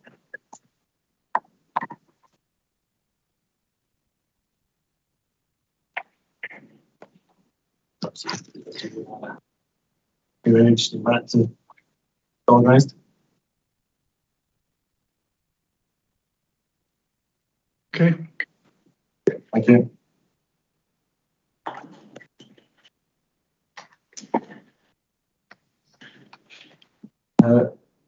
I understand your evidence. You're questioning the council's approach to its housing land audit. Is that correct?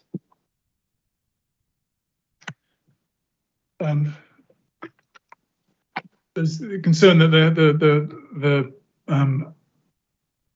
housing land audit 2020 was out of date, and then at the point in December, then we hadn't seen the updated housing land audit 2021, and the past performance of housing land audits has indicated that there has been certainly sort of an optimism about how the council have predicted its forward programming, even with consultation with Homes for Scotland. Do you have any, leaving aside your issues with the accuracy of any forecasting, do you have any issues or concerns with the council's approach to the housing land audit? I mean, it seeks to follow the PAN notice 2 of 2010 in terms of discussing with Homes for Scotland. So it does follow that.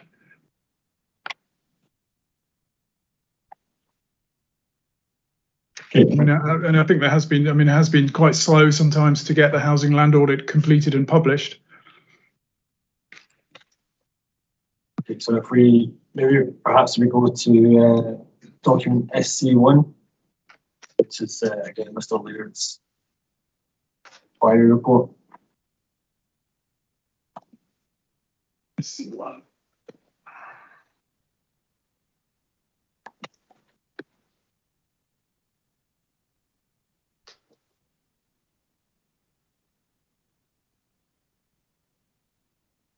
All right.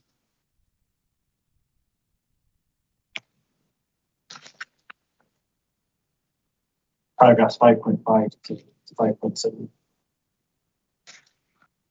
So SC1.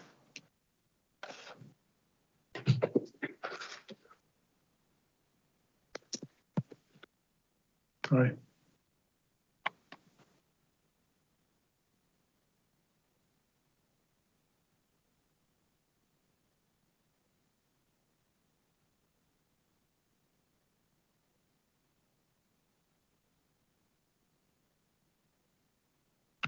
Okay. Sorry, yes, I have that. Great, thanks. Paragraph 5.5, you'll see that Mr. Laird states that his view that the council established a robust and credible consultation process for production of its housing land audit. Do you dispute that?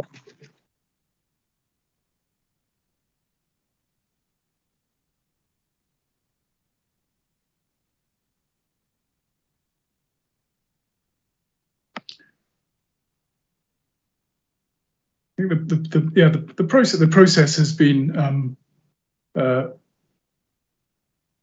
has followed PAN the planning advice note in terms of preparing a draft and issuing the survey request forms and consultation with Homes for Scotland.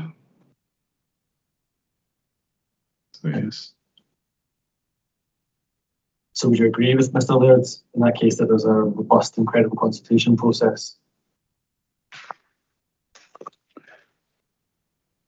I think in terms of the process, the outcome of the process would suggest that the forward programming and the methodology is questionable. In terms of the process to get there, the only thing I'd say is it's fairly slow from June of each year to the publication, which is often a year later. So we look at paragraph 5.7. The paragraphs on and see. Well, first of all, paragraph 5.6 actually just thoroughly sets out all the steps that the council goes through.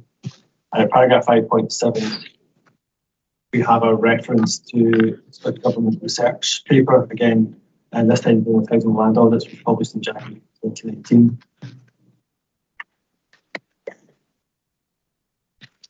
Where it states that a further example of good practice includes the full and consistent analysis and established consultation process undertaken by Stirling Council in the production of annual HLAs.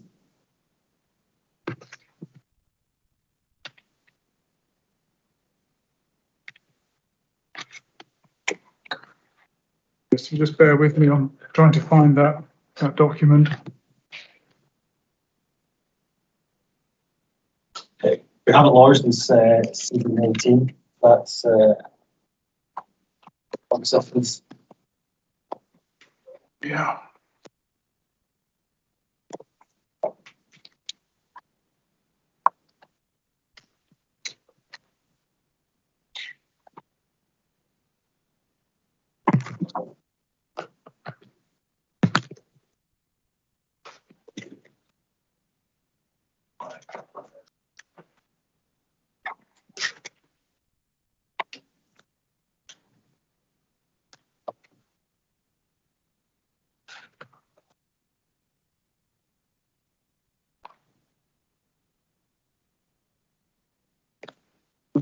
I'll just proceed with the electronic copy. CD19. It's Mr. Laird, sorry, just a list. Mr. Laird's listed from that document. His paragraph 5.7 refers to paragraph 3.24 of CD19 at page 21.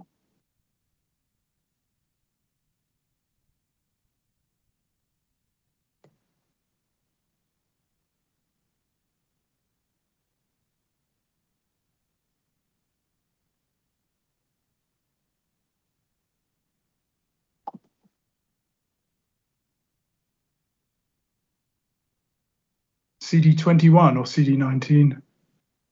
CD19 is page 21 of CD19.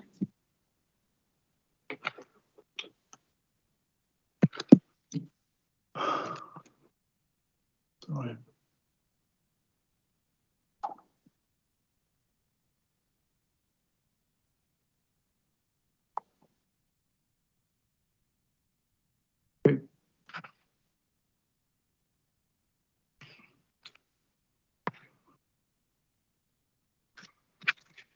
Okay.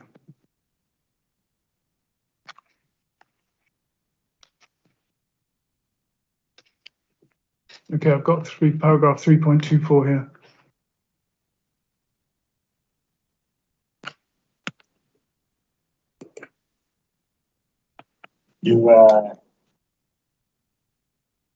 I think I'll read that to you again. In that case, the research paper states that a further example of good practice includes the full and consistent analysis and established consultation process undertaken by Stirling Council and the production of its annual HLAs.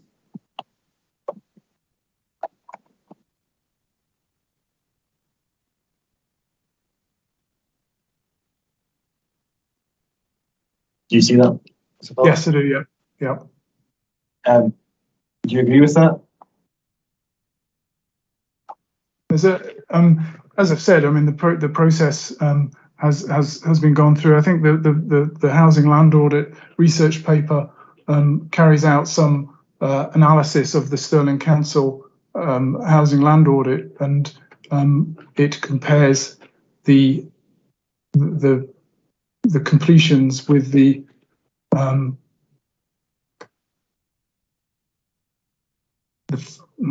the completions only in year one. It doesn't, and so it arrives at quite a positive outlook of the Stirling Council housing land audits, but it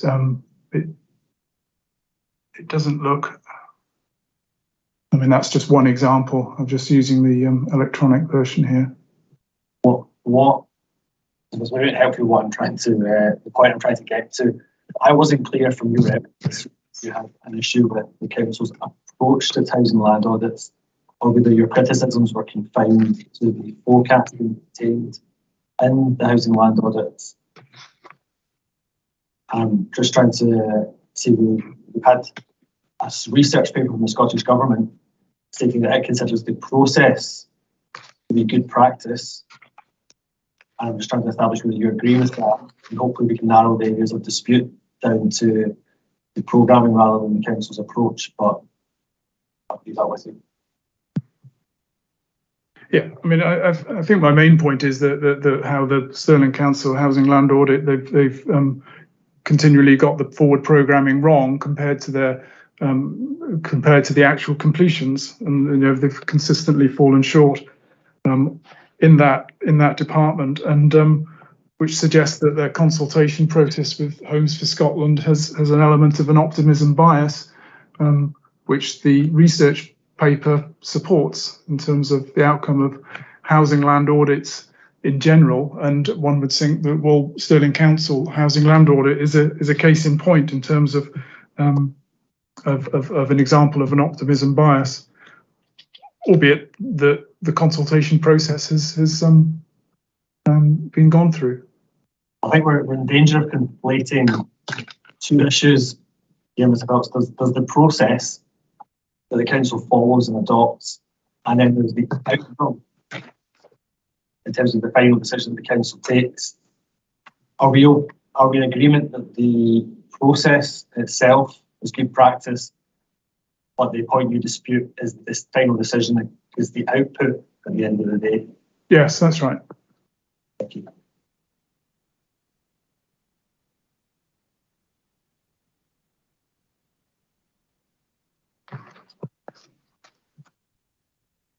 Perhaps if I could just take you to a couple of recent appeal decisions. One's loss of attention, which is I'll start with that one first, which is GFD 201. Again, it's back to the North End case.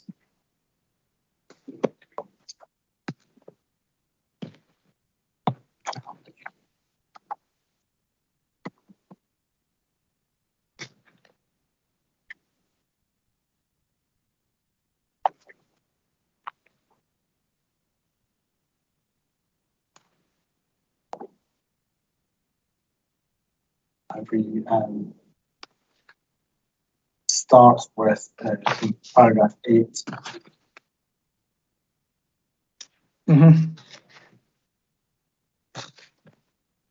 Sorry, paragraph 9 is actually. Paragraph 9, yep. Where we can see, again, this was an appeal where there was a dispute around future programming contained in the housing land audit. Actually, there was agreement on all but 3 sites with Homes for Scotland. Again, there, some similarities to the situation here where the issues were really around the phasing of the sites. And the reporter there accepted, despite the dispute on programming the council's housing land audit, as we can see at the second last paragraph and also paragraph 11.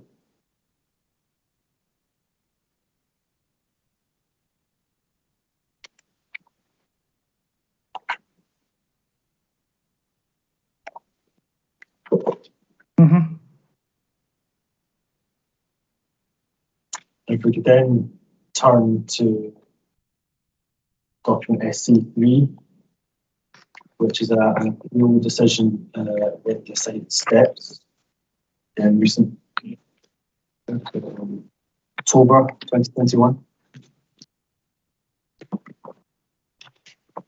Yep.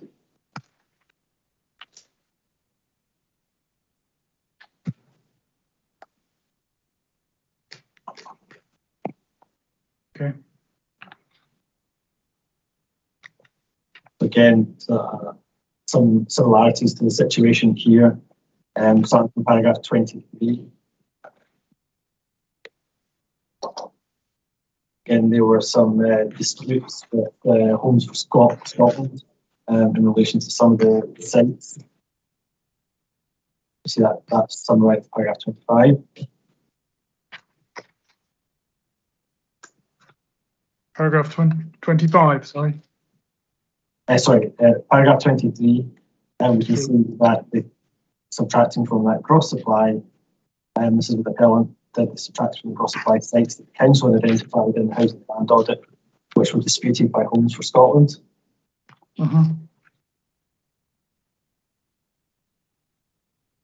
paragraph 25, we can actually see here that the reporter accepts and agrees that Homes for Scotland plays an important role in the housing land audit process.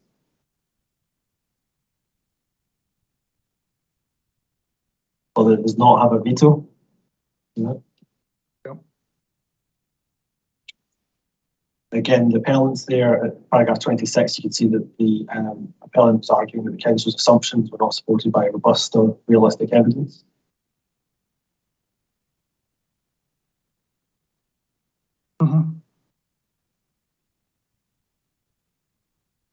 And again, we can see in paragraph 28, some of the disputed sites appear to be regarded as affected by a number of HLAs and yet remain undeveloped. Yeah. But goes on to paragraph 29. The reporter concluded that they noted a dispute over how realistic HLA predictions may be, but they didn't find any convincing evidence that predictions made in the 2019 housing land audit were unrealistic or unreasonable. Yep. And in paragraph 31, goes on to say that in a number of instances, the council points out that its conclusions as to site programming have been provided by the site owner / prospective developer. See that? The reporter said that they found it reasonable to assume that such a party is best informed about their development intentions. Yeah. Would you agree with that? Not necessarily. I mean, there may be different motives about setting forward programming for a site. It may, it may not arrive at the right number, and the evidence on Stirling Council's housing land audit would bear that out. I mean, all the housing land audits that have been carried out have followed the process of draft audits, consultation with Homes for Scotland, coming up with draft figures, but every time it's wrong, and it isn't a scientific process, and it's, as we've already discussed, I mean, it's not always going to be right. But I don't believe that the site owner and prospective is necessarily. I mean, it might be in some instances where there's been a real scrutiny of the issues. It wouldn't necessarily be right in terms of the phasing for the site. So I think it's a question of assessing the evidence in terms of and interrogating the draft programming. Some sites might be more accurate than others. So who might be better informed than the developer themselves about their development intentions? Well, I think it's a combination of factors, really. The council's assessment, key agencies, site owner, prospective developer, the house builder involved, an assessment of a planning application, a planning appeal process. All these would need to be considered in the balance, and and also the survey returns that landowners and house builders provide as well. And then a view taken. I mean, we can see on the documents that have been submitted for the Housing Land Audit 2021 we submitted one document, which was the Homes for Scotland comments on the draft audit. And the draft audit would have been, I'm assuming it was based on the survey returns, but following Homes for Scotland comments or members of Homes for Scotland, there were changes made. Some of those changes didn't mirror exactly the comments of Homes for Scotland, but then different figures were arrived at. So it's going to be a blend of things. Some sites will be more accurate than others. If we step back for a second, what the reporter there is saying is the development intentions and the developer's best place to understand them. Is that not something that you would accept? Well, I think the planning advice note talks in particular about house builders maybe overestimating forward programming figures. So, I think that there's a caution even about house builders' comments on forward programming. So I think that needs to be subject to a degree of scrutiny. Finally, on this appeal decision, paragraph 33, we find that the reporter's finding that there was insufficient evidence to deduct any of Homes for Scotland's disputed sites from the 2019 housing land audit findings. So what we have here, two recent appeal decisions where Homes for Scotland have disputed some of the programming in the housing land audit. The council have published their final housing land audit. Anyway, that was then challenged at appeal. Some of these sites should be deducted because of disputes with Homes for Scotland. The reporters have rejected that. Do you see that?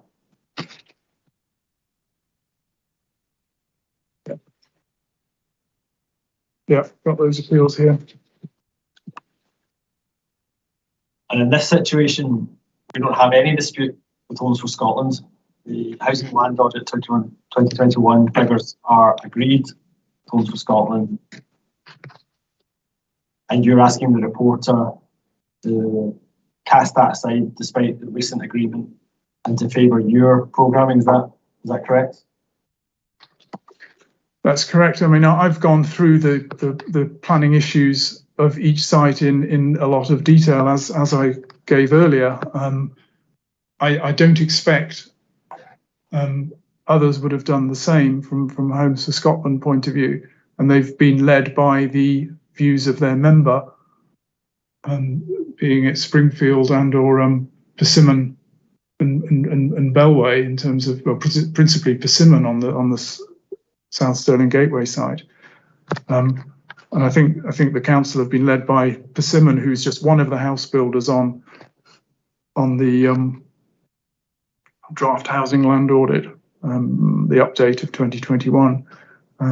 So, I mean, I've looked at the planning situation in terms of the committee report, the resolution, the heads of terms, the planning conditions, and the relationship between the various applications on South Stirling Gateway and the conditions for the Jury's Hill scheme. And I've arrived at a different view in terms of the forward programming. And do you not think the developers of each of these sites is also familiar with all those details? In fact, probably in a lot more detail than you are?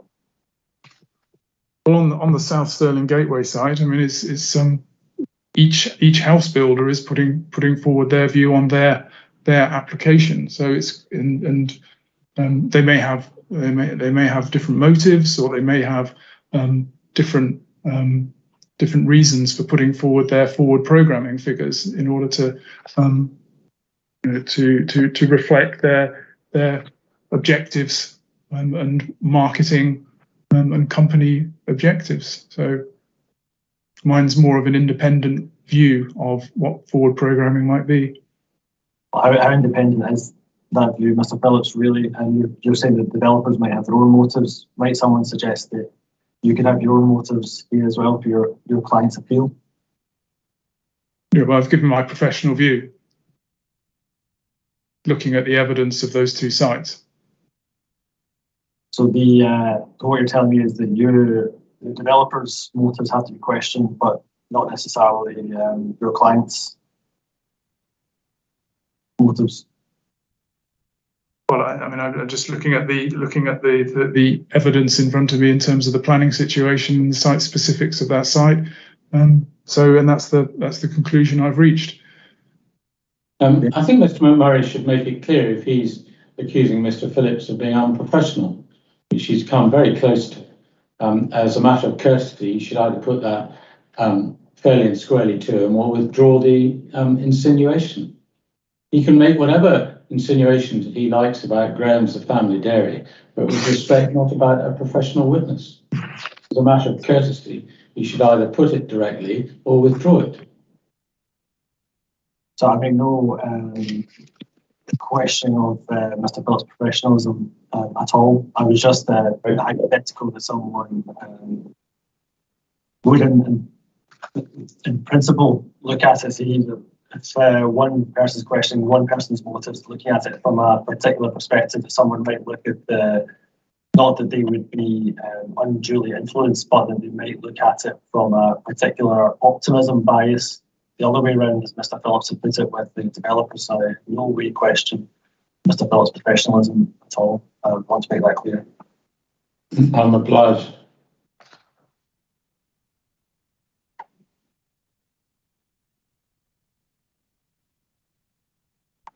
So if I could look at paragraph 7.22 of Mr. Phillips' inquiry statement.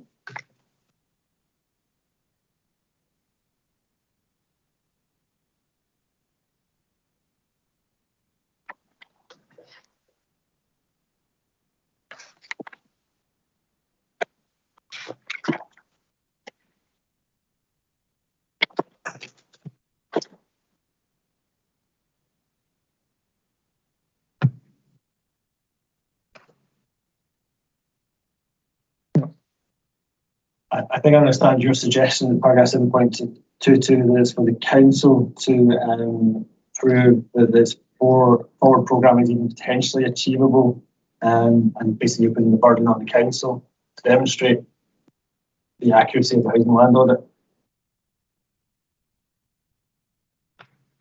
I mean, yes, I think it's something that it's beholden on the council officers to come to a view on forward programming and present it in their published document, which they will shortly do, and we've seen the finalised programming here. But is it not the case that we have agreement between the developers, Homes for Scotland, and the council on the forward programming, and you're disputing that? So it's the onus is actually on you to suggest that the programming is incorrect. Yes, I mean that's what I've suggested for the purpose of this inquiry, that the forward programming for South Stirling Gateway and Jury's Hill lead in time, and on the number of units in year 2 of the South Stirling Gateway is optimistic, and you know, hopefully that would be reconsidered by the council as they've done on other sites. So I think you're in agreement there, just to be clear, that it's relevant for the council to the starting position, not the council to defend this housing land audit. But if you are questioning that, the onus is on you to prove that. Is that correct? Are we in agreement on that? Well, yeah. I mean, I've looked at the 5-year effective housing land supply and considered forward programming associated with that, and we obviously differ on South Stirling Gateway and Jury's Hill. So, yeah, and I've looked at the evidence, and that's how I've arrived at that judgment. If we look at paragraph 723 of your inquiry statement, the next paragraph, you've said that a house builder is not solely in control of the delivery process and cannot therefore predict with accuracy how long it will take to complete homes on the site.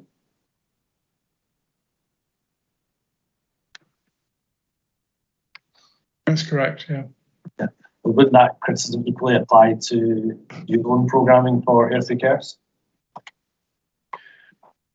Yeah, I mean, it's a general point I'm making here about, you know, in general that is the case, but there are ways in which that delivery process can be smoothed and be more accurate in terms of the delivery through dealing with issues quickly, preparing the applications clearly to council officers, working on Section 75 agreements, assisting a proactive approach with council officers, and on sites that have been subject to more scrutiny than others, I think that there would be an easier way of establishing and narrowing down the issues at the outset, dealing with applications and reserve matters and discharging planning conditions. So I think I was on the 7.23, I was making general points about the delivery and annual completions in general, before going on to talk about in detail about particular sites. As I've said, I mean, it's to do with the level of scrutiny on sites that is the important point. You say it's a general point that you make, but you make it only in connection with the disputed sites, yet make no qualification in respect of any of your programming on Airthrey Kerse. No, because on that's been considered with a house builder and subject to a high degree of information over the last number of years, since probably before 2014, in dealing with a lot of the technical issues, and we have a good idea of the proposed planning conditions in terms of the previous report, or at least, and in the heads of terms. So we have, if you like, a head start in terms of the establishing what the phasing programme would be, and having a house builder on board is part of that. But what I'm struggling to understand is how all these things apply to Airthrey Kerse, but not disputed sites and vice versa. Well, Airthrey Kerse is a 600 unit extension to an existing settlement, where the issues are clear and there are less infrastructure issues to resolve, albeit important ones.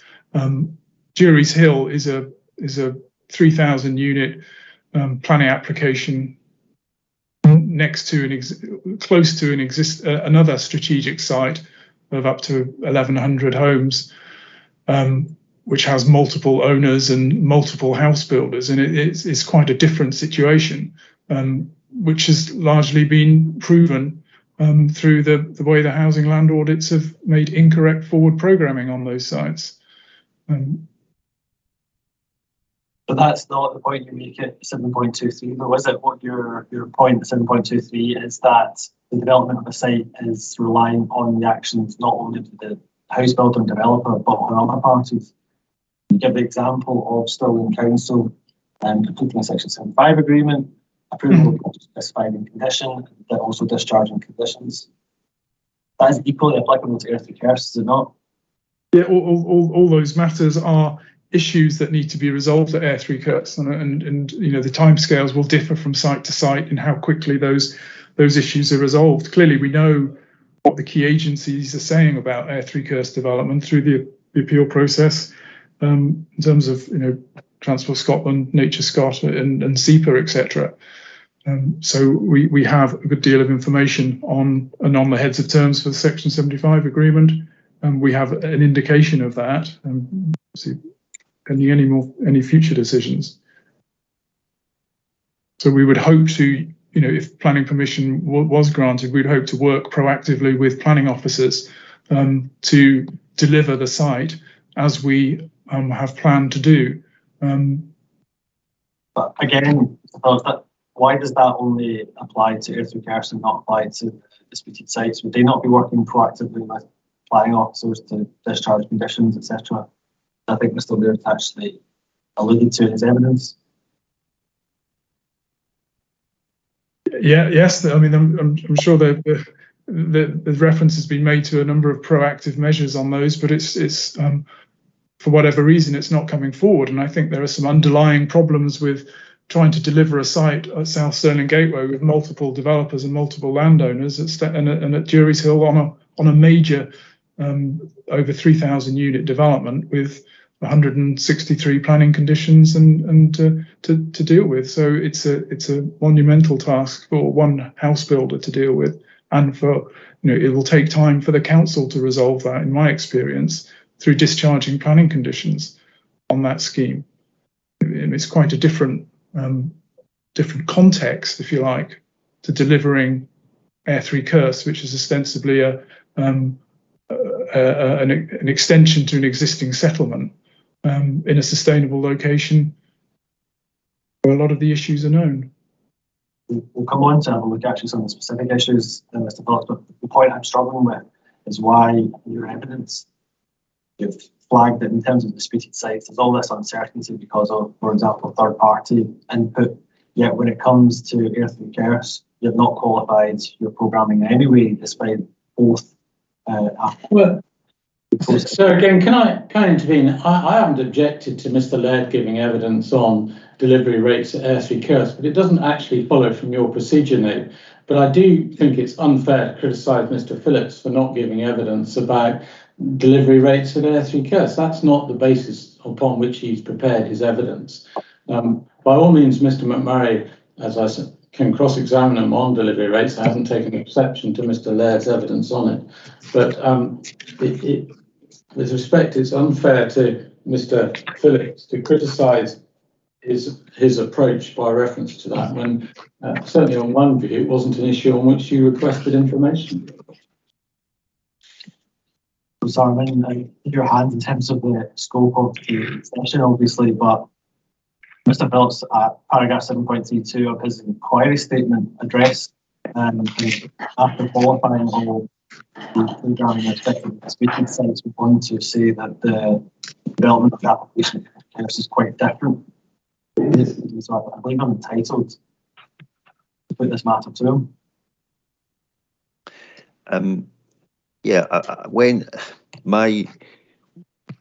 I think within the scope of housing land supply issues are how much the Airthrey Kerse site can deliver housing land supply. That it wouldn't be my intention to exclude that from the evidence that people want to bring forward. I think Mr. Phillips, I do have evidence from the appellants as to how much housing they think their site can be delivered during that period. So I'm not clear why Mr. McMurray couldn't be asking about it. Although we do seem to be going around in circles to a certain extent, in as much as you've already asked Mr. Phillips why he hasn't qualified his programming, and you've asked him again. But it seems to me it's in the domain that I want to hear about in terms of housing land supply. And I think I've had evidence from both parties on it. Yes, so I haven't, as I said, I haven't, it's just the criticism that, the particular criticism of what he's put in this report that I objected to, not the line of questioning.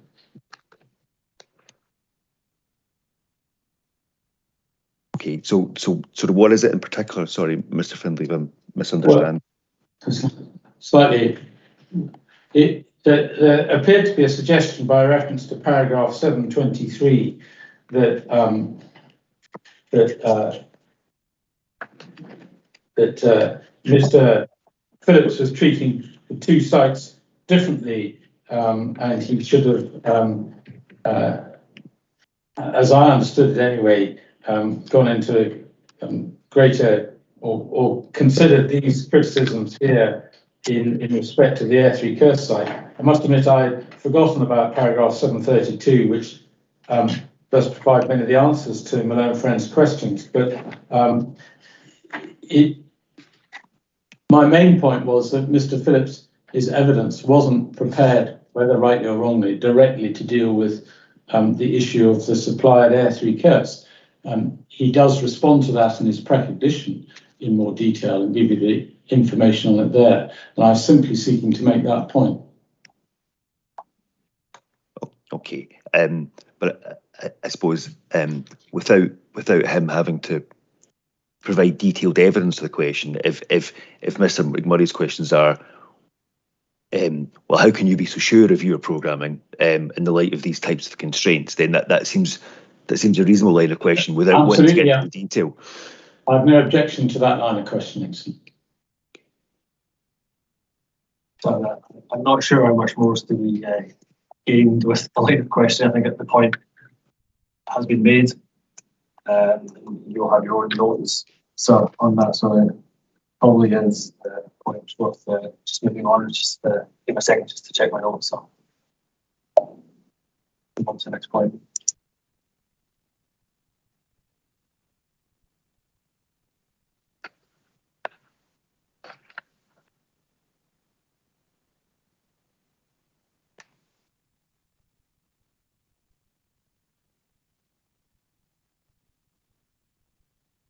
So perhaps we could move on to paragraph 729 of your inquiry statement.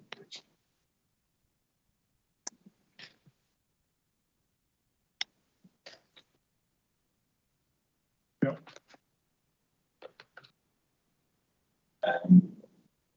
Subparagraph 3 initially.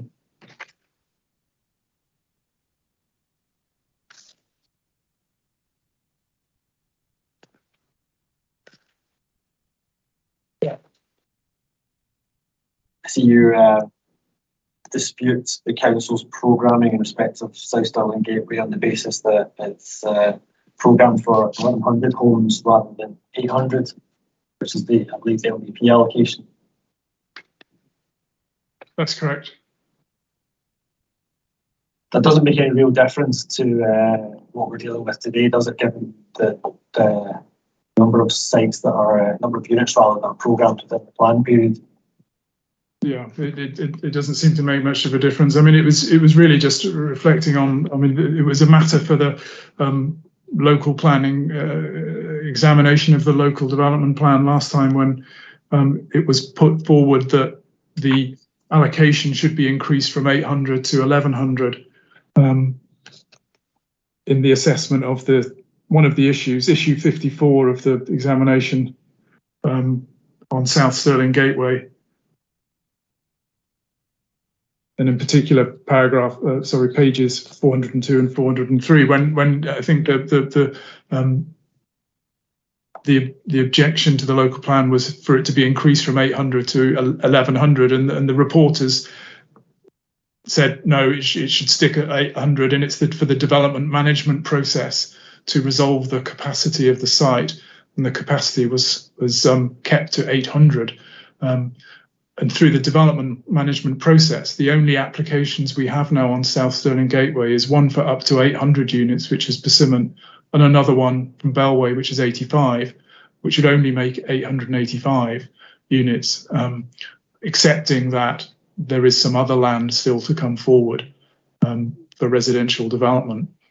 But you're right, for our purposes, looking ahead at the 5-year and effectively the 6-year period, dealing with the local plan period, then it's probably academic in terms of the appeal.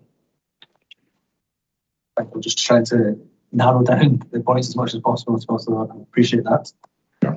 I think my numbers I have is 385 in the 5-year period and 505 in the plan period, which is obviously less than even on the 800s. But we also have the numbers in SC10.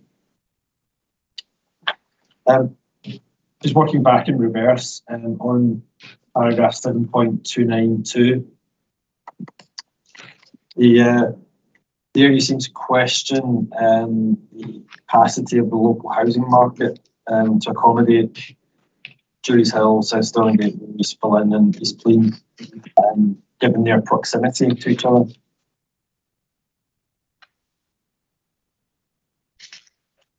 Roman 2. That's correct in terms of the yeah.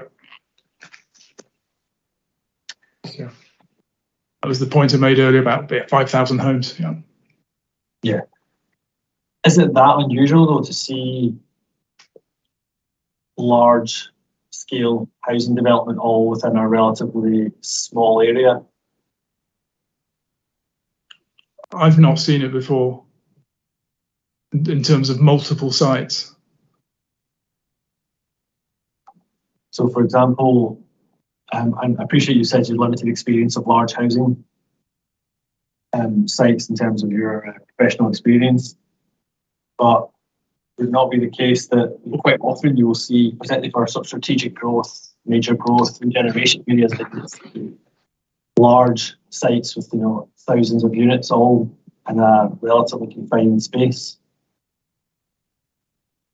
Yeah, I mean, just to qualify, I mean, there's an example at Perth West, which is on the western side of Perth. That's a large expansion development. So I think that the point is coming forward at the same time, and I think that's the difference here. I mean, there's 5,000 homes within the same local plan coming forward in the same local plan period. I mean, I think large scale expansion of cities, towns of that scale may well be paced over more than one local plan period. I think that's what I'm saying, coming forward at the same time.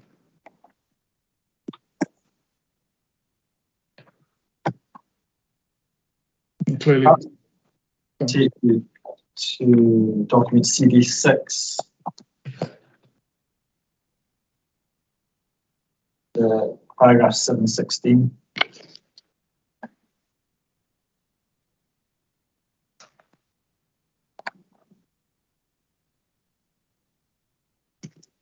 yes. We look at tier 3.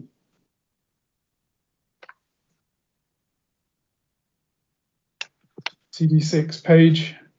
It's page 17. 17. Paragraph 716. Yeah.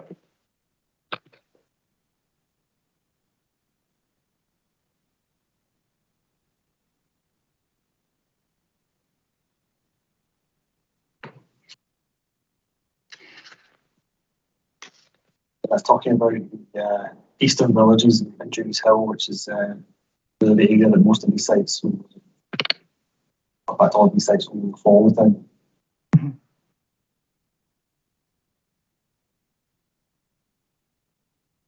Yeah.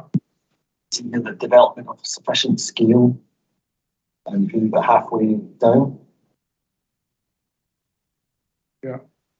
Development of sufficient scale to support the socio-economic regeneration of these areas is a priority for the council.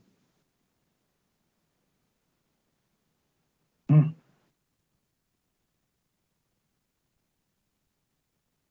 So the point I make is that there's been a conscious strategic decision by the council to favour development of this scale in that area. Yeah. In an aim to support socio-economic regeneration of these areas. I mean, it's a bold policy step to do that. And clearly, nothing's happened yet on the ground for some of these sites. And that may well be a consequence of taking such a bold policy strategy. That may be, but the strategy has been through examination of the local development plan. Do you accept that?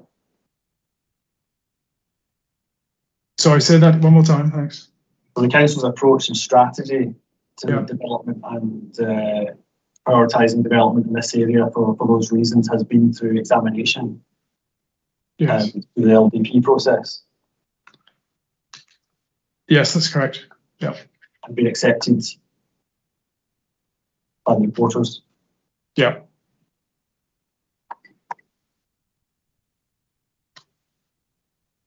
Perhaps we could just very briefly turn back to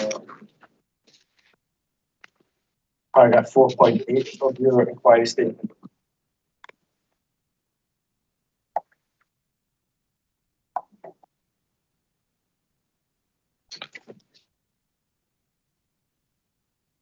Where you seem to suggest that the presence of Jury's Hill and South Stirling Gateway and the ostensible land supply, which I'm not entirely sure what you meant by ostensible land supply. But we taken the Jury's Hill and South Allan Gateway's presence in the land supply has prevented other sites coming forward.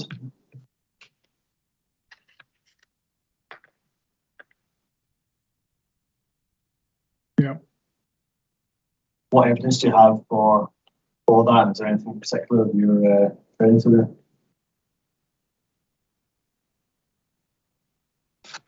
I think the point being made was because they are a part of the forward programming within the housing land audit. They have, using the average method anyway, they've artificially inflated the 5-year housing land supply to the point where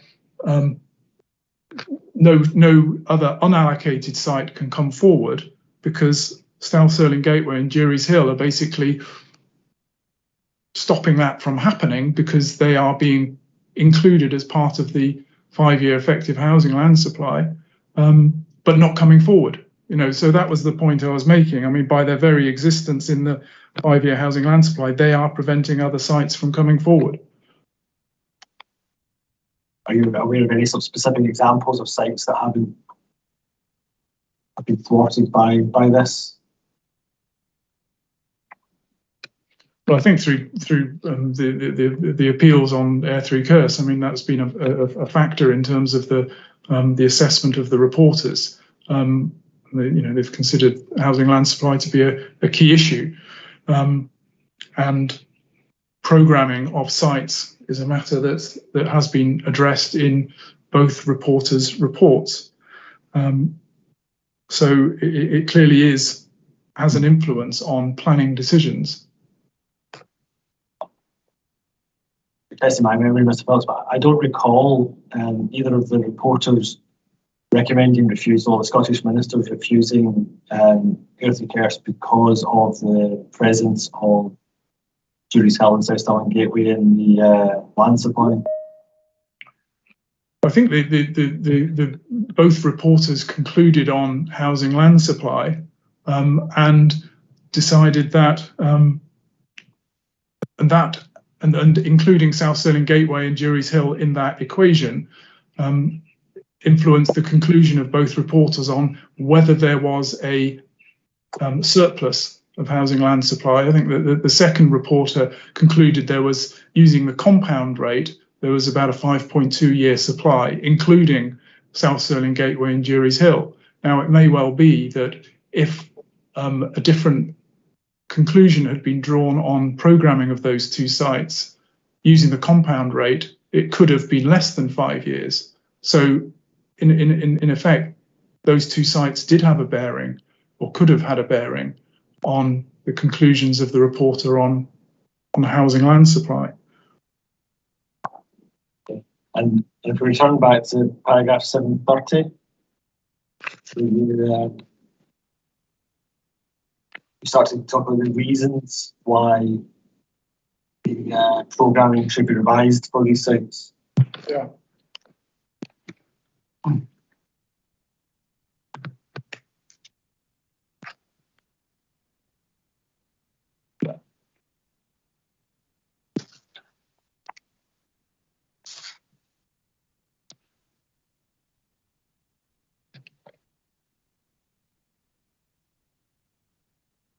So, paragraph 1, there you refer to the lack of planning permission. That had not been granted. If you recall, I can take you back to the Moss End appeal decision, which was GFD 121. Yeah.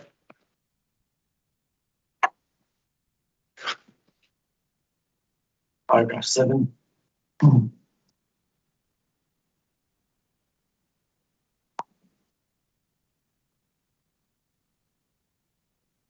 reporter concluded that whether or not a site has consent is not consideration when assessing whether a site is effective, but within the 5-year period to be dated the order. Therefore, find it reasonable to include these sites without consent in establishing total effective housing land supply. Now,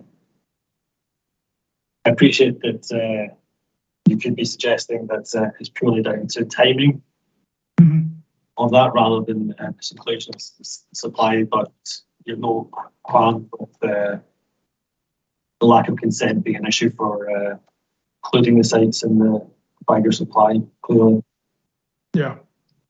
Yeah, there's no dispute that whether they should be included in the programming. They're effective sites, but I think that the report is saying whether a site is effective and deliverable within the 5-year period. So clearly we think it's effective and some of it is deliverable within the 5-year period. But we obviously differ on how much. Yeah, and then at point 2, you refer to 3 of the sites only, and I think we can probably leave out East Lynn and East Clean, given the narrowing of issues of dispute. You suggested the site still in Gateway is only subject to application for planning permission in principle. But there is of course, an application for detailed planning permission for 18. Yeah, the Bellway scheme, that's correct, yes. So yeah, that should be the application for planning permission in principle and an application for full planning permission from Bellway. Yeah.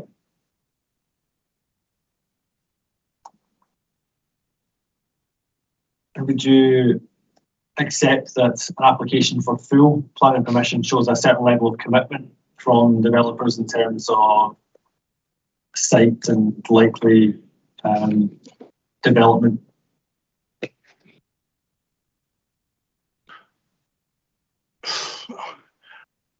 I don't think so. I mean, I think that it's just a different approach to developing the site. I mean, on a large scale site, applying for planning permission in principle is sometimes it could get you to a full planning permission situation quicker than if you just make an application for planning permission, because it gives you more flexibility in dealing with the approval of reserved matters as more is known about the site, for example. I mean, Jury's Hill, Springfield obviously went for a full planning application, and that's taking some time to resolve. So in terms of the level of commitment, I wouldn't necessarily say it has an effect on the level of commitment from the developer, whether they approach it. It's just a different planning strategy. Would you accept, generally speaking, the amount of information required for a full planning permission will be greater than for a planning permission in principle?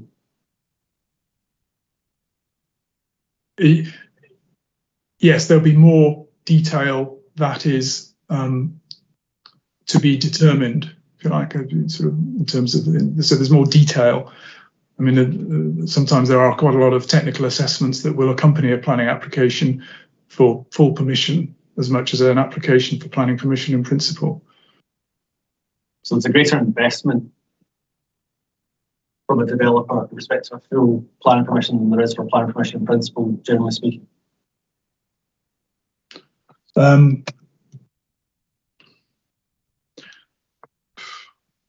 It may be. I mean, there's a considerable amount of work needed in both, and inevitably, reserve matters will follow a planning permission in principle, which will involve further expenditure and time as well. So it's very difficult to say with, generally speaking, which one is different. If we leave the approval of matters specified in conditions cost to one side, we just compare the cost of applying for planning permission in principle with the cost of applying for full planning permission. I think we are in agreement that, generally speaking, the level of detail and the assessments that you require for full planning permission are more onerous than, generally speaking, for a planning permission in principle. Correct? Yeah, I mean, I think the hurdles are probably greater in terms of the planning permission, an application for full planning permission, as opposed to the application for planning permission in principle. But certainly you need a good deal of information to even establish planning permission in principle at times. I don't think anyone's suggesting there's not a lot of information required for both, but greater level of detail and a greater cost for full planning permission in principle. Is that not fair? Do we not agree with that? In some cases, yes. As a general rule, is that not the case? It does depend on the site. I mean, it's very difficult to be, to be categoric about it. Some planning permission in principle applications require a good deal of information to, justify the principle of development. Obviously, if the sites are comparable, I've already identified some of the infrastructure issues facing Jury's Hill and South Stirling Gateway. Site investigation, former coal mining on the site, major infrastructure issues that don't apply elsewhere, for example, at Airthrey Kerse, whereas you'd expect information to be submitted on that, as has been the case on South Stirling Gateway and Jury's Hill. So there's been, it does depend on the site and the characteristics of the proposed development. So there will always be exceptions to it. I'm just trying to discuss, a general rule that if you're applying for planning permission in principle, the level of detail that you require will be greater generally than for planning permission in principle, and therefore there's a greater cost involved and greater commitment from a developer to apply for full planning permission. I was hoping this would be uncontroversial. Well, it's very difficult to say with any certainty. I'm sorry, it just depends on the case. I don't, it's difficult to say because, I've seen both approaches. Okay, well, I put it to you, the suggestion, Mr. Dawson, and obviously we've got your answer there. Just thinking about whether what I was going to say, if we assume that the reporter accepts that there is a greater level of commitment and investment and they're applying for a full planning permission principle, can he take comfort from the fact that for Jury's Hill we have a full planning permission being applied for 3,000 houses? In terms of a commitment, yeah, it shows a degree of commitment for the development to be developed out at some point, and we don't take issue with that. I do think it's a bit of a hostage to fortune having such a full planning permission with a range of conditions, because it does bind in the development process on such a large site to be developed forward over 30 odd years. And I just think that's quite a risky approach, and it's a given the number of planning conditions that are going to have to be resolved, I think it's going to be quite difficult to change the planning permission. If we look at Mr. Laird's in final report, which is SC1 again. Yes.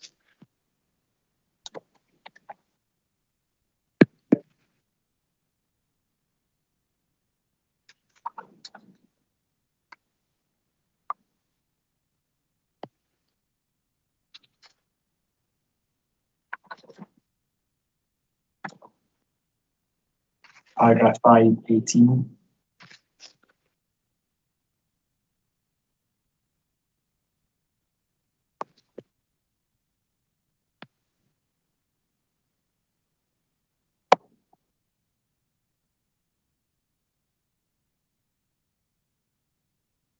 You referred to the number of conditions a moment ago.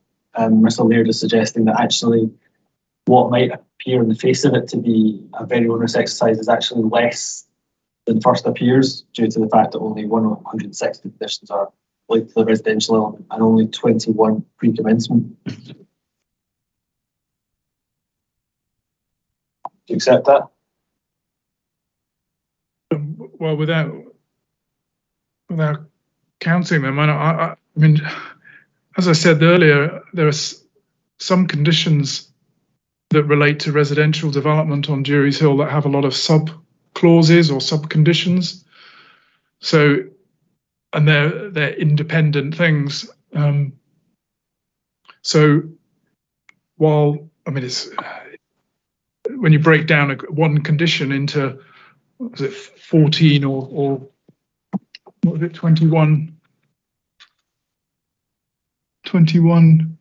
it, 14 subconditions, 40 subconditions in condition 8 that relates to residential development.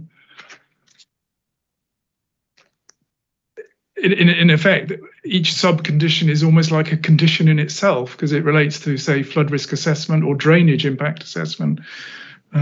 So, I mean, the issue is that there are a lot of pre-commencement conditions and pre-occupation conditions that need to be resolved on the proposed decision notice for Jury's Hill. You'll obviously know 5.17 of Mr. Laird's fire report. He's already looking for 695 legal negotiations are well advanced. Yeah. With, hoping to conclude the agreement by April 2022. And in parallel with that process, work has already started in relation to discharging pre-commencement conditions. Yeah.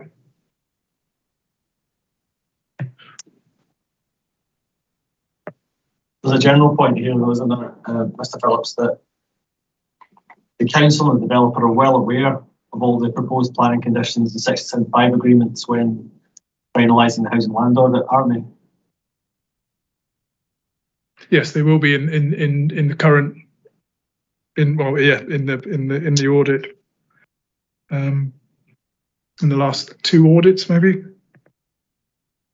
So the points that you raise are nothing new to the council nor the developer. Well, I think the rate of progress on the Section 75 and the rate of progress on dealing, in paper at least, on the pre-commencement conditions, because they don't exist yet because the decision's not been issued. It says good progress is met, and that's as of December 2021. But who knows what the position was previously and when that position was reached. But anyway, we've not seen any evidence of that. And I accept your point earlier about the Section 75 agreement not being public. The truth is, you just don't know, do you, what the position is with Section 75 agreement or the condition? Well, no, my position is that I've identified all these hurdles, if you like, in terms of dealing with these conditions, that's the prospect that the developer or the house builder is going to have to deal with. And I've seen no evidence that has started yet. And obviously it can't start formally until the Section 75 has been completed and the decision issued. But when it does, it's going to be a big task to sort out, to resolve those conditions, and then carry out the physical works that I identified on Cadger's Loan and Roman Road before the first house can be occupied. And none of this is new to the council and developer, is it? So just no, I mean, the actual wording of the conditions is nothing new.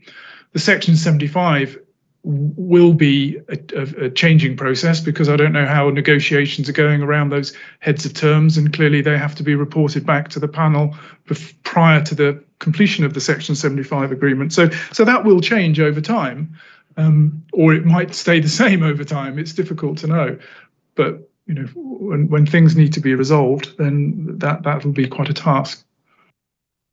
Well, that's the difficulty. You're asking the reporter to prepare your programming for these disputed sites when you don't know what the situation is with discharging conditions, negotiation of the Section 75 agreement, when the parties who do know exactly what the position is on those items have agreed what the likely programming is going to be.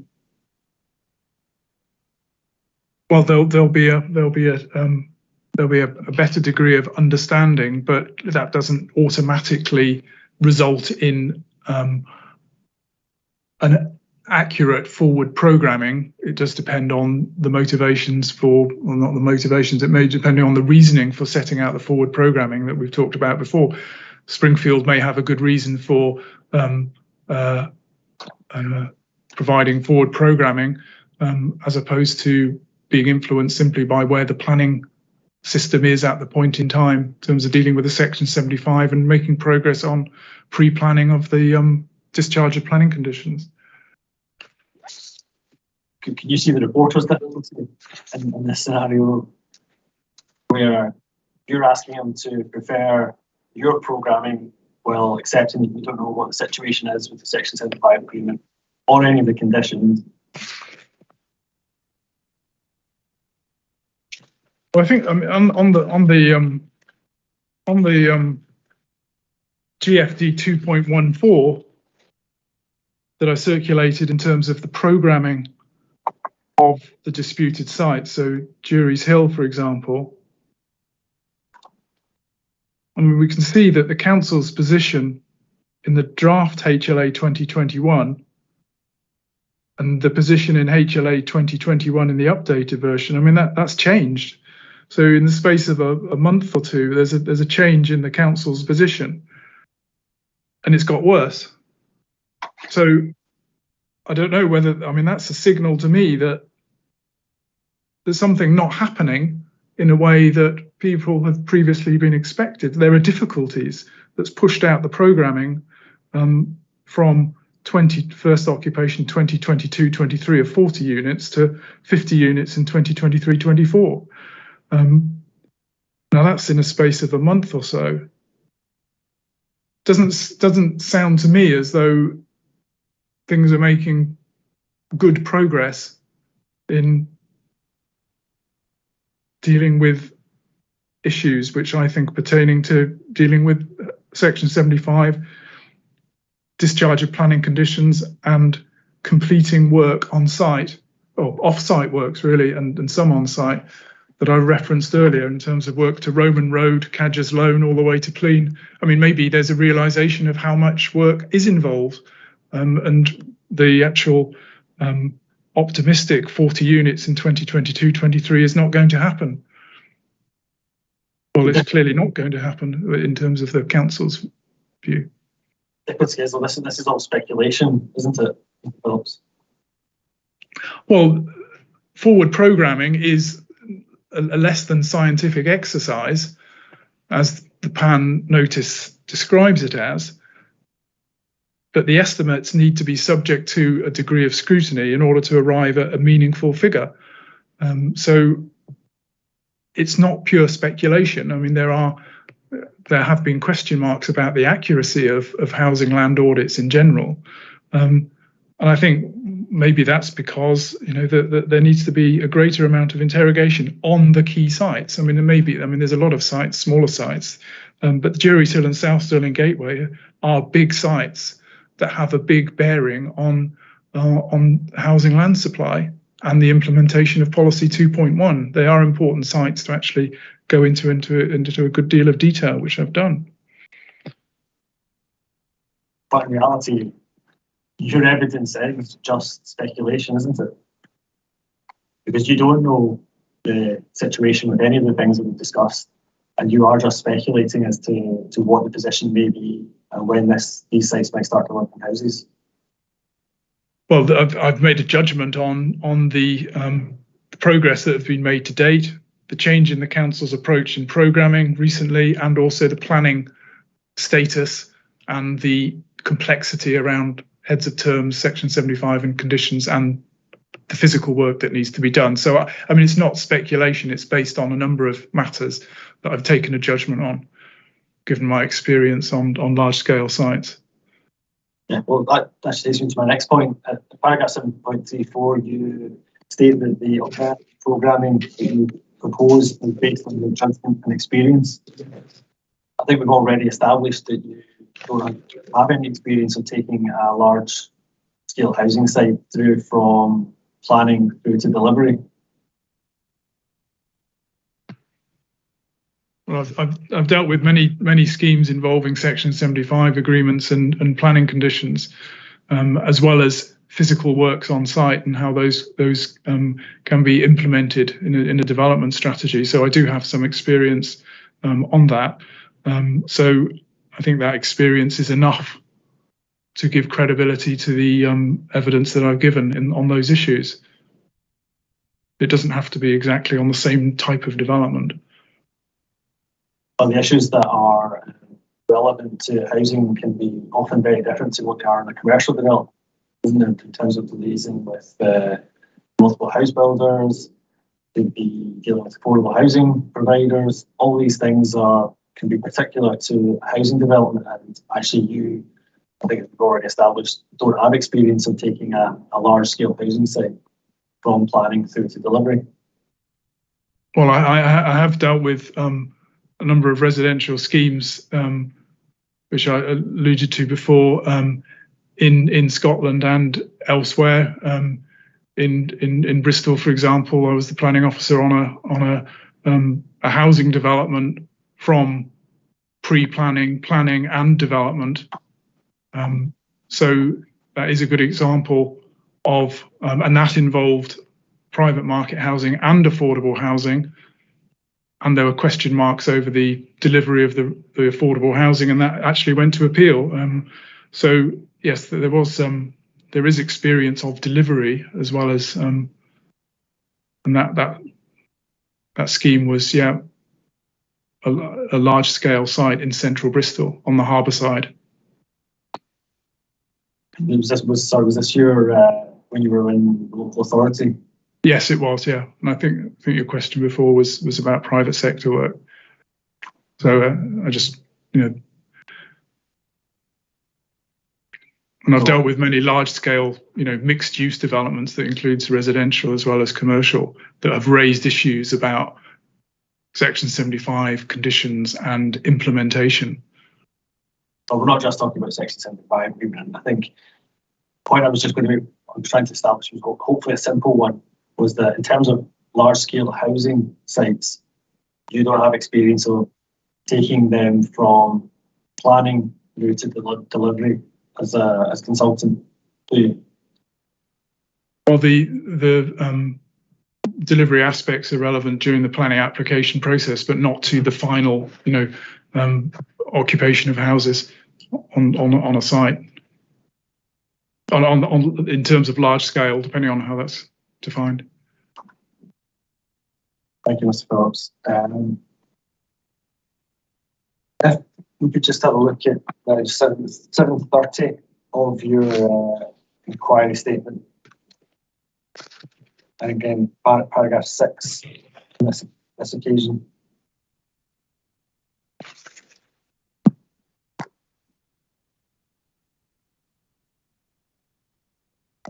Mr. McMurray, can I just step in for a moment?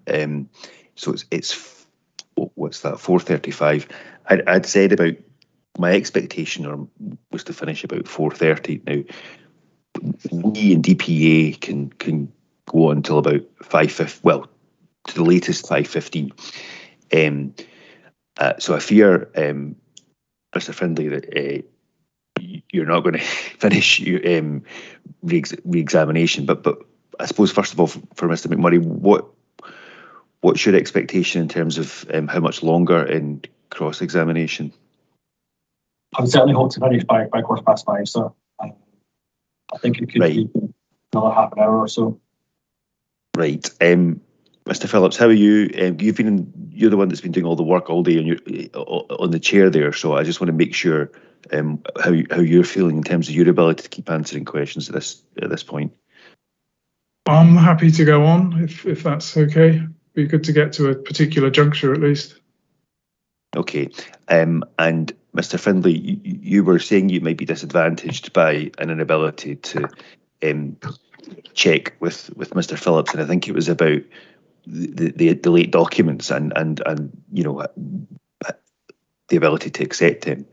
Now, I mean, for my part, I trust that the two of you could have that conversation in a narrow sense that doesn't impinge upon the other evidence that you need to return to with Mr. Phillips, unless you feel that would be putting you in an awkward spot, or unless Mr. McMurray has a difficulty with that. But the second part of that is to say that if this feels like we're going to go into a third day, depending on how long Mr. Laird's evidence takes, then I've no problem tomorrow stopping at a suitable time for you to have that conversation with Mr. Phillips as you need to. So I'm grateful that, subject to any objection from Mr. McMurray, and by his head movement, he didn't seem to have any I'm sure I could take instructions from those suitably narrow, which wouldn't embarrass either myself or Mr. Phillips professionally. And we're keen to make progress. And I mean, I would hope if we finish cross-examination of Mr. Phillips today, we stand a good fighting chance of finishing tomorrow. Okay. Just to be clear, I have great faith in the professionalism of Mr. Finley and Mr. Phillips to have that conversation. Thank you.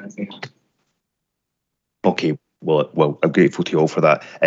So I'll just pass back to you then, Mr. McMurray. Thank you.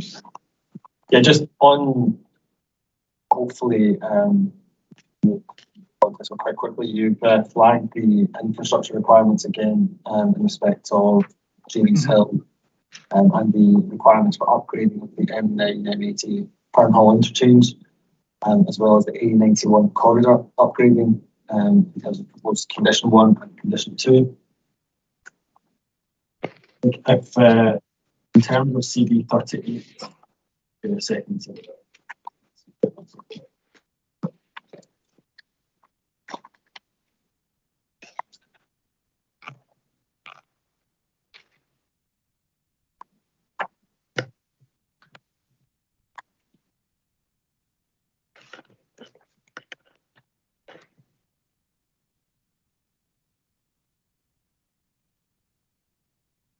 Yeah.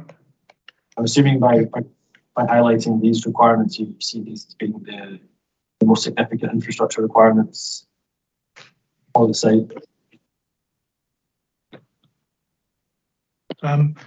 One of many. They're significant in terms of their scale and proximity, but even the widening of Cadger's Loan and the works to Roman Road that I highlighted earlier are significant too, because they require actual work to be carried out on the ground over quite a length of road prior to the occupation of the first house. So in terms of significance, I've just picked these, and I did talk earlier about a number of different, the first 12 or 13 conditions all require work to be done before development happens. I've just picked out these two in my statement that I've elaborated earlier on. And I understand that if we just look at these two for example, actually, in both cases, the pre-commencement requirement is just to submit and have details approved prior to commencement. Is that correct?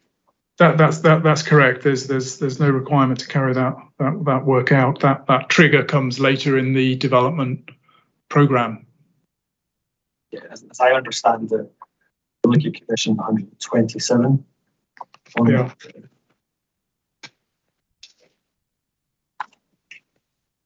Yeah. You see there that the Hard Hall interchange, we're looking at 550 residential units, or a limit no more than 550. Yes, that's correct. Yeah, as I said, it comes later it's a later trigger in the development program. But condition 1 and 2, they do require a scheme to be provided for the upgrading, and that scheme, the final sentence of condition 1 and 2 say a scheme shall include the conclusion of an appropriate legal agreement for the funding and implementation of the required upgrading works, and then acting, and condition 1 acting through Transport Scotland. So that's quite a considerable amount of work to discharge condition 1, albeit I agree no physical work needs to be carried out on site until the 550th house. And is it your understanding that the legal agreement referred to there was the Section 75 agreement? Yeah, I wasn't sure. I couldn't find anything to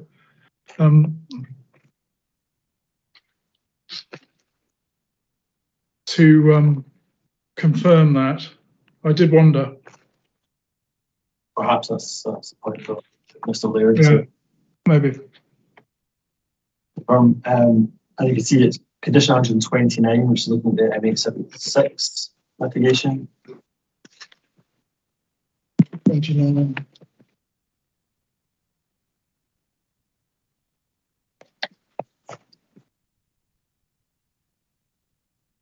M876, yes.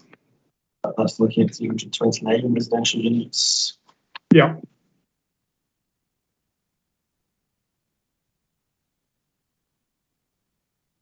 Condition 133 about primary petrol access, Roman roads, A72. Condition 133, that's 400 residential units. Yeah. A872 northbound carriageway widening, condition 134, that's 943 units. 135, again, Glen Road, A9 junction, 943 units. Yeah.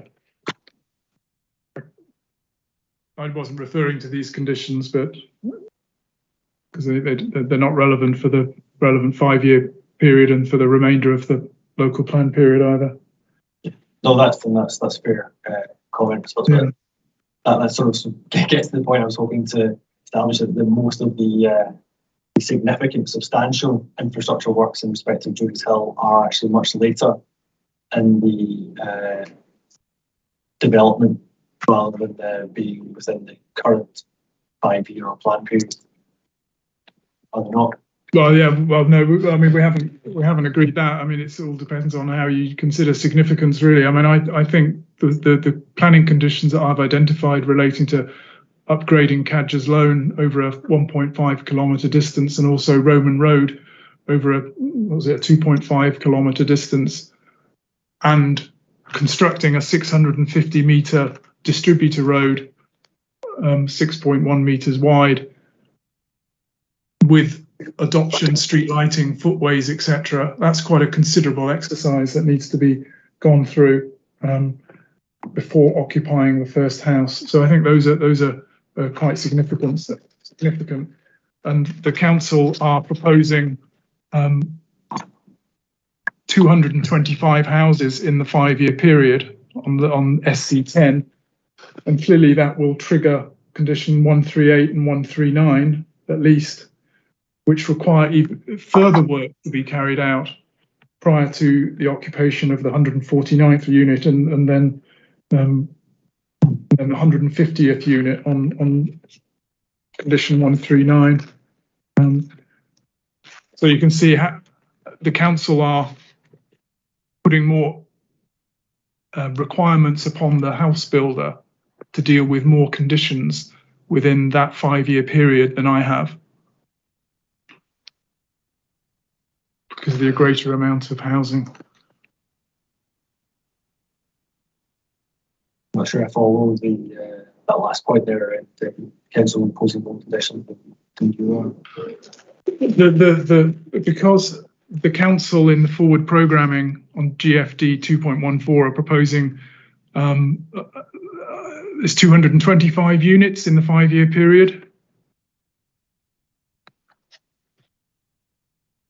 whereas I'm saying 125 units. But if the council are looking to, and the house as well, then conditions 138 and 139 will need to be dealt with before the 150th residential unit is occupied, which on the council's programming will be sooner and within the relevant 5-year period. So it's really, I'm not saying more conditions will be imposed. More conditions are required to be dealt with within the 5-year period than I'm proposing. Thanks for my clarification. I follow the point now. Okay. That point remains that the developers have clearly taken that into account in terms of their programming, will they not? I would hope so, but it is another additional layer of work that needs to be sorted out in the next, before they can occupy that 150th house.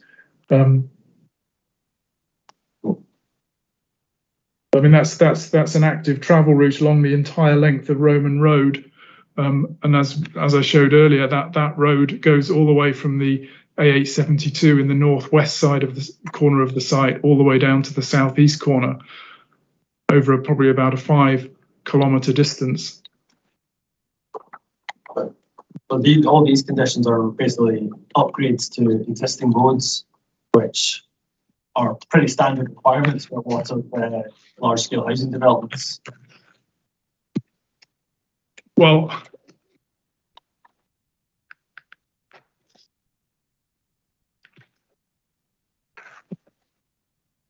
I mean, to build a road to widen a road over say 5 kilometres before you can occupy a house is not unusual in that sense, but it is a significant piece of work to be done in order to design it, submit it, RCC, adoption, carry out the work, etc. And again, we said the developer would have been aware of that when submitting its programming. Yes, they should have been. I think just probably the last point on future programming, where you've obviously given a range of scenarios. Yeah.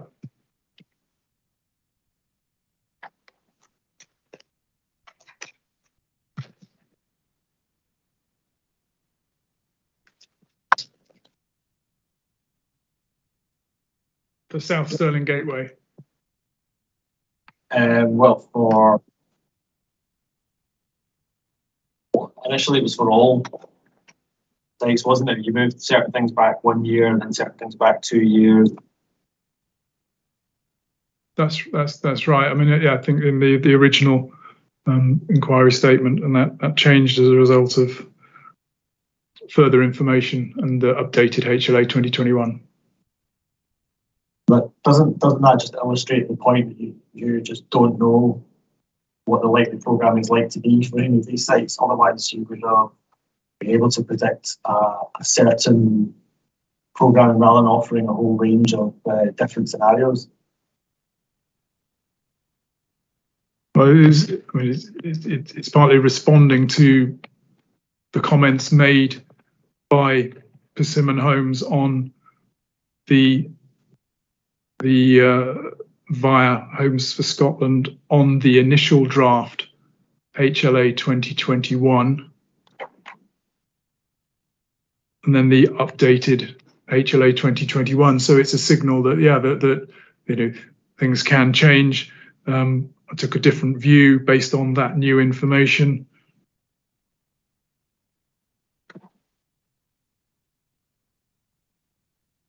And you can see it's another example. The numbers from the council changed as a result of the draft HLA 2021 to the updated HLA 2021. So that was a change.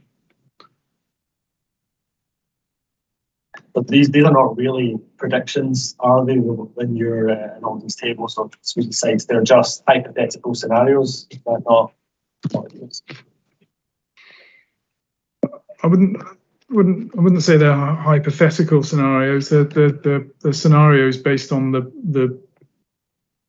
the evidence through the draft HLA 2021, as well as my assessment of the site-specific issues facing South Stirling Gateway in terms of the planning, the decision of the planning committee, and the position where the heads of terms and the conditions were at the point of the resolution. So it's not hypothetical in that sense. It is based on my assessment.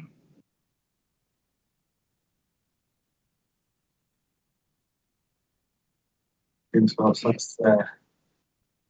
let's move on to the last point in terms of programming for Kerse.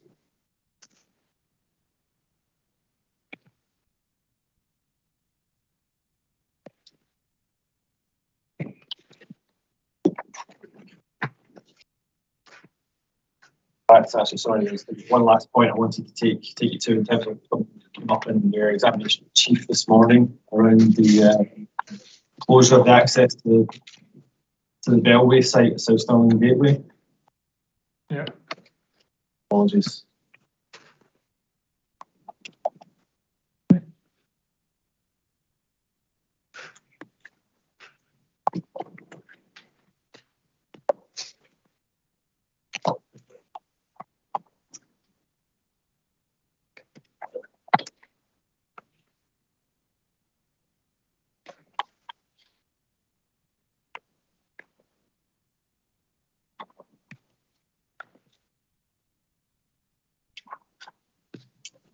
Just to pick up on the question the reporter asked you earlier, which was exactly what I was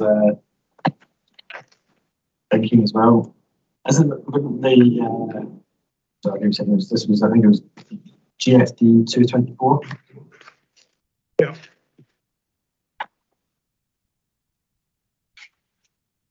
We suggested Bellway just wouldn't develop because of the potential for the access to be closed.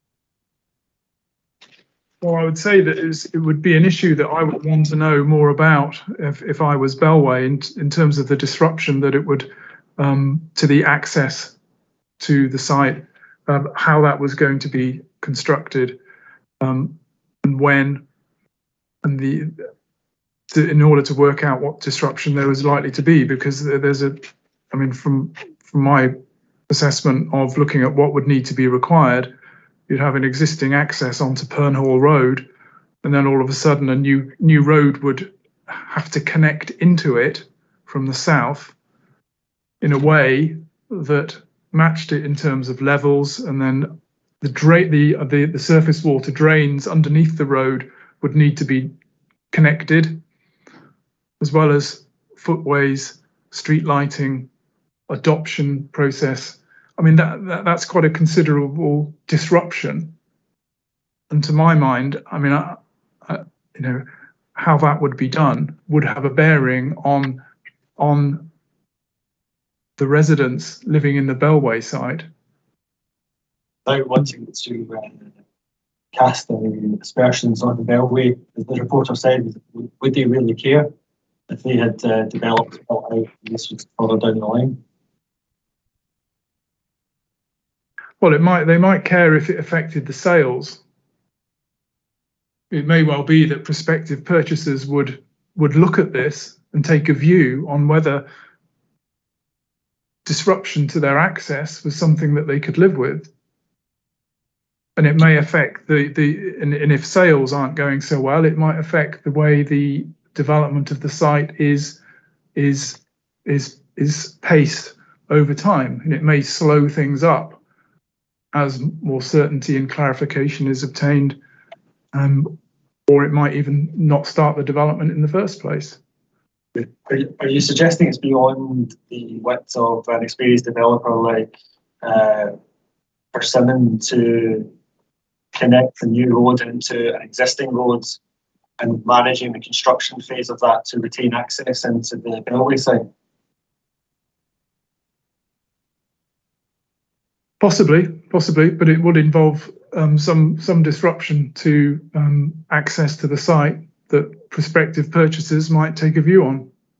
I mean, if they just looked at this plan, then that may concern them. Is it not more likely that what would happen is that the existing access would be retained until such time as the new one was constructed, and they might close off or have some sort of traffic management to retain access while carrying out the connection works? Yeah, that may be a way around it if there was sufficient control of the land. And I suppose it would depend on the control over the land around it in order to try and do that. But it would require two house builders from two different sites to agree on how that could be done. We don't know if new road had been constructed and had been adopted by the council.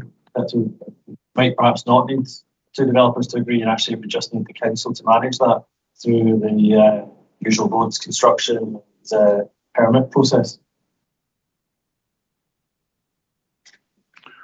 Yeah, well, I mean that would be something that would need to come through. At the moment, it's not known. I mean, the only information that's been submitted by Persimmon is this plan. There's no indication of how that construction would be managed. And nor would you expect it at this stage, would you?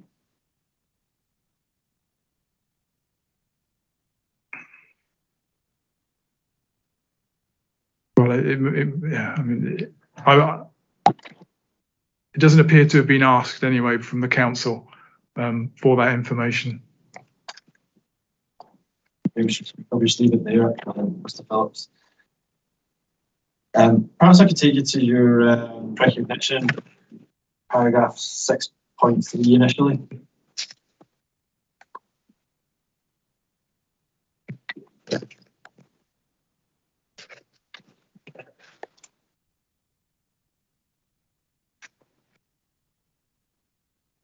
Yeah. We take the first part, completing the Section 75 agreement. Your programming for the appeal side is based on concluding the Section 75 agreement within 3 months. Is that right? That's correct, yeah. Do you think that's realistic? I think it's challenging, but we have a good indication of the of where the previous reporter was, and on the heads of terms, and what the council's position is on the heads of terms, which have largely been agreed. The addendum transport statement suggests 1 or 2 changes to the previously proposed heads of terms, or the ones that have been agreed with the council. One would hope those would be capable of being agreed, bearing in mind that the changes have largely been triggered by council initiatives. So they're not as complex as other sites that we've talked about. There were no other third parties that are not otherwise the owners of the site or have an agreement in place. So that's fairly straightforward compared to South Stirling Gateway. And you know, one would hope that the council will want to progress things quickly on a site that's trying to remedy a shortfall in their 5-year effective housing land supply. But yeah, I agree that it's a 3-month period is challenging, and most of the DPA decisions give an initial 12 weeks to sort things out. You know, but you know, I accept that usually the notice of intention comes with a 12-week period, and without wanting to prejudge what might happen in this case, if the reporter is minded, and so Scottish ministers are, you know, have you had experience of the fact that might often be extended? yes. Yeah. So you said the heads of terms are pretty much agreed, or is that right? Well, I mean, the previous procedures notices in the second appeal asked the question about proposed heads of terms and proposed conditions in the first appeal decision, and there was some responses to that procedure notice and a high degree of agreement on those. And when it came to the second appeal decision, 1 or 2 were altered as a result of those discussions, and I think there were 1 or 2 amendments to unilaterally by the reporter to tidy things up. So there has been a fair degree of discussion about the heads of terms as well as the planning conditions on this site already. But perhaps if we just look at Appendix 1 of CD 22, which was the previous reporter's report. Yep.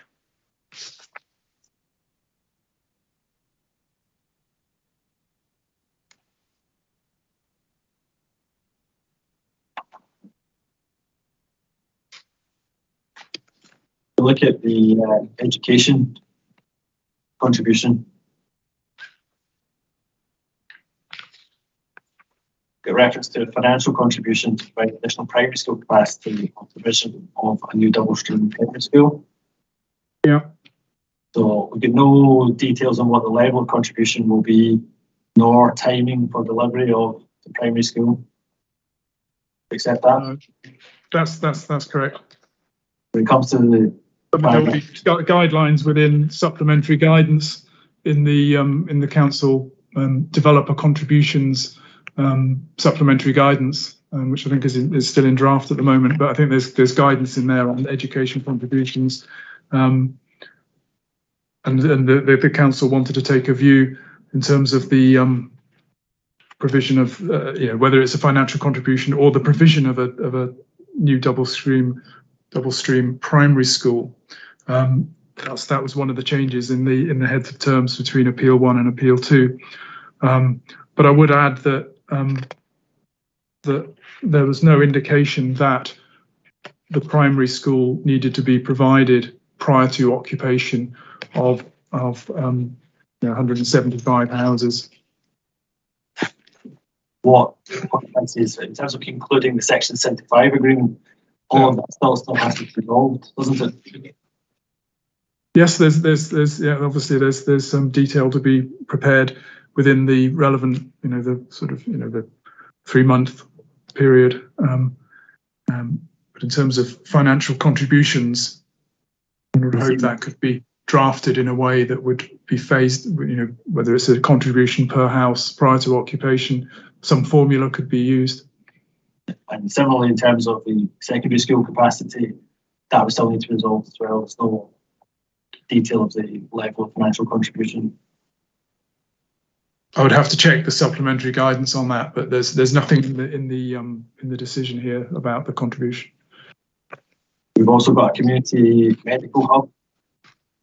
Again, no details in terms of when that would need to be provided, and that would still need to be discussed and negotiated, won't it? That's correct.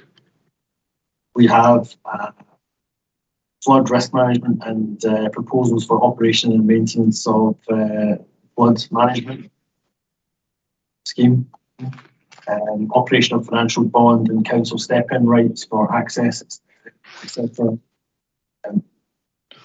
Yeah. That's quite an unusual requirement, isn't it, for a Section 75 agreement? I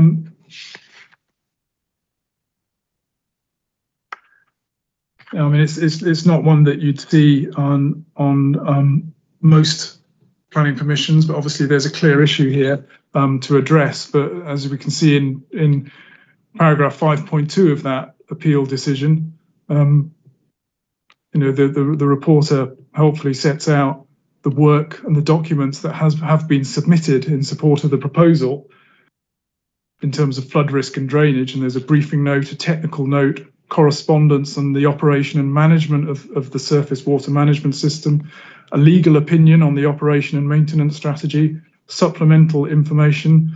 There's been a review of the flood risk assessment, and the reporter was clearly of the view that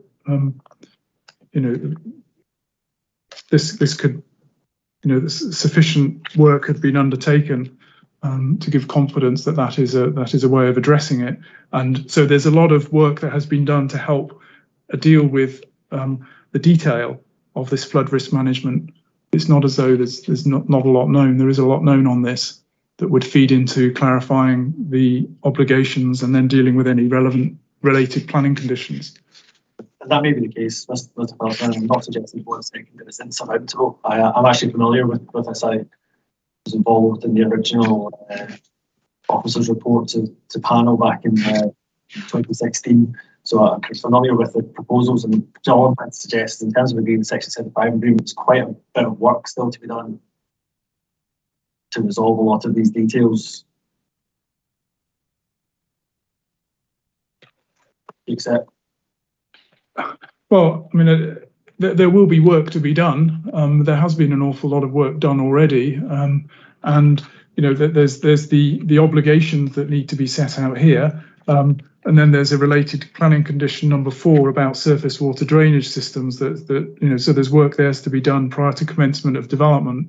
But clearly that's something that can be worked on within the period of the time that the Section 75 is being negotiated.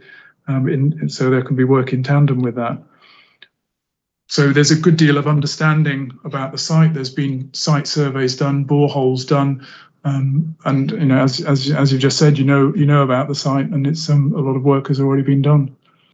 I'm not suggesting for 1 second it can be resolved. What I'm saying is there's still quite a bit of detail to work out in terms of drafting, how the step-in rights might work, all that sort of thing, and that is just another complication. We look at developer financial contributions at the bottom of page 89. Again, we've got contributions, but still no detail on the level of that. As when you see a number of these items with a number of details still to be resolved, to conclude a Section 75 agreement in 3 months, maybe not just optimistic, but just unrealistic.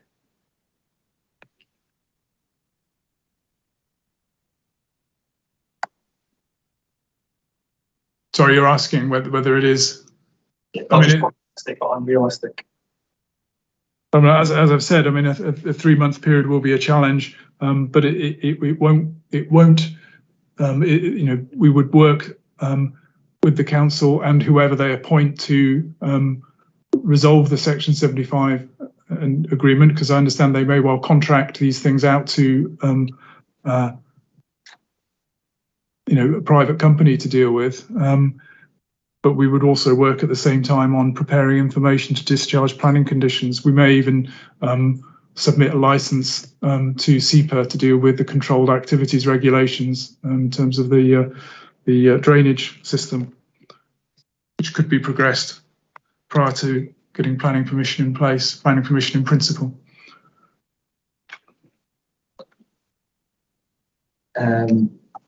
Just to move on just to the next point in terms of the likely programme for Airthrey Kerse. You'll see in your red layers evidence and reports that actually during the plan period 90 homes is more realistic. Excessive is reasoning is some breakdown of that. Yes, I have, yeah. Mr. McMurray, I'm just wondering, our kind of hard deadline, if you like, is 5:15, and if there's still a bit to go, I wonder whether if we're not going to get finished now, it's better just wrapping up, just so as I can finish off the kind of, just make sure we all know what we're doing, or are you just about to finish? It sounds like you weren't just about to finish. Yeah, there's still it won't take me long in the morning to finish, but in the next 5 minutes it's just not going to be enough. Okay, thank you. So, just to recap then. So,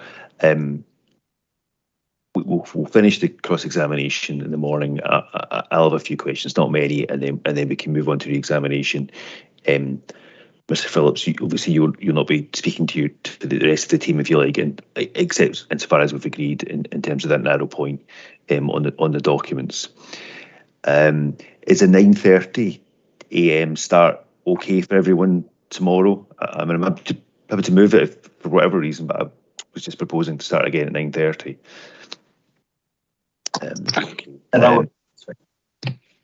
For our side. Okay. Is there anything else we need to cover then before we just bring today's proceedings to a close? Okay. Well, it's been a long day, so thank you all, particularly to you, Mr. Phillips, since you've been in the witness box, if you like, for the rest of the day. But hopefully tomorrow morning we'll see you finished. So thank you very much, and we'll start again at 9:30 tomorrow morning. Good night, everyone.